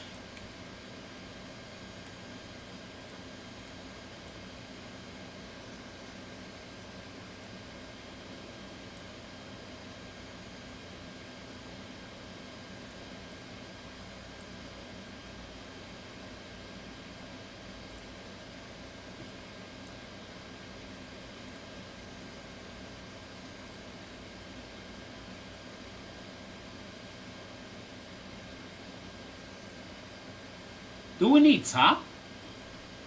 I'm not even gonna do top, man. We don't need a top, honestly.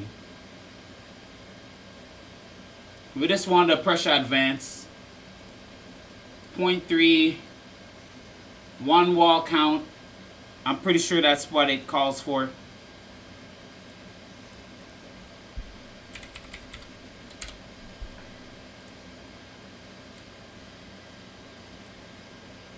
100 millimeters a second, zero infill, coarse layer height 0.3. Layer height should be around 75% of the nozzle. Make sure the that's disabled. Okay. Alright, so we just copy this.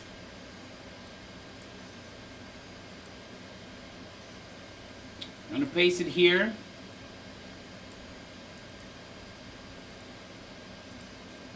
Alright, and then we're going to take this. No, okay, that's for direct drive. So, my bad. You got to do this. This is for Bowden.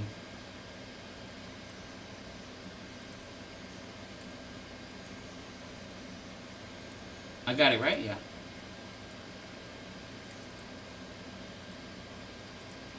Alright, that's set. And now we gotta put our plugin so we can upload it directly.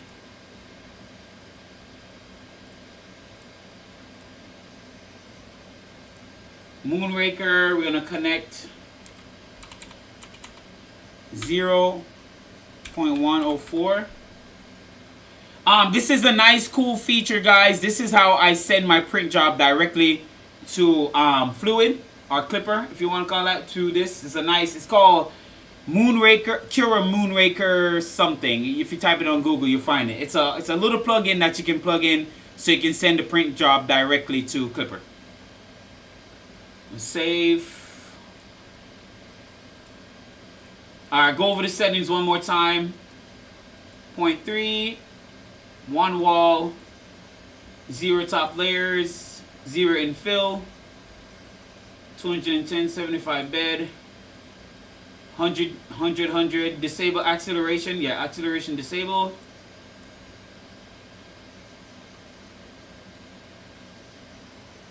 I didn't do my retraction, don't it?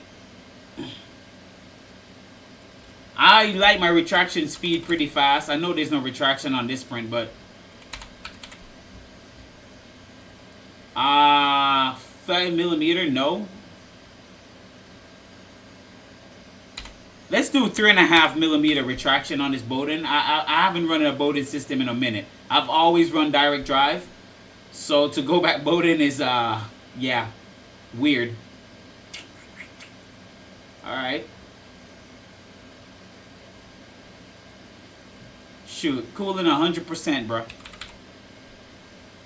Minimum layer time, let's lower that, man, because we got to put that. Minimum layer time, we're going to put 3 on that sucker.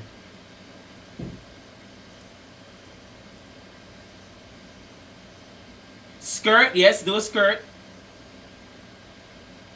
Line, make it 5. We're going to make 5 lines because I want to be able to use that for our baby stepping. Skirt distance, 10 millimeter, that's okay. Let's change this. Ew. This should be 0.5. Yep, ew.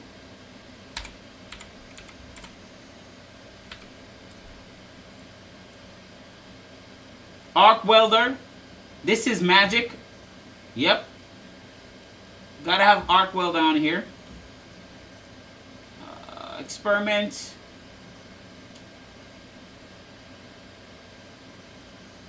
I mean, not that these matter, but I'm just going to enable them. Alright.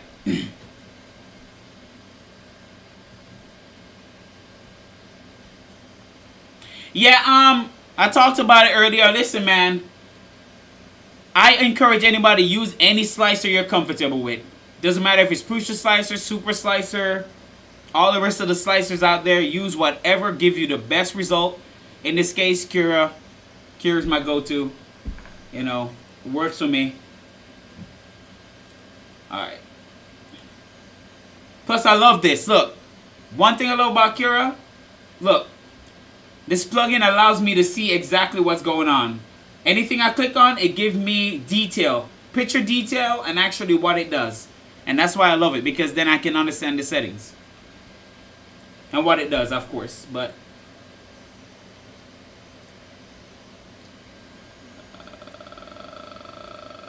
okay.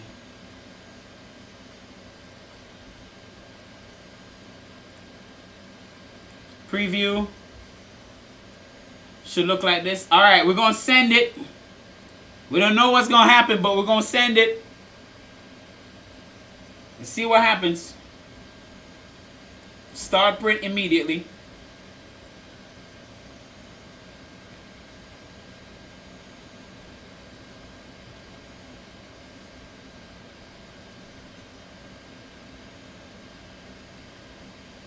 Same here, BTH. I can't get used to any other slicer, man. Completely confused. Okay, what happened here? Okay.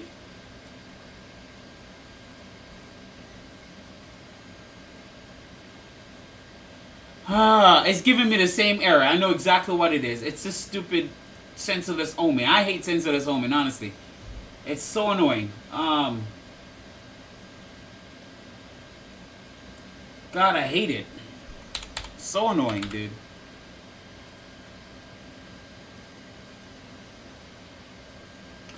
Honestly, guys, if you can avoid sensorless homing, please do it. The only reason why I have to use sensorless homing in this case is because the modification that was done to the carriage to allow the BL touch, it eliminates the actual switch. So you have to run with sensorless homing, and I can't stand sensorless homing.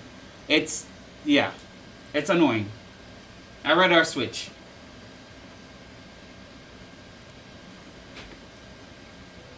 So rough. Yeah, it's so rough, man. I hate that.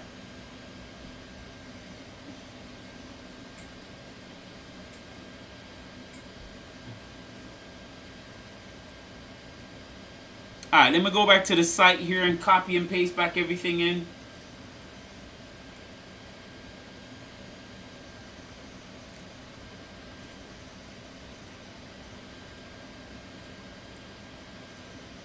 So aggravating. See, it was an end stop trigger instead. Look at that. It's so annoying.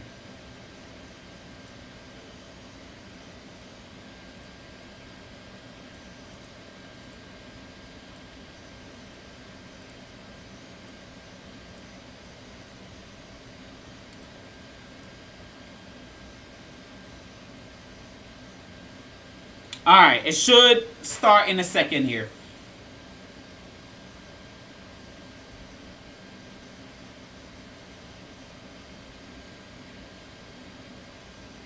I gotta pay attention to it because, remember, this is my first time printing, so I might need to baby step down the Z or move up the Z, depending on if it's too low or too high. And once I find a nice squish, then I save it and then I put it in the what's the name. There we go. Really? Really?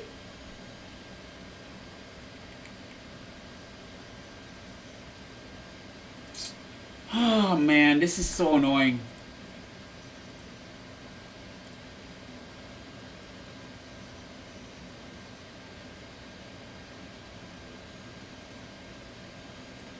God, I hate sensorless omen. Alright, I'm just gonna go to 64, man. 65. So annoying.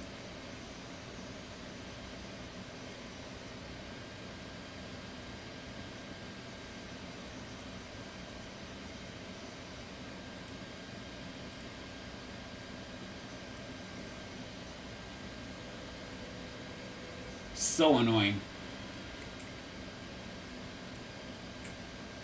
Gotta do this again.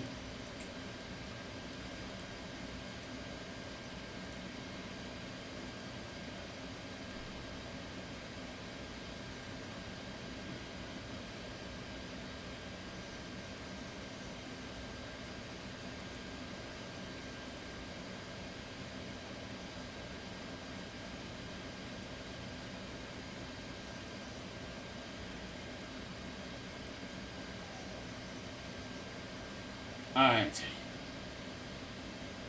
Here goes again.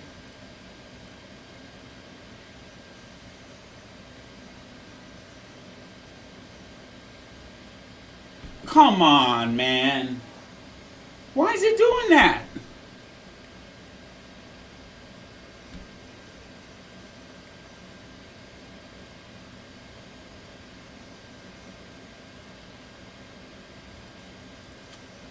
It only does it while it's when I send a print job. Why is it doing that?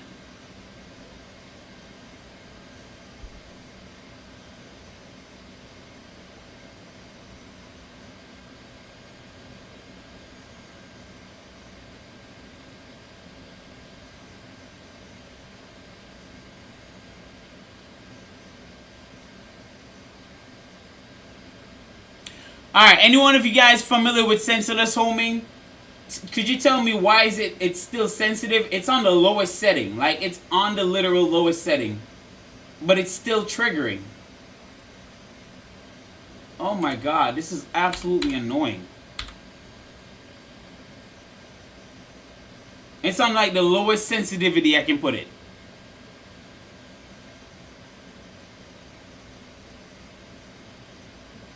Come on, man.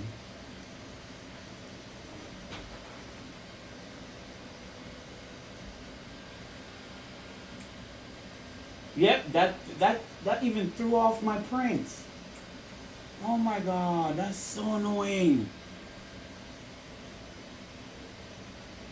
Dude.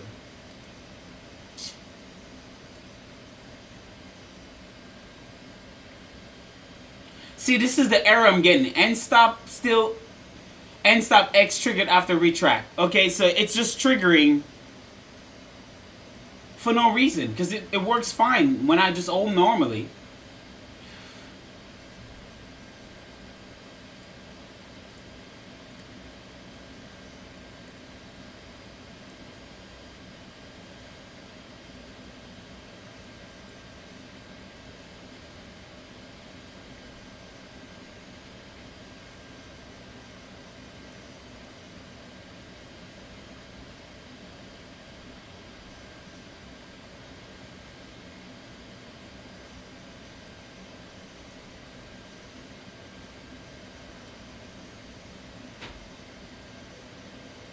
Dang, it just slams in there. Like, seriously?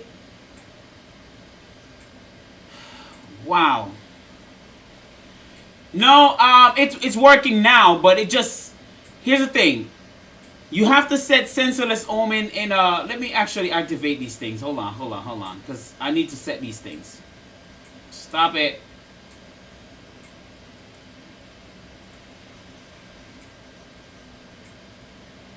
No, stop it.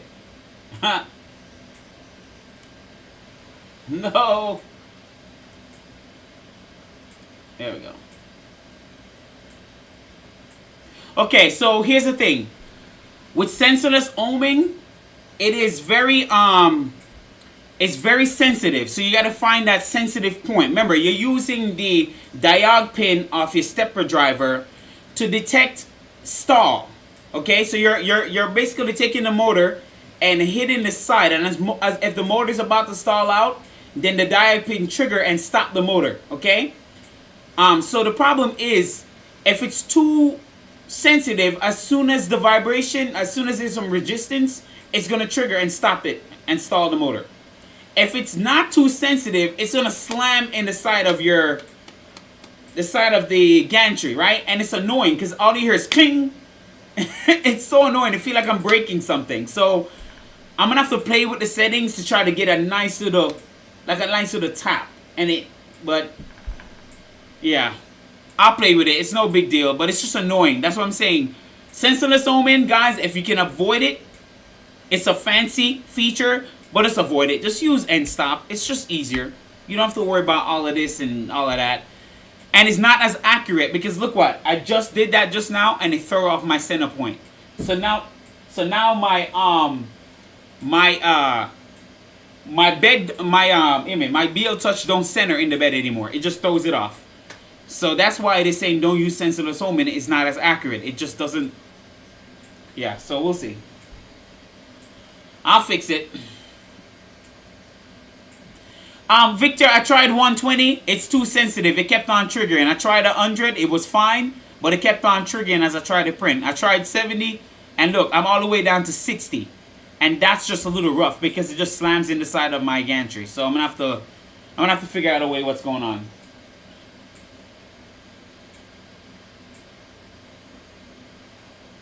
Yeah, I'm gonna play with it. Don't worry. Usually I fix everything outside of the stream, so I'll fix it and then I'll get back, you know, and let you guys know what I did to fix it. But for now, just to get a print going, pressure advance, I'm just gonna let it be.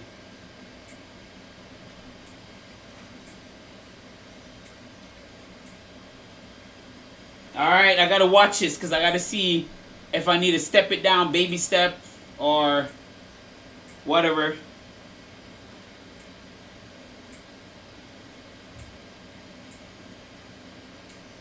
Yeah, I tried 60. I'm gonna climb it back up, because the sensitivity go from 64 all the way to about 255. Here we go. Here we go. I think I got. Yeah, I think I got it spot on, guys. I don't have to do nothing. I think I got it spot on. Yeah, baby. Oh, it's a little low though. Yeah, it's a little low. It's a little bit low. Let me.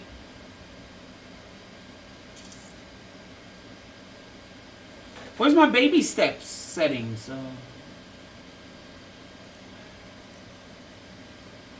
Okay.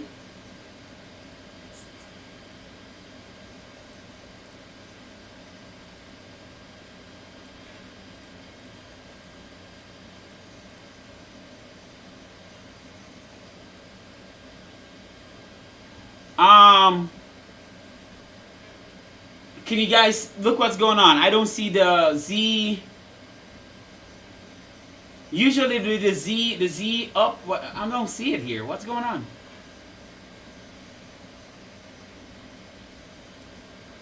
Oh, there it is. I found it. I found it. I found it. It was just down a little bit.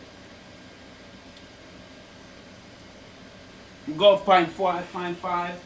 Yeah, it's a little too low. Oh yeah, it's low. It's low.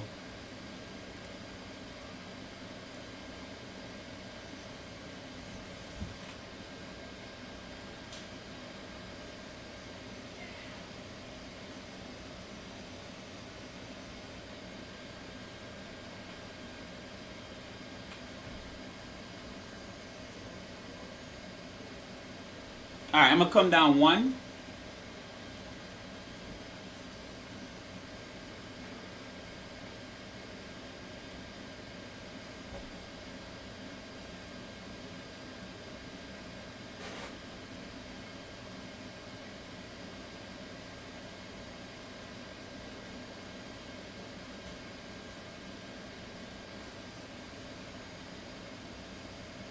We're good. We're printing.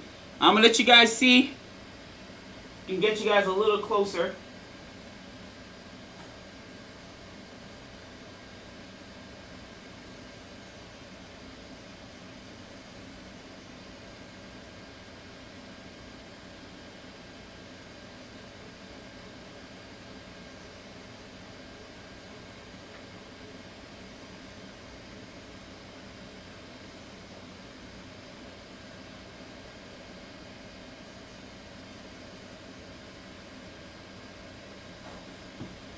Yes, it's alive! Finally! It's done. 7 hours later, if you added last night 3 hours messing with it and 4 and 20 minutes now, yeah. 7 hours later, it's printing, but that's because I had to stream and show you guys how to get it. But that's it. So all we gotta do now is run this pressure advance, calculate get the sharpest corner we can get before there's too much pressure advance, plug it into the config, and then we can do a final print and print fast. So we can try to like really print fast. Now, it's best to, what's the word? It's best to try to find the max acceleration, but in this case, I know my max is no more than 3,000. Like, I'm not even gonna try to pass that. So I'm just gonna run max acceleration at 3,000 and call it a day. If I can do that at about 150 millimeters a second, 100 on the wall, 3,000 acceleration, 5,000 on travel, If I can get that going with about 1,000 on the wall acceleration, just so I can have a nice wall, yeah, I'm gonna do it. Yes, the color scheme. Yeah, the color scheme is it's unique, but I really like it. Honestly, guys, I really like the color scheme. It's different. I'm probably gonna submit a serial for it once I get it, the rest of it dialed in. Question: if I redid this, let's say I did a legacy build and I submit a serial, but then I redid it, does that mean it's a different legacy, or it's the same legacy? Answer that question for me. Do you know if I submit a legacy build for the same legacy, just redone in ABS, would they give me a serial? I don't know. Let me know what y'all think, or if you guys know about that.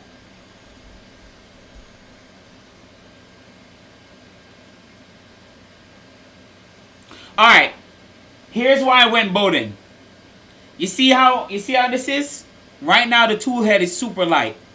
If I had a motor on the back of that sucker, the front of the tool head would be doing something like this. Like just barely, but it will be doing something like this, back and forth like this. Just because of the weight of the tool head. So I'm kind of happy I went Bowden because of just the 8mm rods are just not rigid enough for the extra weight of the motor. So that's why I went from direct drive to Bowden. It's not a big deal. The M4 extruder is pretty strong. It's like really torquey. So when it comes to pushing filament, it's no joke. It'll get the job done. But it'll be my only Bowden tube. Well, no. My other switch wire is Bowden tube too. So it'll just be my only two Bowden tube machine. Everything else will be direct drive.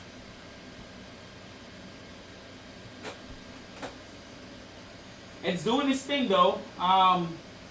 Little on the low side, but I can always fix that. But as long as it's printing, that's the main thing.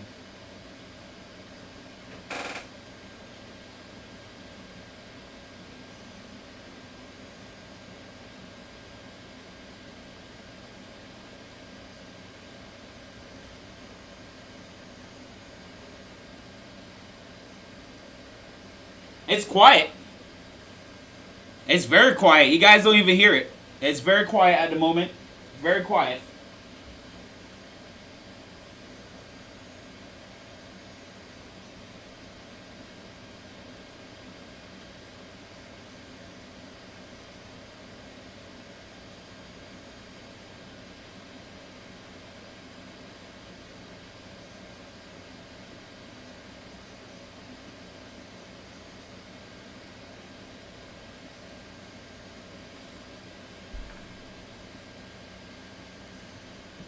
Alright, so I'm going to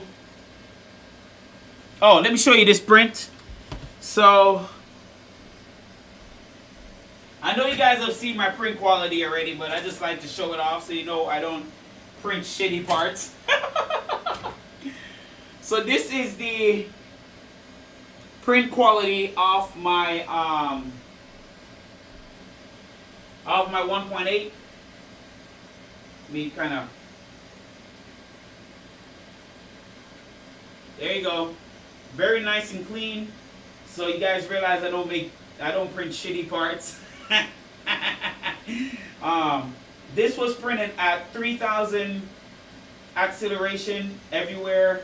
I think I did 1,000 on the outer perimeter, 5,000 K in travel speed. So it's pretty quick. I mean, this took no more than like what is it? 30 minutes to print this. So, and I had some custom support from Cura, but this is for a light extruder, something I'm trying to do for my Troncy. So there you go.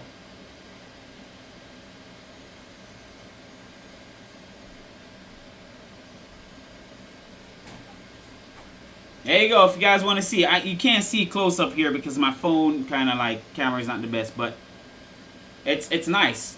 Clean parts. So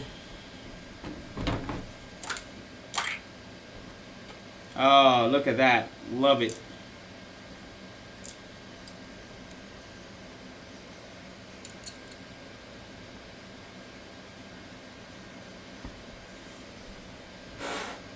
There you go.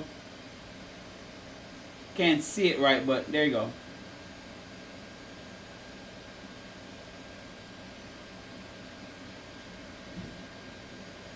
There's the walls.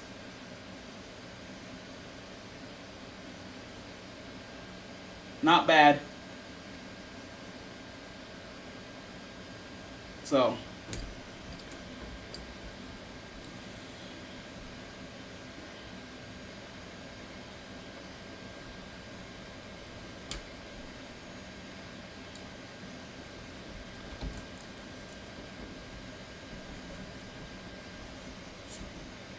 yeah, so let me know, guys. I'm very helpful. I like to help folks outside of just YouTubing. My goal is to help you guys out. So if you guys need, like, again, I'm going to get into printed parts. Message me over Facebook. GoldenJaguar392 over Facebook. We'll talk. We'll work out a deal. I'll print stuff for you and ship it out. Usually, I'm going to keep my shipment in the United States just because I can use the postal service. It's a little cheaper to ship. Outside of the United States, it's a little tough unless we can come to some kind of agreement to ship it that far. But for the main part, the United States is where I'm going to keep the shipping in. But if you have any information about the Clipper firmware, how to get up and running, just message me. I'm very helpful as long as I have the time. I'll take the time out to help you. I'm not like one of those YouTubers that get so big that you forget about the small guy, your audience. So I'm a total different guy. I'll answer your question to this day. Notice if you go into my video comments, everybody that comments, I try to respond. Like, I don't left you out. Back then when I started this YouTube channel back in 2011, I wasn't good at commenting. And I guess back then I didn't get notifications, so I wasn't sure people were actually commenting. Until my wife go back into the history and realize a lot of people commented, but I didn't answer them. So I'm making it my deal to make sure that when you guys ask a question, try to find an answer for you, try to answer that. I think that's more personable, and that's how you gain people's trust. And, you know, just make my channel a little different. I'm not looking to get rich off of YouTube or anything like that. My goal is just to share my passion of the 3D printing, computers, all that stuff with you guys. You know, the daily stuff, and have a nice little community to talk with. That's my goal, really.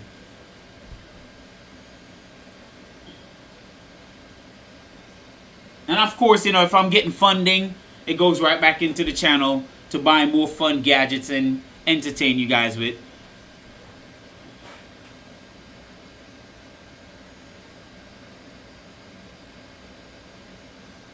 Ooh, our walls look a little... Let me look. The walls just look a slightly thinner than I wanted it. Maybe it's just my eyes, but... Okay, that's what it was. It was my eyes. The way it was shining, the light was shining on there. It just looked a little thinner than I want. Then again, it's a single wall, so that makes sense.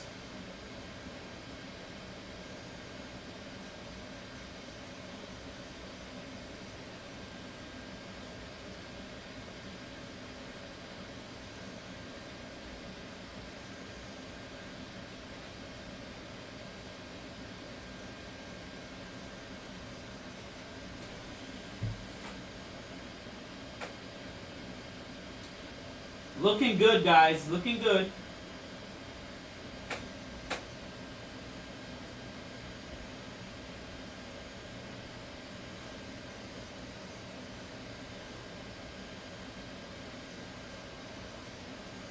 Look at this extruder. I want you to see, guys, this thing putting in work.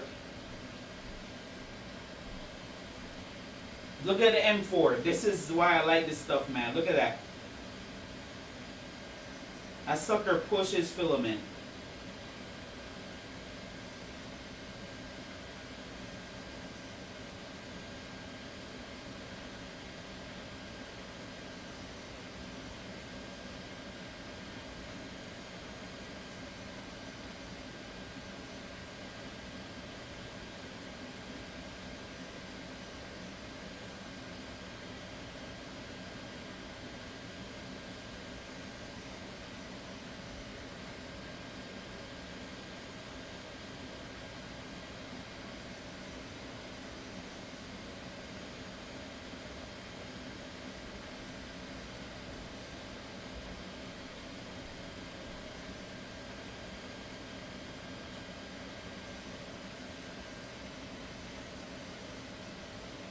I did a single wall, so maybe I should have done like the regular 2-wall setting because it looks super thin, but that's okay. I just want to get the pressure advance going.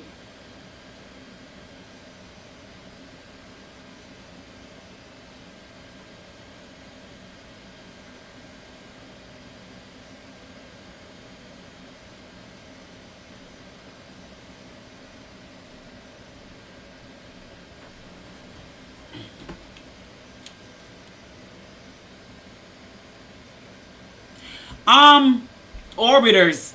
So I've seen people get into orbiters a lot. Here's my reasoning on that. I'll get it just for content. Like personally, do I need it? Nah. But I get it just for content, you know, just to show it, because I know a lot of people are getting Arbiter, and I know it's light. It's NEMA 14. It's light. It's supposed to allow you to print faster, especially with input shaper. But these little motors,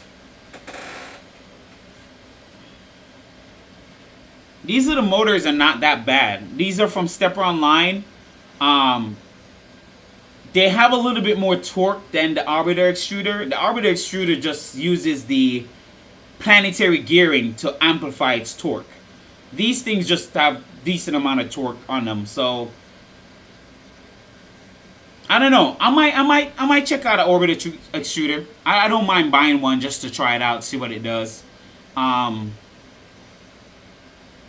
might make me think on that. Let me think on that, bud.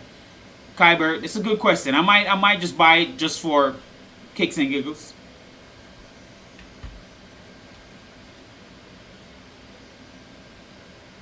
Yeah. I agree. I could just get it for kicks and giggles just to try it out and see. Because I know a lot of guys are rocking that. So I might just get it. I think that'd be a good video on the channel. Content. I got to start thinking content wise.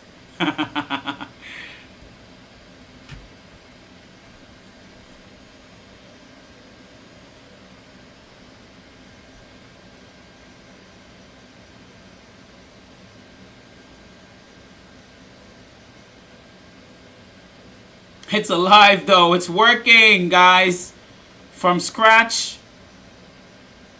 Yeah, feels good when you build a printer and it's working and you build it from scratch and everything does what it's supposed to do. It's a really good feeling. Voron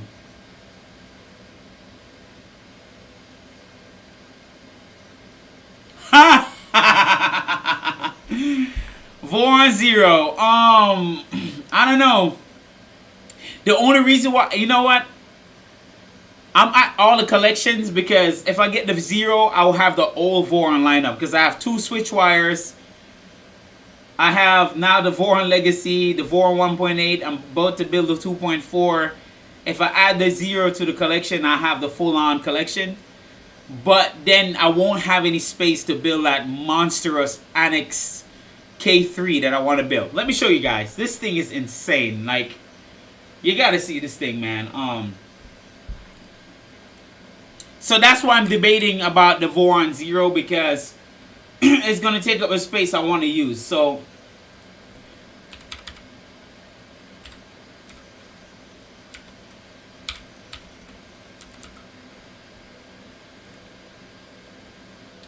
this thing here, it's such a beast. Look at this.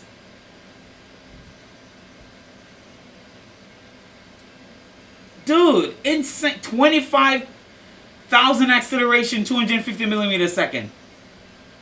I mean, I can't resist right now. Right now, I cannot resist. I'm so tempted to build one. I gotta have one.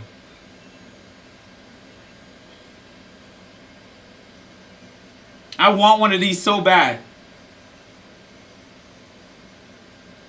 That's just insane. Like, that's insane. And look at the quality. Look at the quality of his parts. Just the quality of his parts alone is convincing. That alone is like, yeah, that's, yeah. Yeah, this ain't easy to build, guys. This ain't one of those little easy builds. Like this takes some work, and I really want to challenge myself. The Voron stuff is, again, it's easy to build if you know, take your time. But this thing, just looking at how it's built, I can already tell it's a little complex. And what I love about this too, it's minimal printed parts. So it's minimal printed parts. Most of it is just very rigid parts. So less printing and more actual physical parts. So I really, really, really want to build one. And then it's using some thick lead screws. Look at these lead screws. They're thick. They're like TX 12 by 12.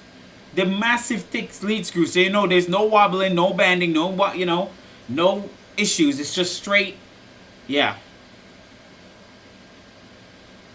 You say you see flaws? Point it out so I know. Point it out.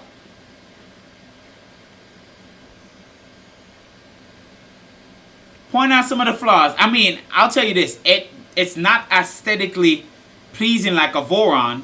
That's one of the flaws. It doesn't look like a Voron, and it's not as aesthetically pleasing to look at like a Voron. That's a flaw.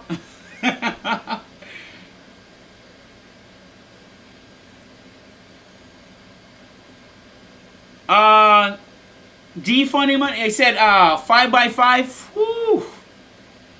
Dang, 5x5. Dang, boy, that's huge. Shoot, I don't know if I even have a need for that. 5x5. Dang. That's a big build plate. That's a big build volume. I could build one, don't get me wrong, but that's a lot. I don't know if I ever need that.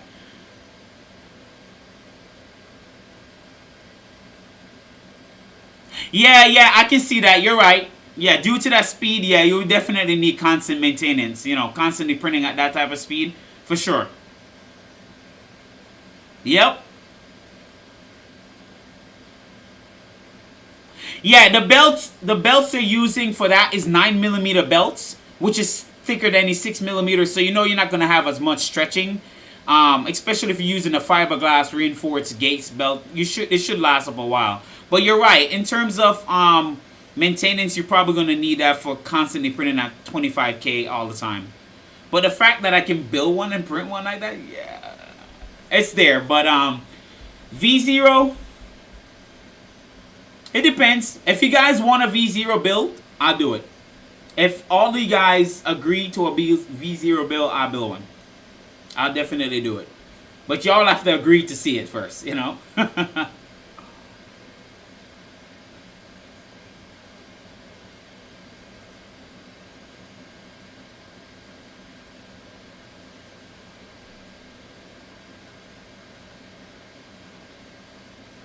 Oh, we're making some progress here. We're making some progress. Okay. We're starting to hit the pressure advance wall. Let me get some light. Yes, the V0 is a very clean, neat, aesthetically pleasing little printer to have. Very, very pretty printer. But if y'all want to see one, really want to see me build one, I'll definitely build one and put it on the channel for sure.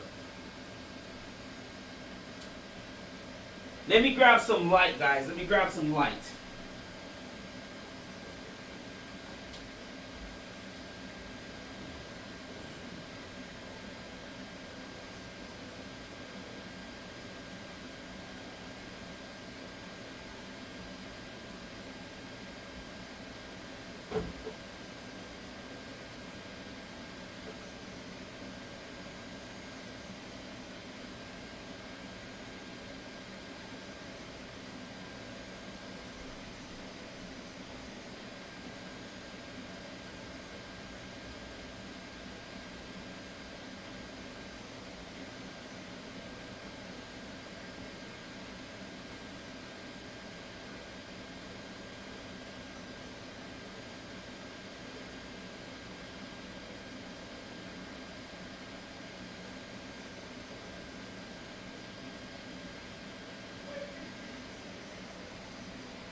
Alright guys, I got some light. Got some light. Okay. Alright, the walls look nice. Very nice walls. It's still bulging at the corner, so we're definitely not at the stage of pressure advance we need to be yet. Still a lot of bulging. Oh, the back of there don't look the greatest. I'm not sure what's happening at the back there. But at the front looks fine. Still hasn't reached a point it needs to be for the pressure advance to kick in. So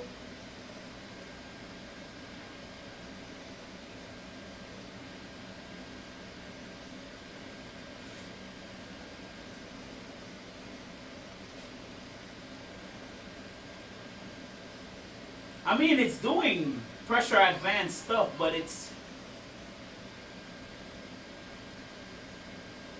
has a bulge at the corner still. I'm not sure what's going on.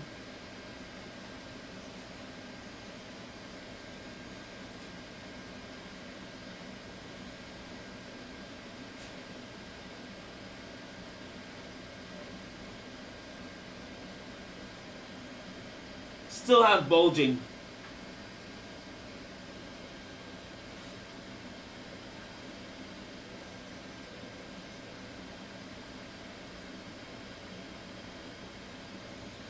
Y'all see that? It's not bad. It's just it's still got some bulging there, so it's almost like it's not doing the pressure advance stuff. But you look at the M4 extruder, and it's doing it.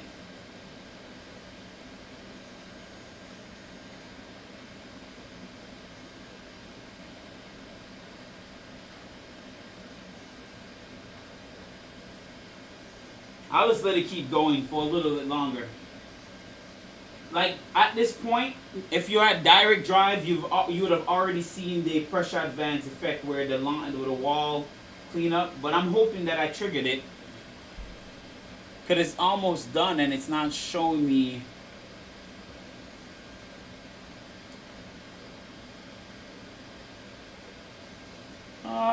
It's doing it. See, it's doing pressure advance, yeah.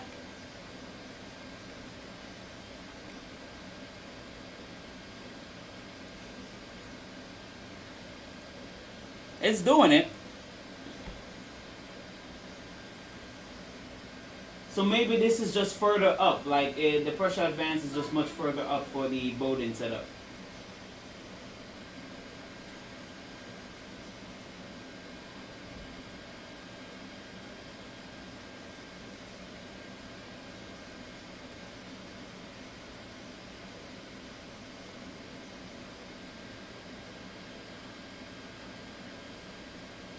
Oh, that's what it does. I see. The back there is for the, because we don't have a second wall, I'm doing a single wall extrusion. That's why it looks like that. Makes sense.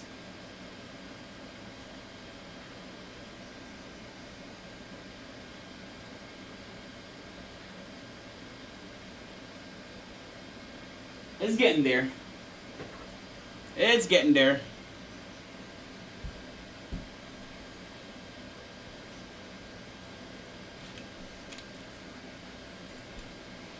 Alright, so after this stream, we can call it. Okay, so this will be like a 5-hour stream. Wow, that's a long stream. So at the 5-hour mark, which we have 15 minutes, I'm gonna call the stream, and because that will be about 5 hours. Yeah, right about 5 hours from 11 to 4. Yeah, long stream, but we got all we needed to get accomplished. I'll do a little mini video on this to show you the print quality off of it, some of my thoughts, final thoughts on the Legacy, and then I have a couple of videos to kick out, so look out for those. But yeah, this was a fun build, easy build, cheap build, $600 in total. Conversion, pretty easy. What else? Now it's to get printing, so I got to start printing out the 2.4 parts Got to print out all of those, and that's a lot of printing to go. So my 1.8 will be pushing out a whole bunch of printed parts. So there's a whole thing to print. So I'm going to get cracking at that after this stream, start printing out a whole bunch of stuff, and start getting ready to build the 1.8. So the next stream after this will be the 2.4 assembly. So it's me assembling the frame and doing what we can, and while printing some parts. So watch out for that. The next stream will probably be sometime next week. I can't tell you when. I'm gonna put it in a schedule like I've been doing, and but sometime I do random streams. So watch out for that. Sometime I just say F it and just do a random stream. But so yeah, look out for sometime next week. We'll start working on assembling the frame for the 2.4. It's a 3x3. It's a 300mm build. So we'll start get that going so we can get that out of the way. And then whatever other projects I think of, I'll let you guys know. I also need to redo my PC. I need to do a little stream on that. Redoing my PC, water cooling, all that stuff. So a couple other stuff coming, guys. So don't worry, you guys won't be bored.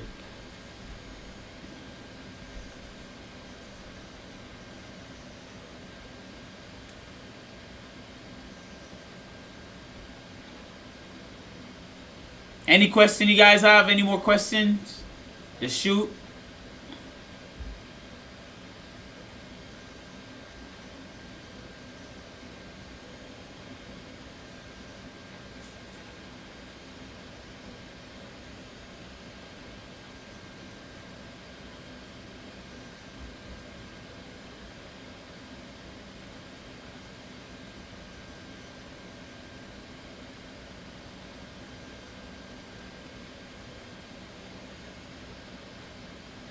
Oh, my stitch wires are in the background so you guys can actually see them. There's a purple and the blue one, which I still need to do a review on, man. So much going on. I really need to iron out that blue one. The problem with it is that I'm trying to figure out how to prevent because right now it's jamming up just because I don't know the full-on extrusion length of the when you're doing dual filament and a single nozzle, you gotta have the filament park just right enough where the outer filament can come in. The problem is that after a while of doing this, it leaves little burrs on the end, and sometimes that burrs can just be long enough so by the time the outer filament goes in, it gets stuck. So I don't know how to prevent the burrs from happening. I don't know if I got to do a full-on retraction, like a faster retraction to prevent the burr, or do an initial extrude and then retraction to prevent a burr from happening. But that's the problem. After a while it's doing this, it just pulls up a burr and then the other one goes in and it just jams. So I need to figure out that part.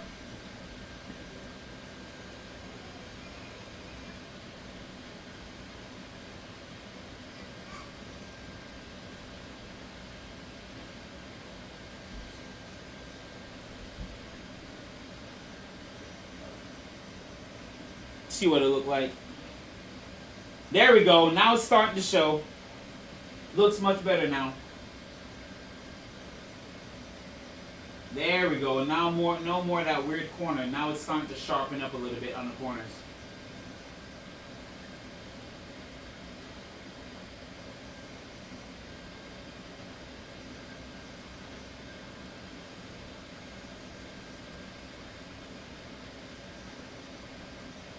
Alright, you see, because I'm doing this now, guys, that means my extrusion, I got to be careful on acceleration, because I'm not sure if you see that, but now it's, because it's doing the pressure advance now, it's extruding less.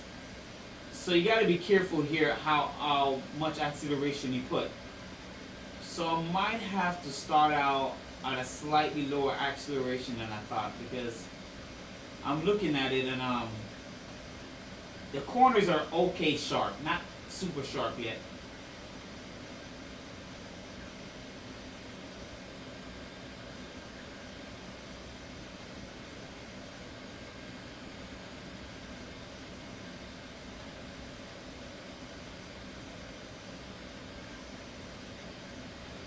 starting to sharpen up a little bit. Oh.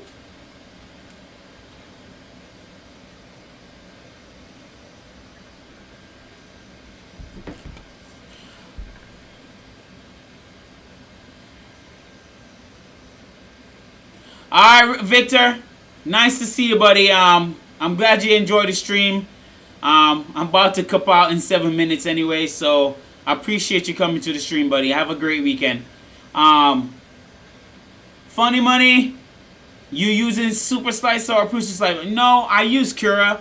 My reason for Cura is just the layout. It's easy to understand.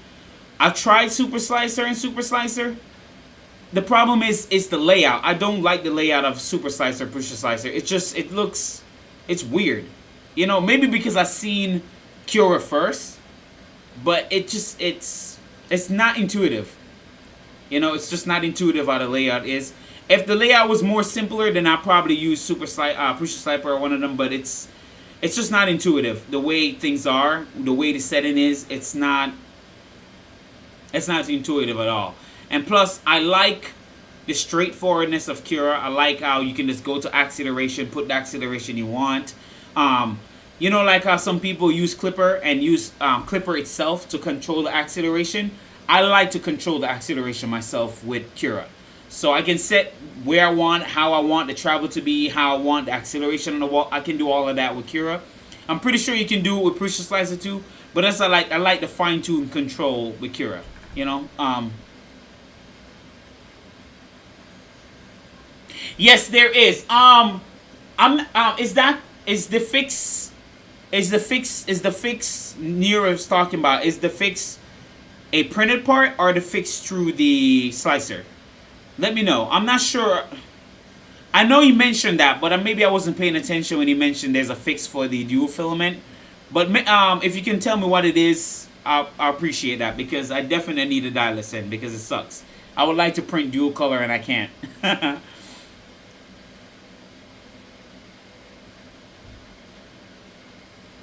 Oh, those. I really don't want to use them. I'll give it another go. Like, I mean, I'll give it another go, but my God, it's so confusing to use, man. The layout is just throwing me off. Do I even have it on here?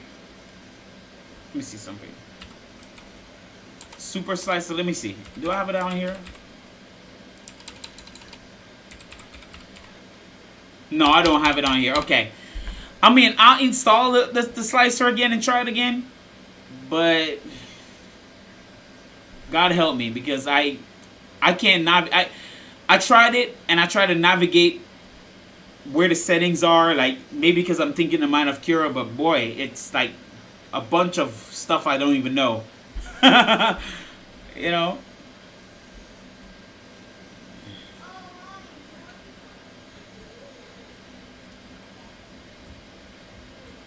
Oh, okay. Well, maybe I just use Cura. Maybe I just use Super Slicer for the actual dual filament then. If that works out, then great. I'll just use the Super Slicer just for the switch wire dual color, dual filament, and then use Cura for everything else. But yeah, Pruz Slicer, Super Slicer, super confusing, man. I can't wrap my head around the stuff, man. It's just not laid out properly, in my opinion.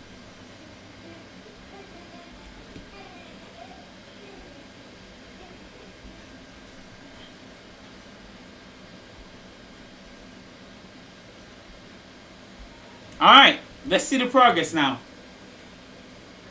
Oh, that looks a lot better. Okay, that looks a lot better.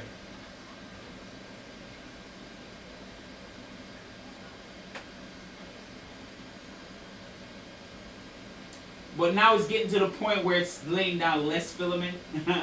So we can just stop this and calculate. There you go. It did it anyways.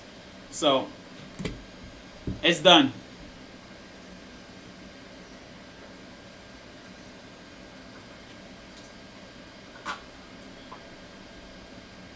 It's on there. Look at that. It's on there.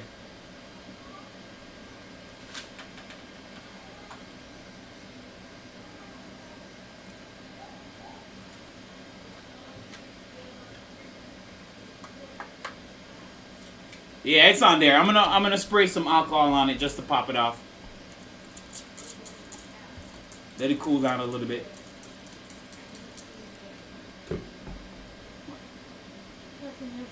Oh.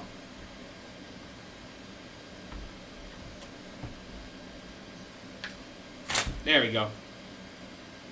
That's a little trick for you guys. If you spray alcohol on a printed part, it basically make it easy for you to take it off.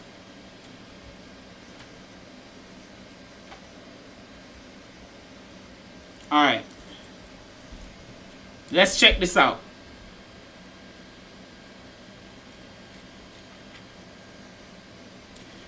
It's not as good as how I wanted it. It's not as good as direct drive because you still see some bulging. I'm not sure if you guys can see that, but there's still some bulging. See that? So I might have to do it, but for now I'm going to work with it.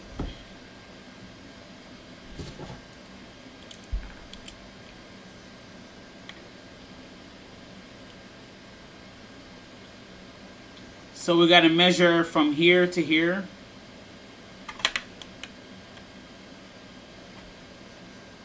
Right before it starts tearing or putting down less filament, I'm going to measure.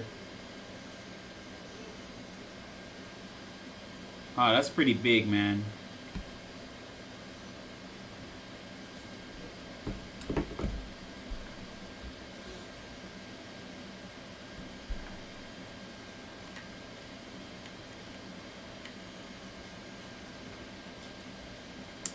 So that's about 44 millimeters. Well, we can go a little further. Yeah, 46 millimeters right before it starts on the extruding.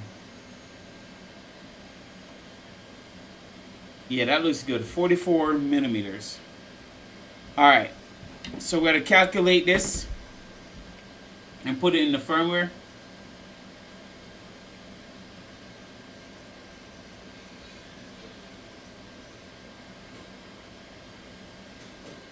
So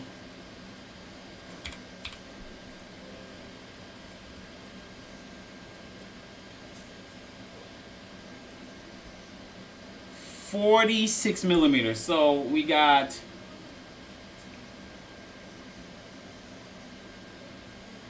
0 plus 46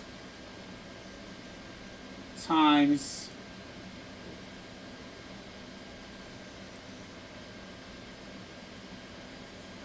0.0.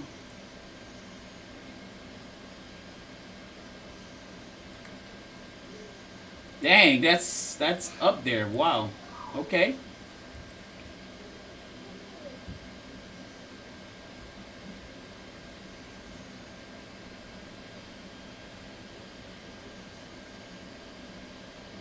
Is that right?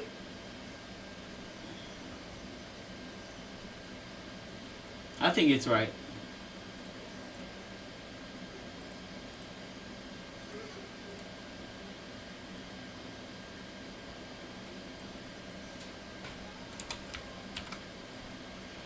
Alright, pressure advance done. I'm going to do some print off stream, but like I said, I'm going to have a video with some prints and stuff. But yeah, so we got everything done. We got pressure advance, we got Z-tilt, we got bed screw.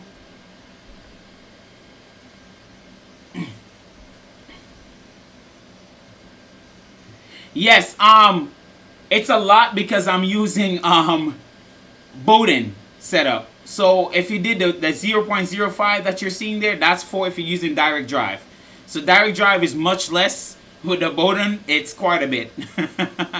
And that's just accounting for the long travel of the filament, you know. So it's quite a bit, but I'll dial it in. It's no big deal. But so to recap, we did everything. We did sensorless homing, we did the BL touch, we did the bed leveling, we did the Z tilt. We just did pressure advance. Before that we did input shaper. And we have a profiling cure for it. So all I need to do in the background is to dial it in just a little bit more.